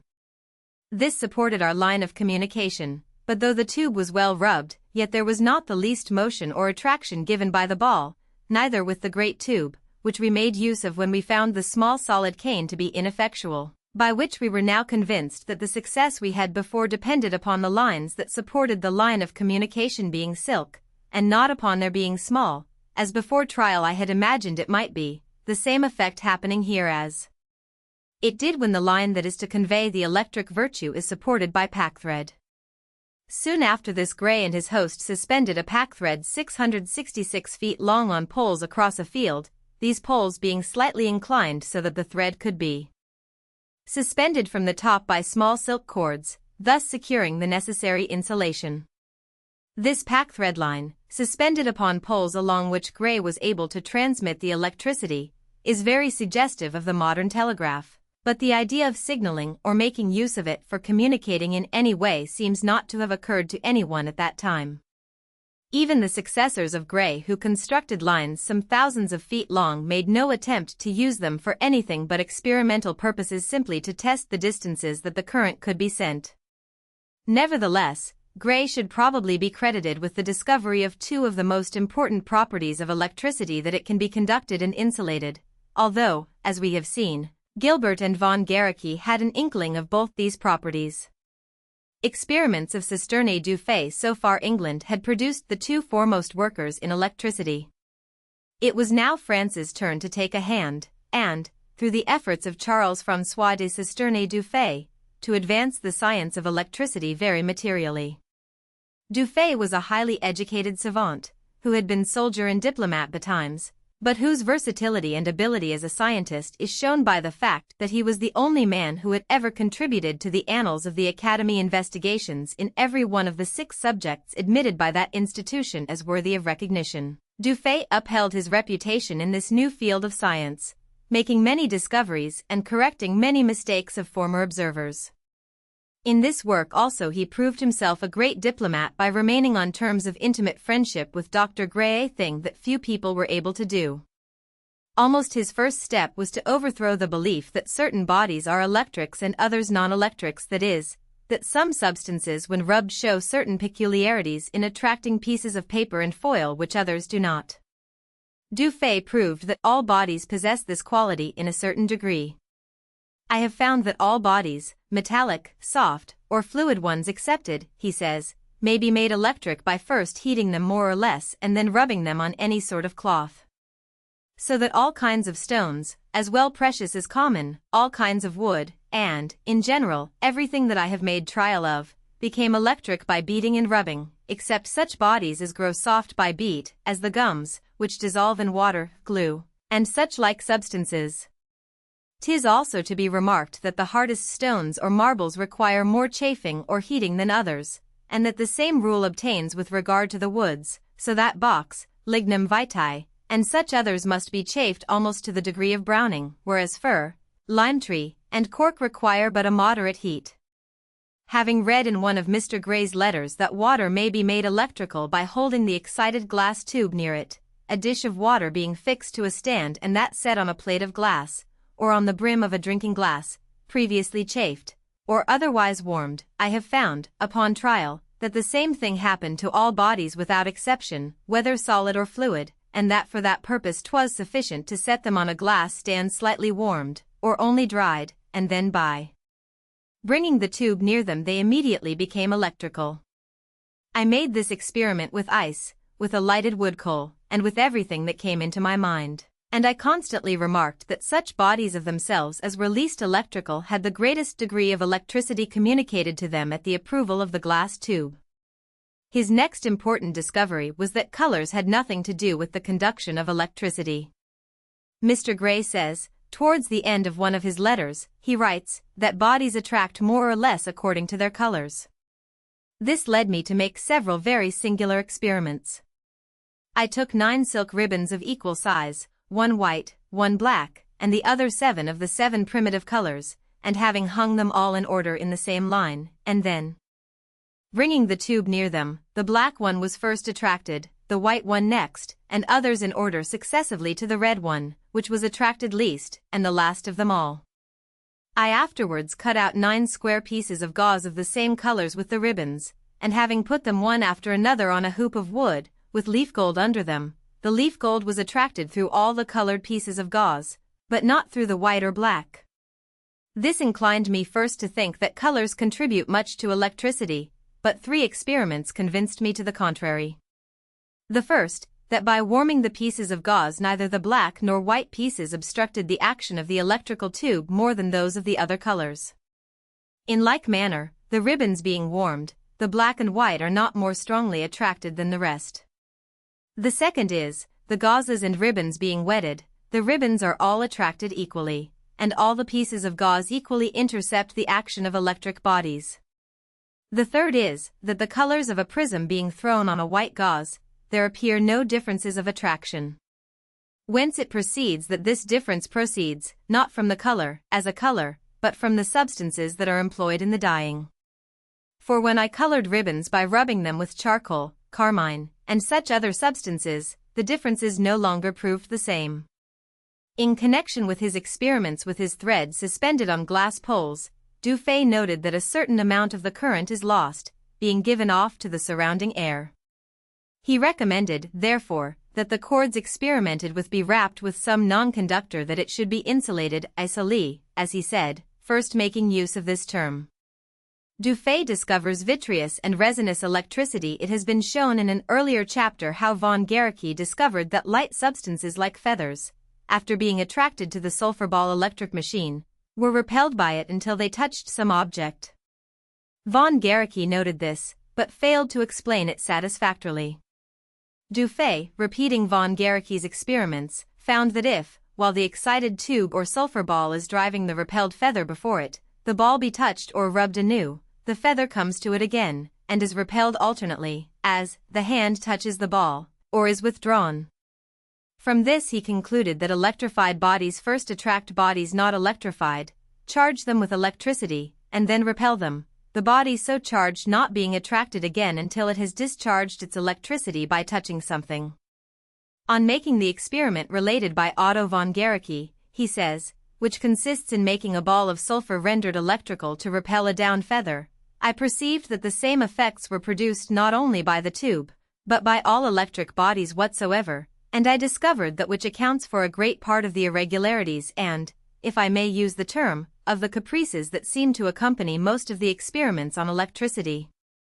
This principle is that electric bodies attract all that are not so, and repel them as soon as they are become electric by the vicinity or contact of the electric body. Thus gold leaf is first attracted by the tube, and acquires an electricity by approaching it, and of consequence is immediately repelled by it. Nor is it re-attracted while it retains its electric quality. But if while it is thus sustained in the air it chance to light on some other body, it straightway loses its electricity, and in consequence is re-attracted by the tube, which, after having given it a new electricity, repels it a second time, which continues as long as the tube keeps its electricity. Upon applying this principle to the various experiments of electricity, one will be surprised at the number of obscure and puzzling facts that it clears up. For Mr. Hauksbee's famous experiment of the glass globe, in which silk threads are put, is a necessary consequence of it. When these threads are arranged in the form of rays by the electricity of the sides of the globe, if the finger be put near the outside of the globe, the silk threads within fly from it, as is well known, which happens only because the finger or any other body applied near the glass globe is thereby rendered electrical, and consequently repels the silk threads which are endowed with the same quality. With a little reflection we may in the same manner account for most of the other phenomena, and which seem inexplicable without attending to this principle. Chance has thrown in my way another principle, more universal and remarkable than the preceding one, and which throws a new light on the subject of electricity. This principle is that there are two distinct electricities, very different from each other, one of which I call vitreous electricity and the other resinous electricity. The first is that of glass, rock crystal, precious stones, hair of animals, wool, and many other bodies. The second is that of amber, copal, gumsack, silk thread, paper, and a number of other substances. The characteristic of these two electricities is that a body of the vitreous electricity, for example, repels all such as are of the same electricity, and on the contrary attracts all those of the resinous electricity, so that the tube, made electrical, will repel glass, crystal, hair of animals, etc., when rendered electric, and will attract silk thread, paper, etc., though rendered electrical likewise. Amber, on the contrary, will attract electric glass and other substances of the same class, and will repel gumsack, copal, silk thread, etc. Two silk ribbons rendered electrical will repel each other, two woolen threads will do the like, but a woolen thread and a silken thread will mutually attract each other. This principle very naturally explains why the ends of threads of silk or wool recede from each other, in the form of pencil or broom, when they have acquired an electric quality. From this principle one may with the same ease deduce the explanation of a great number of other phenomena, and it is probable that this truth will lead us to the further discovery of many other things. In order to know immediately to which of the two classes of electrics belongs any body whatsoever, one need only render electric a silk thread, which is known to be of the resinous electricity, and see whether that body, rendered electrical, attracts or repels it. If it attracts it, it is certainly of the kind of electricity which I call vitreous, If, on the contrary, it repels it, it is of the same kind of electricity with the silk, that is, of the resinous. I have likewise observed that communicated electricity retains the same properties, for if a ball of ivory or wood be set on a glass stand, and this ball be rendered electric by the tube, it will repel such substances as the tube repels. But if it be rendered electric by applying a cylinder of gumsack near it, it will produce quite contrary effects, namely, precisely the same as gumsack would produce. In order to succeed in these experiments, it is requisite that the two bodies which are put near each other, to find out the nature of their electricity, be rendered as electrical as possible, for if one of them was not at all or but weakly electrical, it would be attracted by the other, though it be of that sort that should naturally be repelled by it. But the experiment will always succeed perfectly well if both bodies are sufficiently electrical. 1. As we now know, Dufay was wrong in supposing that there were two different kinds of electricity, vitreous and resinous. A little later the matter was explained by calling one positive electricity and the other negative, and it was believed that certain substances produced only the one kind peculiar to that particular substance. We shall see presently, however, that some 20 years later an English scientist dispelled this illusion by producing both positive, or vitreous, and negative, or resinous, electricity on the same tube of glass at the same time. After the death of Dufay his work was continued by his fellow countryman Dr. Joseph Desaguliers, who was the first experimenter to electrify running water, and who was probably the first to suggest that clouds might be electrified bodies. But about this time, that is, just before the middle of the 18th century, the field of greatest experimental activity was transferred to Germany, although both England and France were still active. The two German philosophers who accomplished most at this time were Christian August Hansen and George Matthias Bose, both professors in Leipzig. Both seem to have conceived the idea, simultaneously and independently, of generating electricity by revolving globes run by belt and wheel in much the same manner as the apparatus of Hawksby.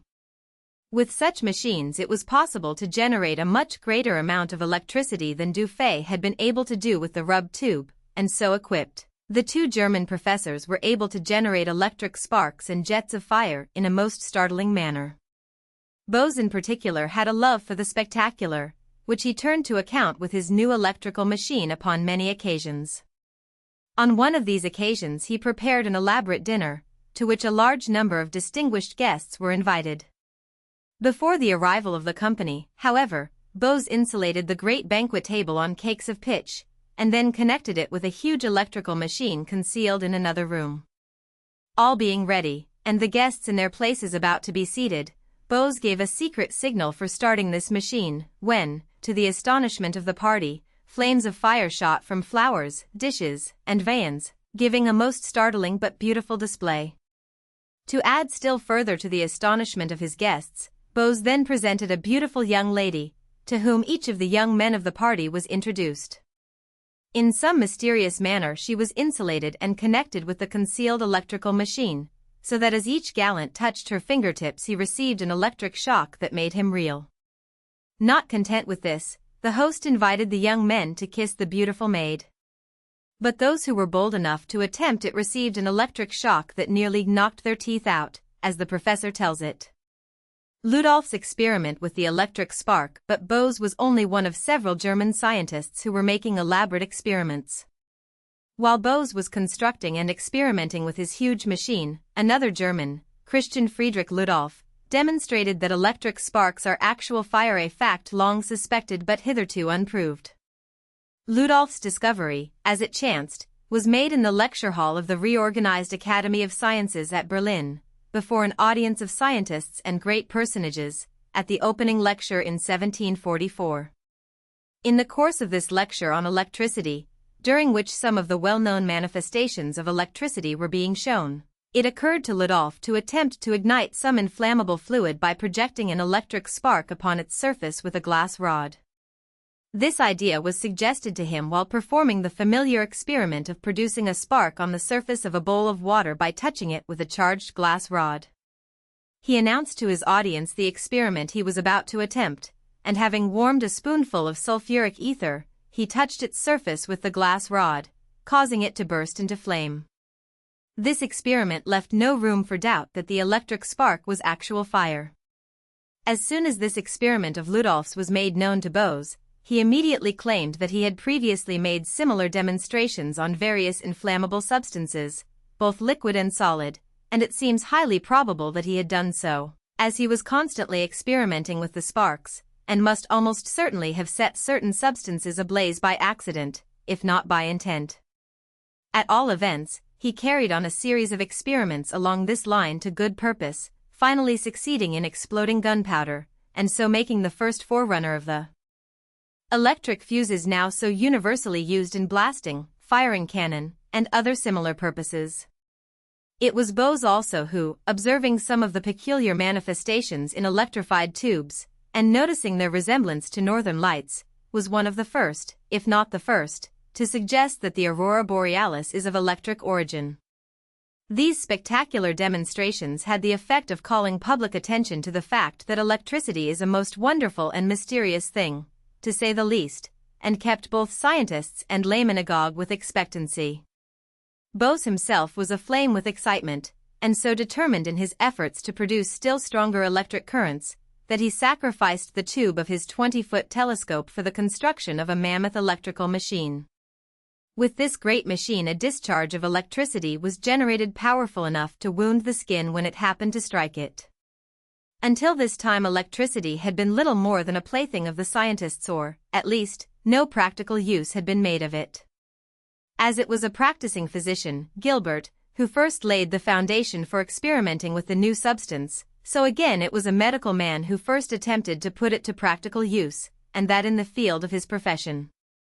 Gottlieb Kruger, a professor of medicine at Halle in 1743, suggested that electricity might be of use in some branches of medicine, and the year following Christian Gottlieb Kratzenstein made a first experiment to determine the effects of electricity upon the body. He found that the action of the heart was accelerated, the circulation increased, and that muscles were made to contract by the discharge, and he began at once administering electricity in the treatment of certain diseases. He found that it acted beneficially in rheumatic affections, and that it was particularly useful in certain nervous diseases, such as palsies. This was over a century ago, and today about the most important use made of the particular kind of electricity with which he experimented, the static, or frictional, is for the treatment of diseases affecting the nervous system. By the middle of the century, a perfect mania for making electrical machines had spread over Europe, and the whirling, hand-rubbed globes were gradually replaced by great cylinders rubbed by woolen cloths or pads, and generating an enormous power of electricity.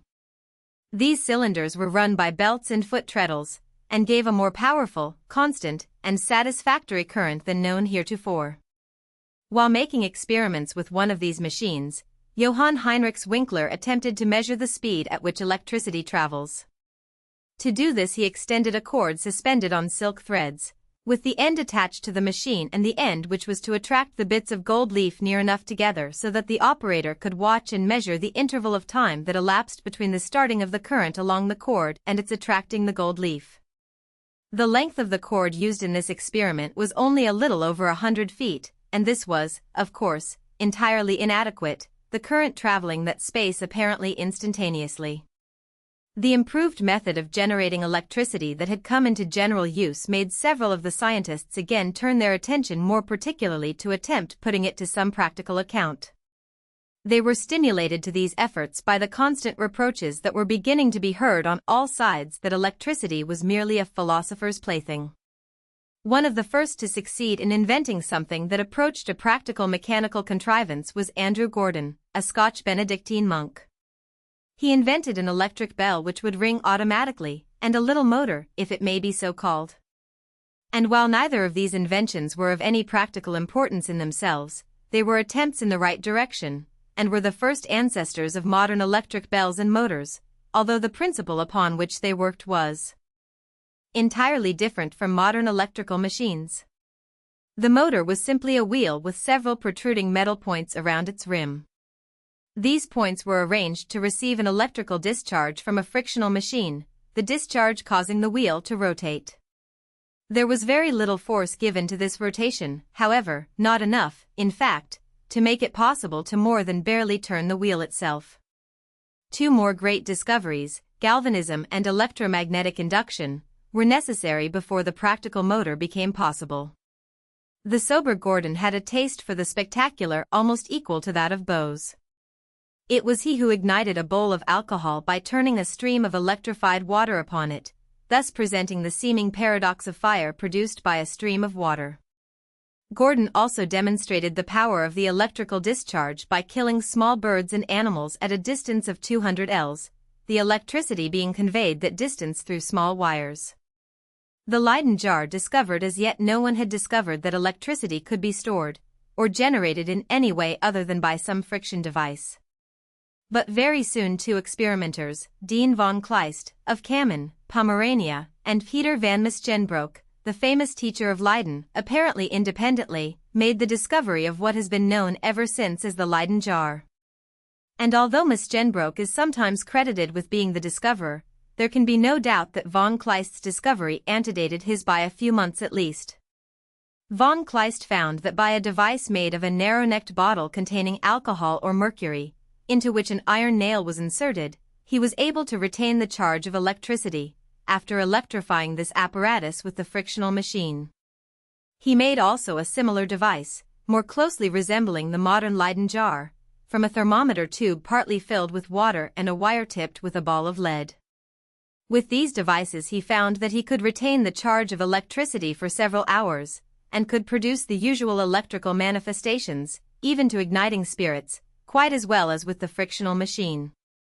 These experiments were first made in October, 1745, and after a month of further experimenting, von Kleist sent the following account of them to several of the leading scientists, among others, Dr. Lieber-Kuhn, in Berlin, and Dr. Kruger, of Halle. When a nail, or a piece of thick brass wire, is put into a small apothecary's phial and electrified, remarkable effects follow, but the phial must be very dry, or warm. I commonly rub it over beforehand with a finger on which I put some pounded chalk. If a little mercury or a few drops of spirit of wine be put into it, the experiment succeeds better. As soon as this phial and nail are removed from the electrifying glass, or the prime conductor, to which it has been exposed, is taken away, it throws out a pencil of flame so long that, with this burning machine in my hand, I have taken above 60 steps in walking about my room. When it is electrified strongly, I can take it into another room and there fire spirits of wine with it. If while it is electrifying I put my finger, or a piece of gold which I hold in my hand, to the nail, I receive a shock which stuns my arms and shoulders. A tin tube, or a man, placed upon electrics, is electrified much stronger by this means than in the common way. When I present this phial and nail to a tin tube, which I have, 15 feet long, nothing but experience can make a person believe how strongly it is electrified. I am persuaded, he adds, that in this manner Mr. Bose would not have taken a second electrical kiss. 2 thin glasses have been broken by the shock of it. It appears to me very extraordinary, that when this phial and nail are in contact with either conducting or non-conducting matter, the strong shock does not follow. I have cemented it to wood of metal, glass, sealing wax, etc., when I have electrified without any great effect. The human body, therefore, must contribute something to it. This opinion is confirmed by my observing that unless I hold the phial in my hand I cannot fire spirits of wine with it. 2. But it seems that none of the men who saw this account were able to repeat the experiment and produce the effects claimed by von Kleist, and probably for this reason the discovery of the obscure Pomeranian was for a time lost sight of. Misgenbroek's discovery was made within a short time after von Kleist's, in fact, only a matter of about 2 months later. But the difference in the reputations of the two discoverers ensured a very different reception for their discoveries. Misgenbroek was one of the foremost teachers of Europe, and so widely known that the great universities vied with each other, and kings were bidding for his services. Naturally, any discovery made by such a famous person would soon be heralded from one end of Europe to the other. And so when this professor of Leyden made his discovery, the apparatus came to be called the Leyden jar, for want of a better name. There can be little doubt that Misgenbroek made his discovery entirely independently of any knowledge of von Kleist's, or, for that matter, without ever having heard of the Pomeranian, and his actions in the matter are entirely honorable. His discovery was the result of an accident. While experimenting to determine the strength of electricity, he suspended a gun barrel, which he charged with electricity from a revolving glass globe. From the end of the gun barrel opposite the globe was a brass wire, which extended into a glass jar partly filled with water. Misgenbroke held in one hand this jar, while with the other he attempted to draw sparks from the barrel.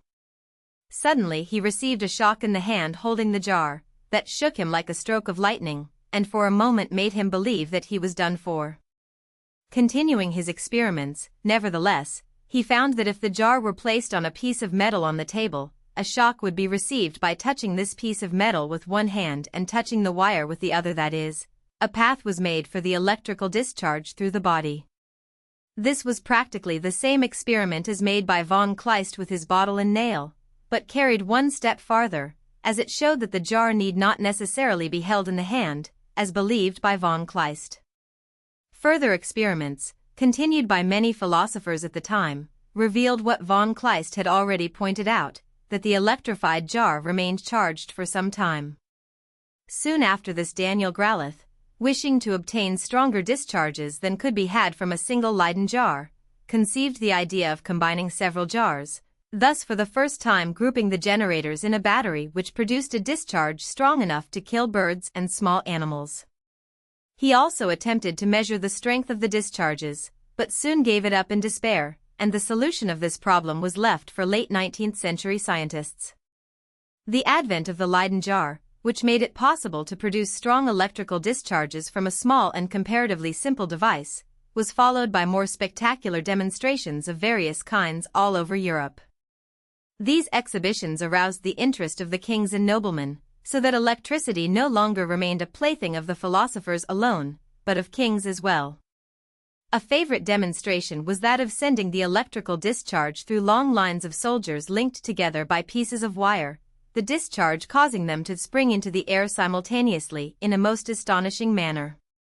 A certain monk in Paris prepared a most elaborate series of demonstrations for the amusement of the king, among other things linking together an entire regiment of 900 men, causing them to perform simultaneous springs and contortions in a manner most amusing to the royal guests. But not all the experiments being made were of a purely spectacular character, although most of them accomplished little except in a negative way.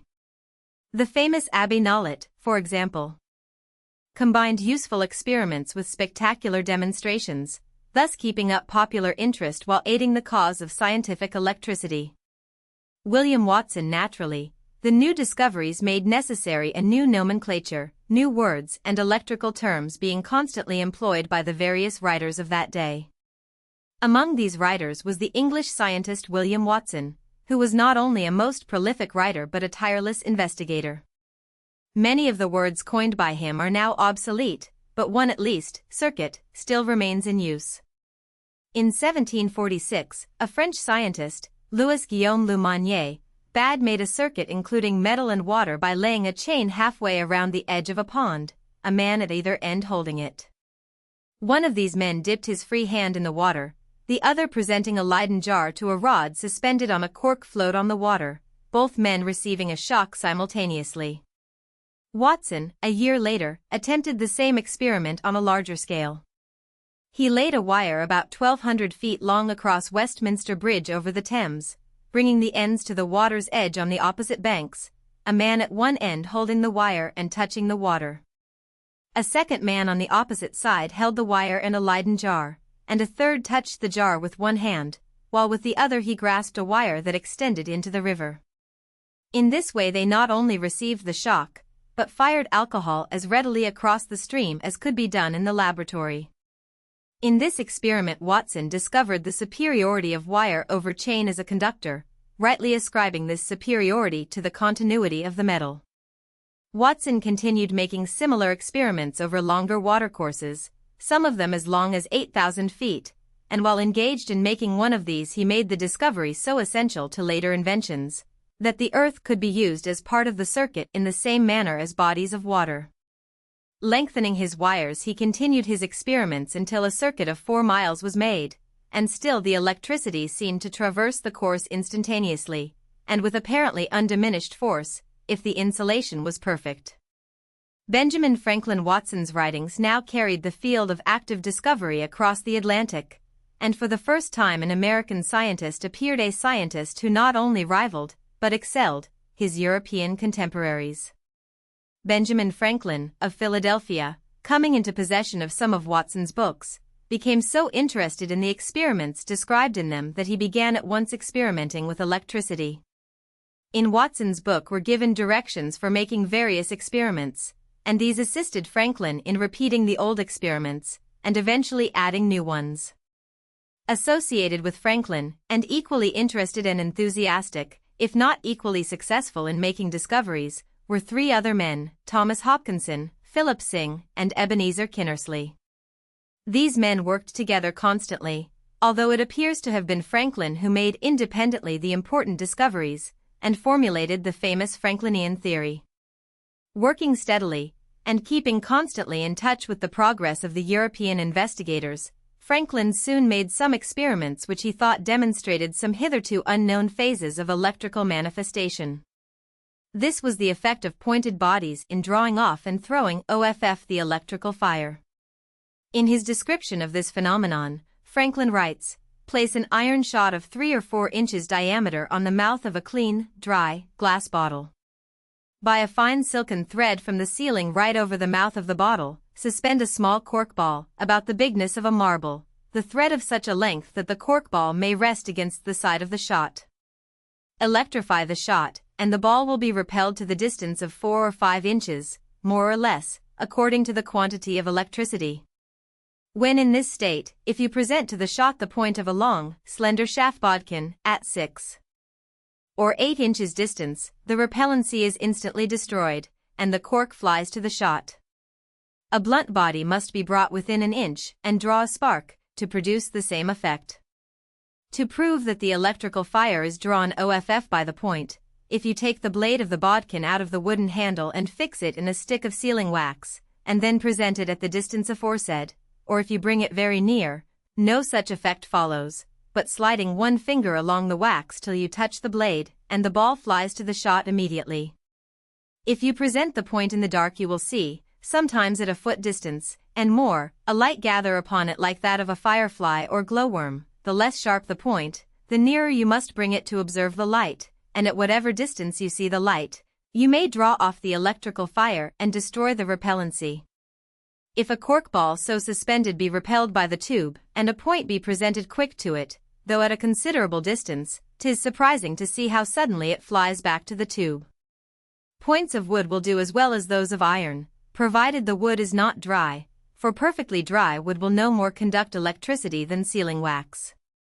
To show that points will throw off as well as draw off the electrical fire, lay a long, sharp needle upon the shot, and you cannot electrify the shot so as to make it repel the cork ball.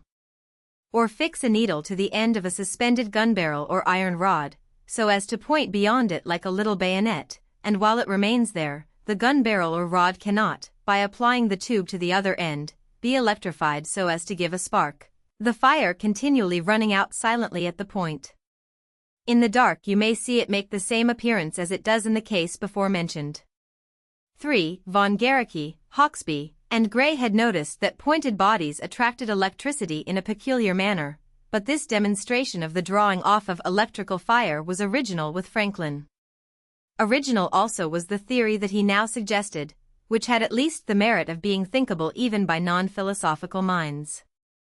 It assumes that electricity is like a fluid, that will flow along conductors and accumulate in proper receptacles, very much as ordinary fluids do.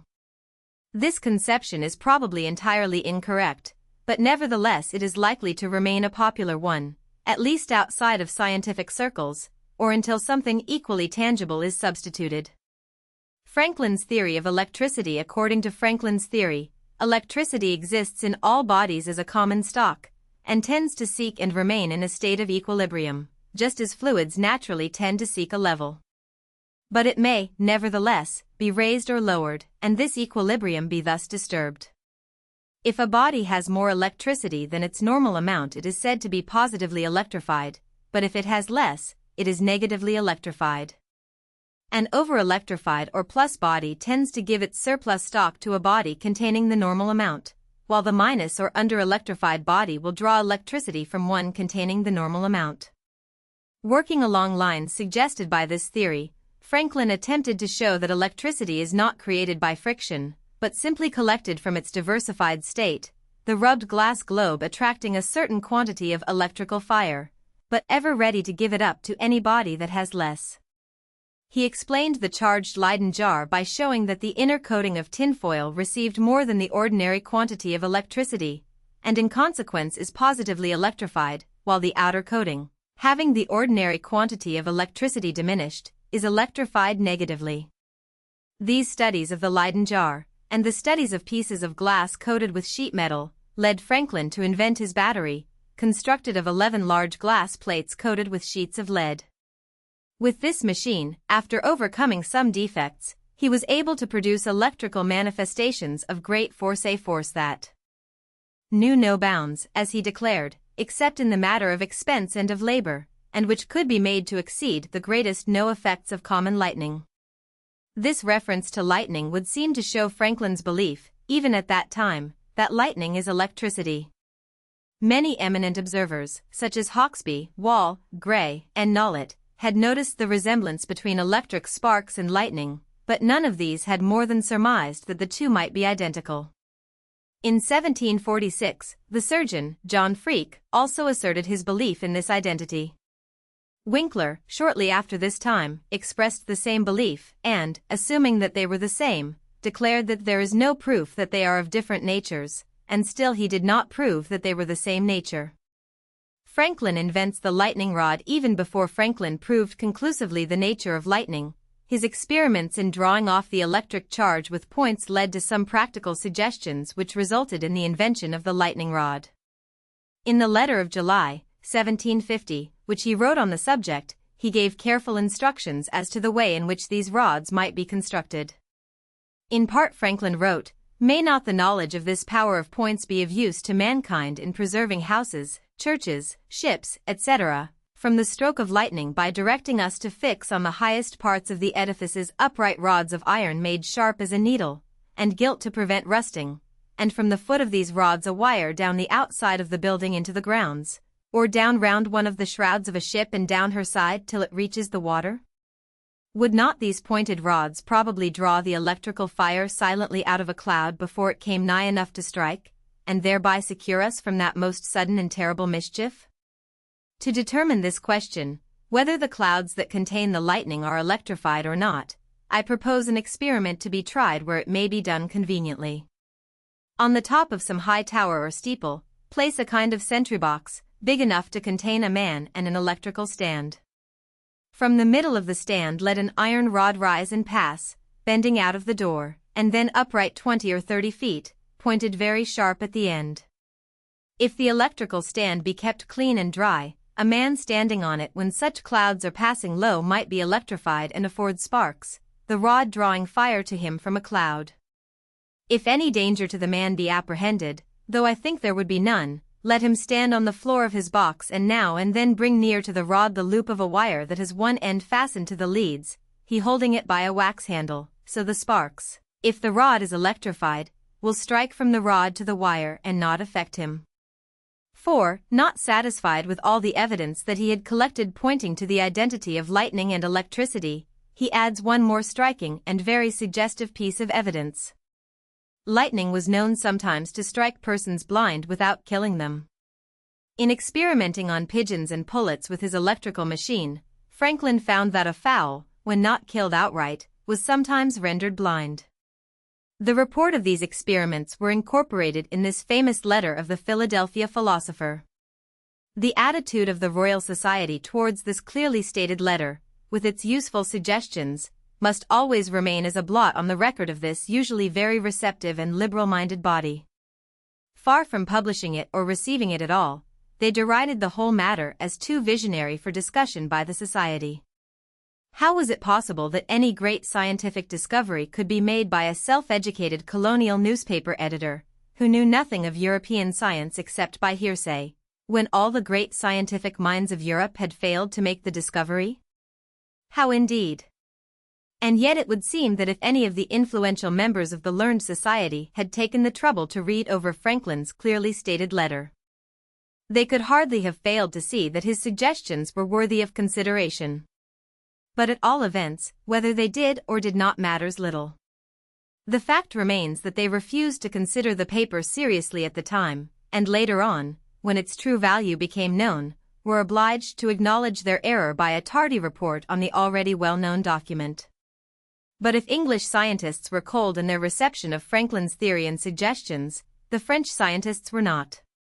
Buffon, perceiving at once the importance of some of Franklin's experiments, took steps to have the famous letter translated into French, and soon not only the savants, but members of the court and the king himself were intensely interested. Two scientists, Delort and Dalibard, undertook to test the truth of Franklin's suggestions as to pointed rods drawing off lightning. In a garden near Paris, the latter erected a pointed iron rod 50 feet high and an inch in diameter. As no thunderclouds appeared for several days, a guard was stationed, armed with an insulated brass wire, who was directed to test the iron rods with it in case a storm came on during Dalibard's absence. The storm did come on, and the guard, not waiting for his employer's arrival, seized the wire and touched the rod. Instantly there was a report. Sparks flew and the guard received such a shock that he thought his time had come. Believing from his outcry that he was mortally hurt, his friends rushed for a spiritual adviser, who came running through rain and hail to administer the last rites, but when he found the guard still alive and uninjured, he turned his visit to account by testing the rod himself several times, and later writing a report of his experiments to M. Dalibard. This scientist at once reported the affair to the French Academy, remarking that Franklin's idea was no longer a conjecture, but a reality. Franklin proves that lightning is electricity. Europe, hitherto somewhat skeptical of Franklin's views, was by this time convinced of the identity of lightning and electricity. It was now Franklin's turn to be skeptical. To him the fact that a rod, 100 feet high, became electrified during a storm did not necessarily prove that the storm clouds were electrified. A rod of that length was not really projected into the cloud, for even a very low thundercloud was more than 100 feet above the ground.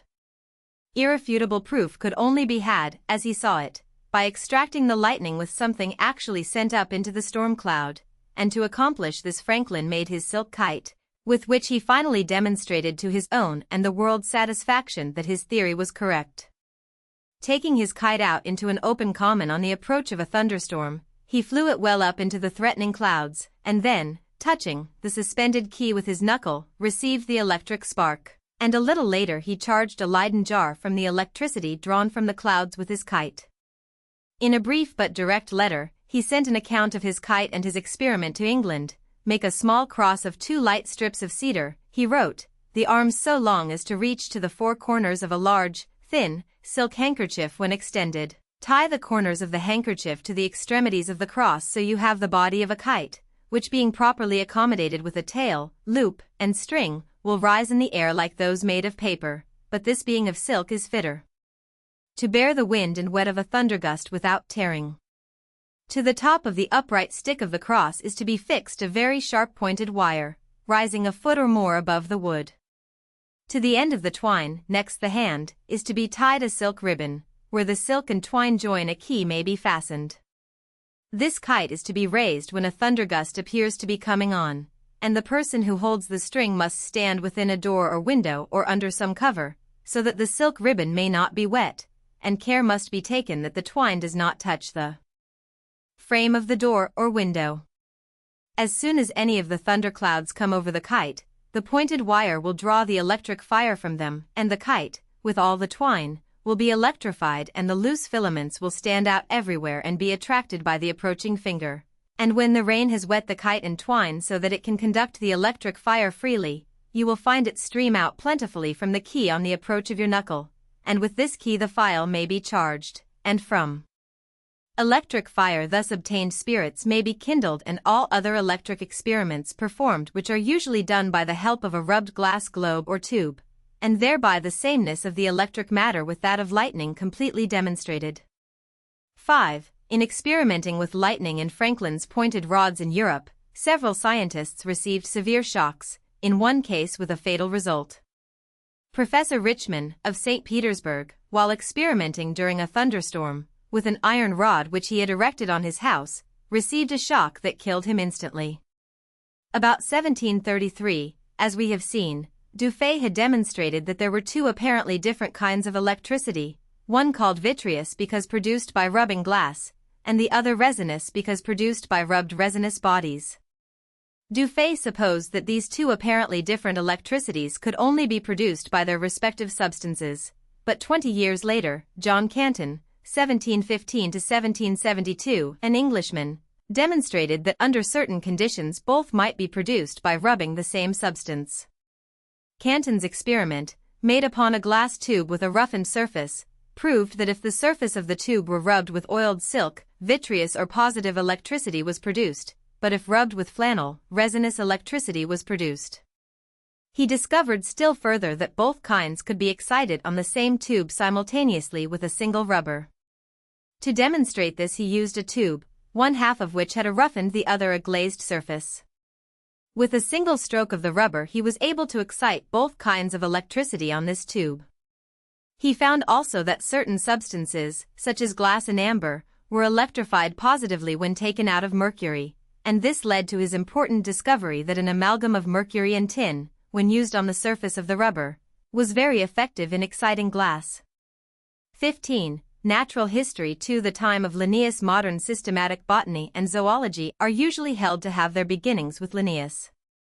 But there were certain precursors of the famous Swedish naturalist, some of them antedating him by more than a century, whose work must not be altogether ignored. Such men as Conrad Gessner, 1516 to 1565, Andreas Caesalpinus, 1579 to 1603, Francisco Redi, 1618 to 1676, Giovanni Alfonso Borelli, 1608 to 1679, John Ray, 1628 to 1705, Robert Hooke, 1635 to 1703, John Swammerdam, 1637 to 1680, Marcello Malpighi, 1628 to 1694, Nehemiah Grew, 1628 to 1711, Joseph Tournefort, 1656 to 1708, Rudolph Jacob Camerarius, 1665 to 1721, and Stephen Hales, 1677 to 1761.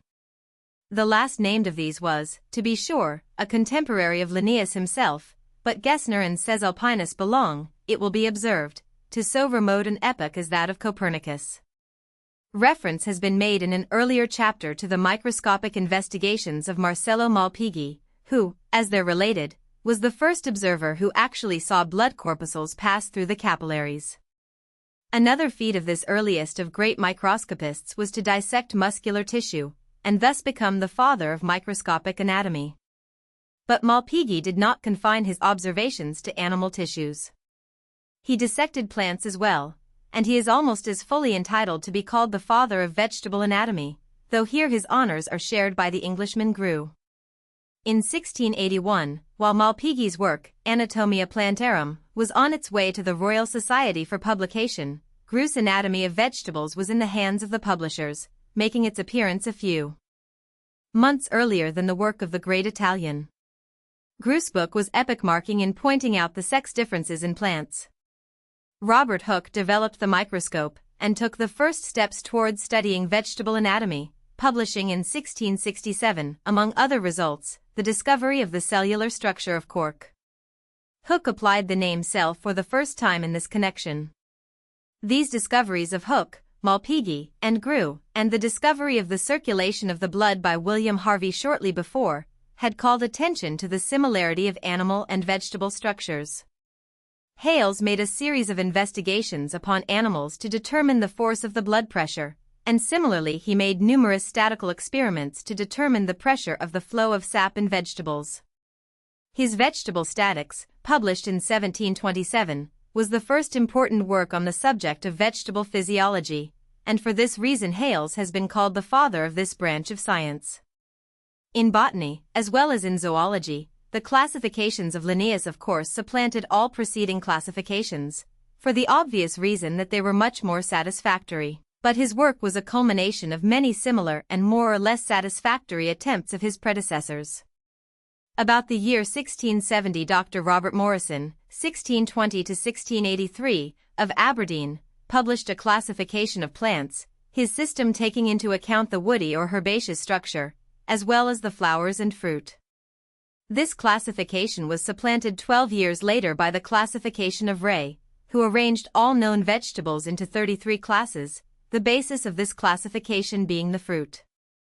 A few years later, Ravinus, a professor of botany in the University of Leipzig, made still another classification, determining the distinguishing character chiefly from the flower, and Camerarius and Tournefort also made elaborate classifications. On the continent, Tournefort's classification was the most popular until the time of Linnaeus, his systematic arrangement including about 8,000 species of plants, arranged chiefly according to the form of the corolla. Most of these early workers gave attention to both vegetable and animal kingdoms. They were called naturalists, and the field of their investigations was spoken of as natural history.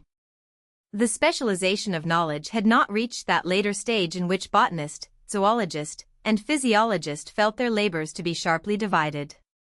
Such a division was becoming more and more necessary as the field of knowledge extended, but it did not become imperative until long after the time of Linnaeus. That naturalist himself, as we shall see, was equally distinguished as botanist and as zoologist. His great task of organizing knowledge was applied to the entire range of living things. Carolus Linnaeus was born in the town of Raschelt, in Sweden, on May 13, 1707. As a child he showed great aptitude in learning botanical names, and remembering facts about various plants as told him by his father. His eagerness for knowledge did not extend to the ordinary primary studies, however, and, aside from the single exception of the study of physiology, he proved himself an indifferent pupil.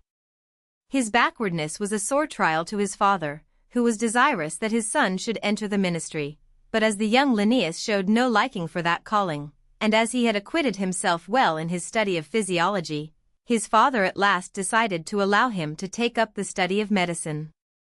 Here at last was a field more to the liking of the boy, who soon vied with the best of his fellow students for first honors. Meanwhile he kept steadily at work in his study of natural history, acquiring considerable knowledge of ornithology, entomology, and botany, and adding continually to his collection of botanical specimens.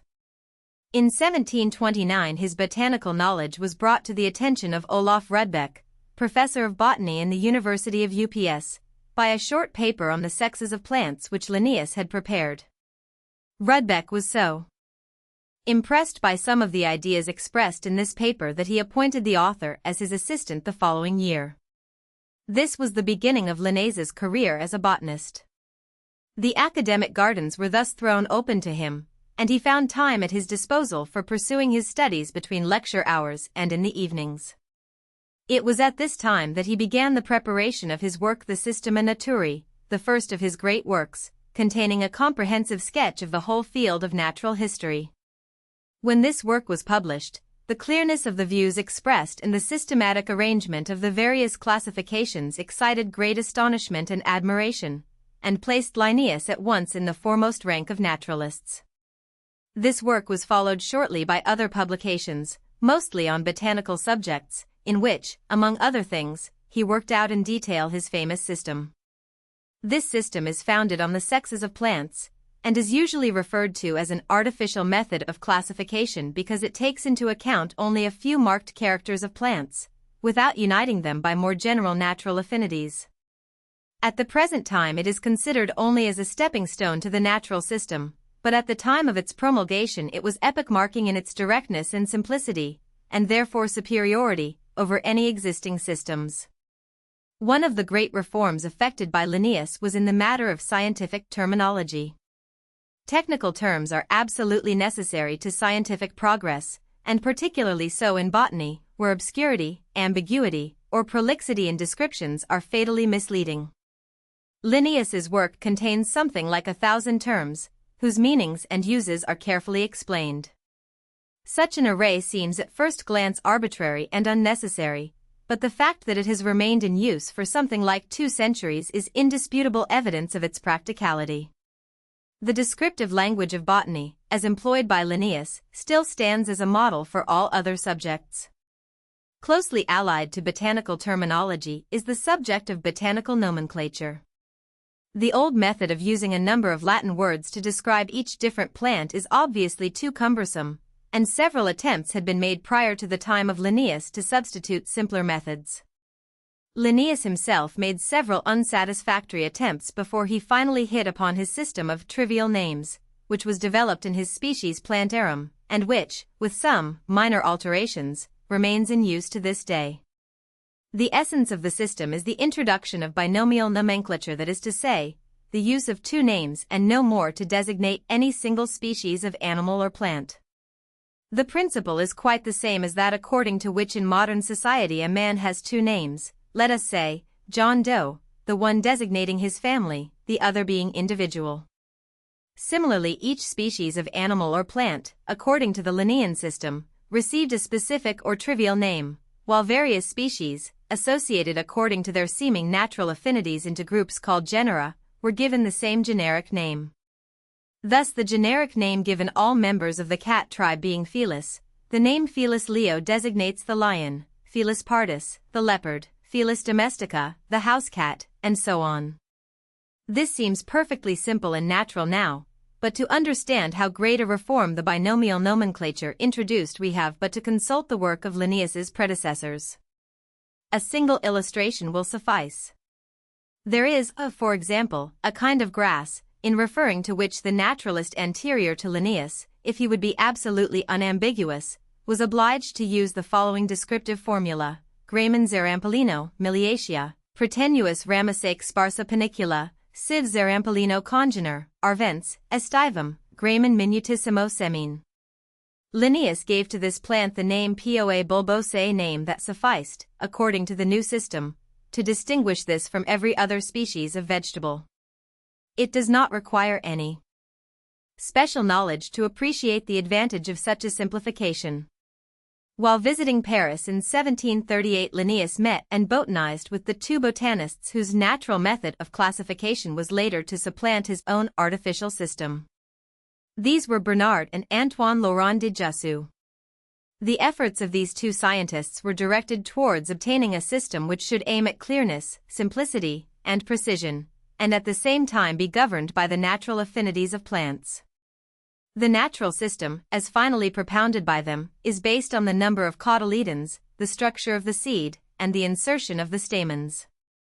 Succeeding writers on botany have made various modifications of this system, but nevertheless it stands as the foundation stone of modern botanical classification. Appendix Reference List Chapter 1 Science in the Dark Age, 1, page 4. James Harvey Robinson, An Introduction to the History of Western Europe, New York, 1898, page 330. 2, page 6. Henry Smith Williams, A Prefatory Characterization of the History of Italy, in Volume 9. Of the Historian's History of the World, 25 volumes, London and New York, 1904. Chapter 3 Medieval Science in the West, 1, page 47. Edegene Muntz, Leonardo da Vinci, Artist, Thinker, and Man of Science, 2 volumes, New York, 1892. Volume 2, page 73. Chapter for the New Cosmology Copernicus Theo Kepler and Galileo, 1, page 62. Copernicus, über die Kreisbewegungen der Weltkörper, trans. From Danmann's Geschichte du Naturwissenschaften, 2 volumes, Leipzig, 1896. 2, page 90. Galileo, De Logo dei due massimi sistemi del mondo, trans. From Danmann, Op. Cit. Chapter 5 Galileo and the New Physics, 1, page 101. Rothman, History of Astronomy, in the Library of Useful Knowledge, London, 1834. 2, page 102. William Wool, History of the Inductive Sciences, 3 vols, London, 1847 vol. 2, page 48. 3, page 111. The Lives of Eminent Persons, by Byatt, Jardine, Bethune, etc., London, 1833. 4, page 113. William Gilbert de Magnete, translated by P. Fleury Motley, London, 1893. In the biographical memoir, page 16. 5, page 114. Gilbert, op. cit. p. x17. 6, page 114. Gilbert, op. cit. page 24. Chapter 6 to Pseudosciences, Alchemy and Astrology, 1, page 125. Exodus 32, 20. 2, page 126. Charles Mackay, Popular Delusions, 3 volumes, London, 1850. Volume 2, page 280. 3, page 140. Mackay, op. cit., volume 11, page 289. 4, p. 145. John B. Schmalz, Astrology Vindicated, New York, 1898. 5, page 146. William Lilly, The Starry Messenger, London, 1645, page 63. 6, page 149. Lilly, op. cit., page 70. 7, page 152. George Wharton, An Astrological Judgment upon His Majesty's Present March begun from Oxford, May 7, 1645, pages 7 to 10. 8, page 154. C. W. Roebuck, The Mysteries of Astrology, Boston, 1854, page 29. Chapter 7 from Paracelsus to Harvey, 1, page 159. A. E. Waite, The Hermetic and Alchemical Writings of Paracelsus, 2 volumes, London, 1894. Volume 1, page 21. 2, page 167. E. T. Withington, Medical History from the Earliest Times, London, 1894, page 278. 3, page 173. John Dalton, Doctrines of the Circulation, Philadelphia, 1884, page 179. 4, page 174. William Harvey, De Motu Cordis et Sanguinis, London, 1803, chapter 10, 5, page 178. The Works of William Harvey, translated by Robert Willis, London, 1847, page 56. Chapter 8 Medicine in the 16th and 17th Centuries, 1, page 189. Herman Bass, History of Medicine, translated by H. E. Henderson in New York, 1894, page 504. 2, page 189. E. T. Withington, Medical History from the Earliest Times, London, 1894, page 320. Chapter 9 Philosopher-Scientists and New Institutions of Learning, 1, page 193. George L. Craik, Bacon and His Writings and Philosophy, 2 volumes, London, 1846. Volume 2, page 121. 2, page 193. From Huxley's Address on Descartes' Discourse touching the method of using one's reason rightly and of seeking scientific truth. 3, page 195. René Descartes, Trait de l'Homme, Cousins' edition. In 2 volumes, Paris, 1824. Vol. 6, page 347. Chapter 10 The Successors of Galileo in Physical Science, 1, page 205. See the phlogiston theory. Vol. 4. 2, page 205. Robert Boyle, Philosophical Works, 3 volumes, London, 1738. Volume 3, page 41. 3, page 206. Ibid, Volume 3, page 47. 4, page 206. Ibid, Volume 2, page 92. 5, page 207. Ibid, Volume 2, page 2. 6, page 209. Ibid, Volume 1, page 8. 7, page 209. Ibid, Volume 3, page 508. 8, page 210. Ibid, Volume 3, page 361. 9, page 213.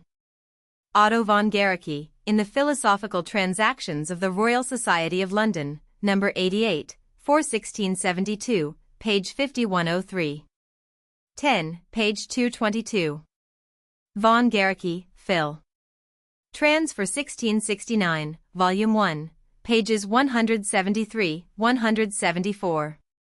Chapter 11 Newton and the Composition of Light, 1, page 233. Phil. Trans of Royal SOC of London, No. 80, 1672, pages 3076 to 3079. 2, p. 234. Ibid, pages 3084, 3085. 3, page 235. Voltaire, Letters Concerning the English Nation, London, 1811. Chapter 12 Newton and the Law of Gravitation, 1, page 242. Sir Isaac Newton, Principia, translated by Andrew Mott, New York, 1848, pages 391, 392. 2, page 250. Newton op. Cit., pages 506, 507. Chapter 14 Progress in Electricity from Gilbert and von Guericke to Franklin, 1, page 274. A letter from M. Dufay, FRS, and of the Royal Academy of Sciences at Paris, etc., in the Phil. Trans of the Royal SOC, Volume 38, pages 258 to 265. 2, page 282. Dean von Kleist, in the Danzig Memoirs, Volume 1, page 407. From Joseph Priestley's History of Electricity, London, 1775, pages 83-84. 3, page 288. Benjamin Franklin, New Experiments and Observations on Electricity, London, 1760, pages 107-108.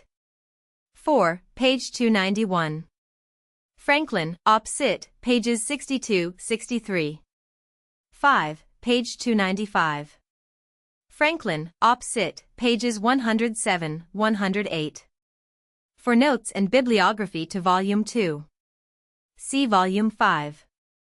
By Henry Smith Williams.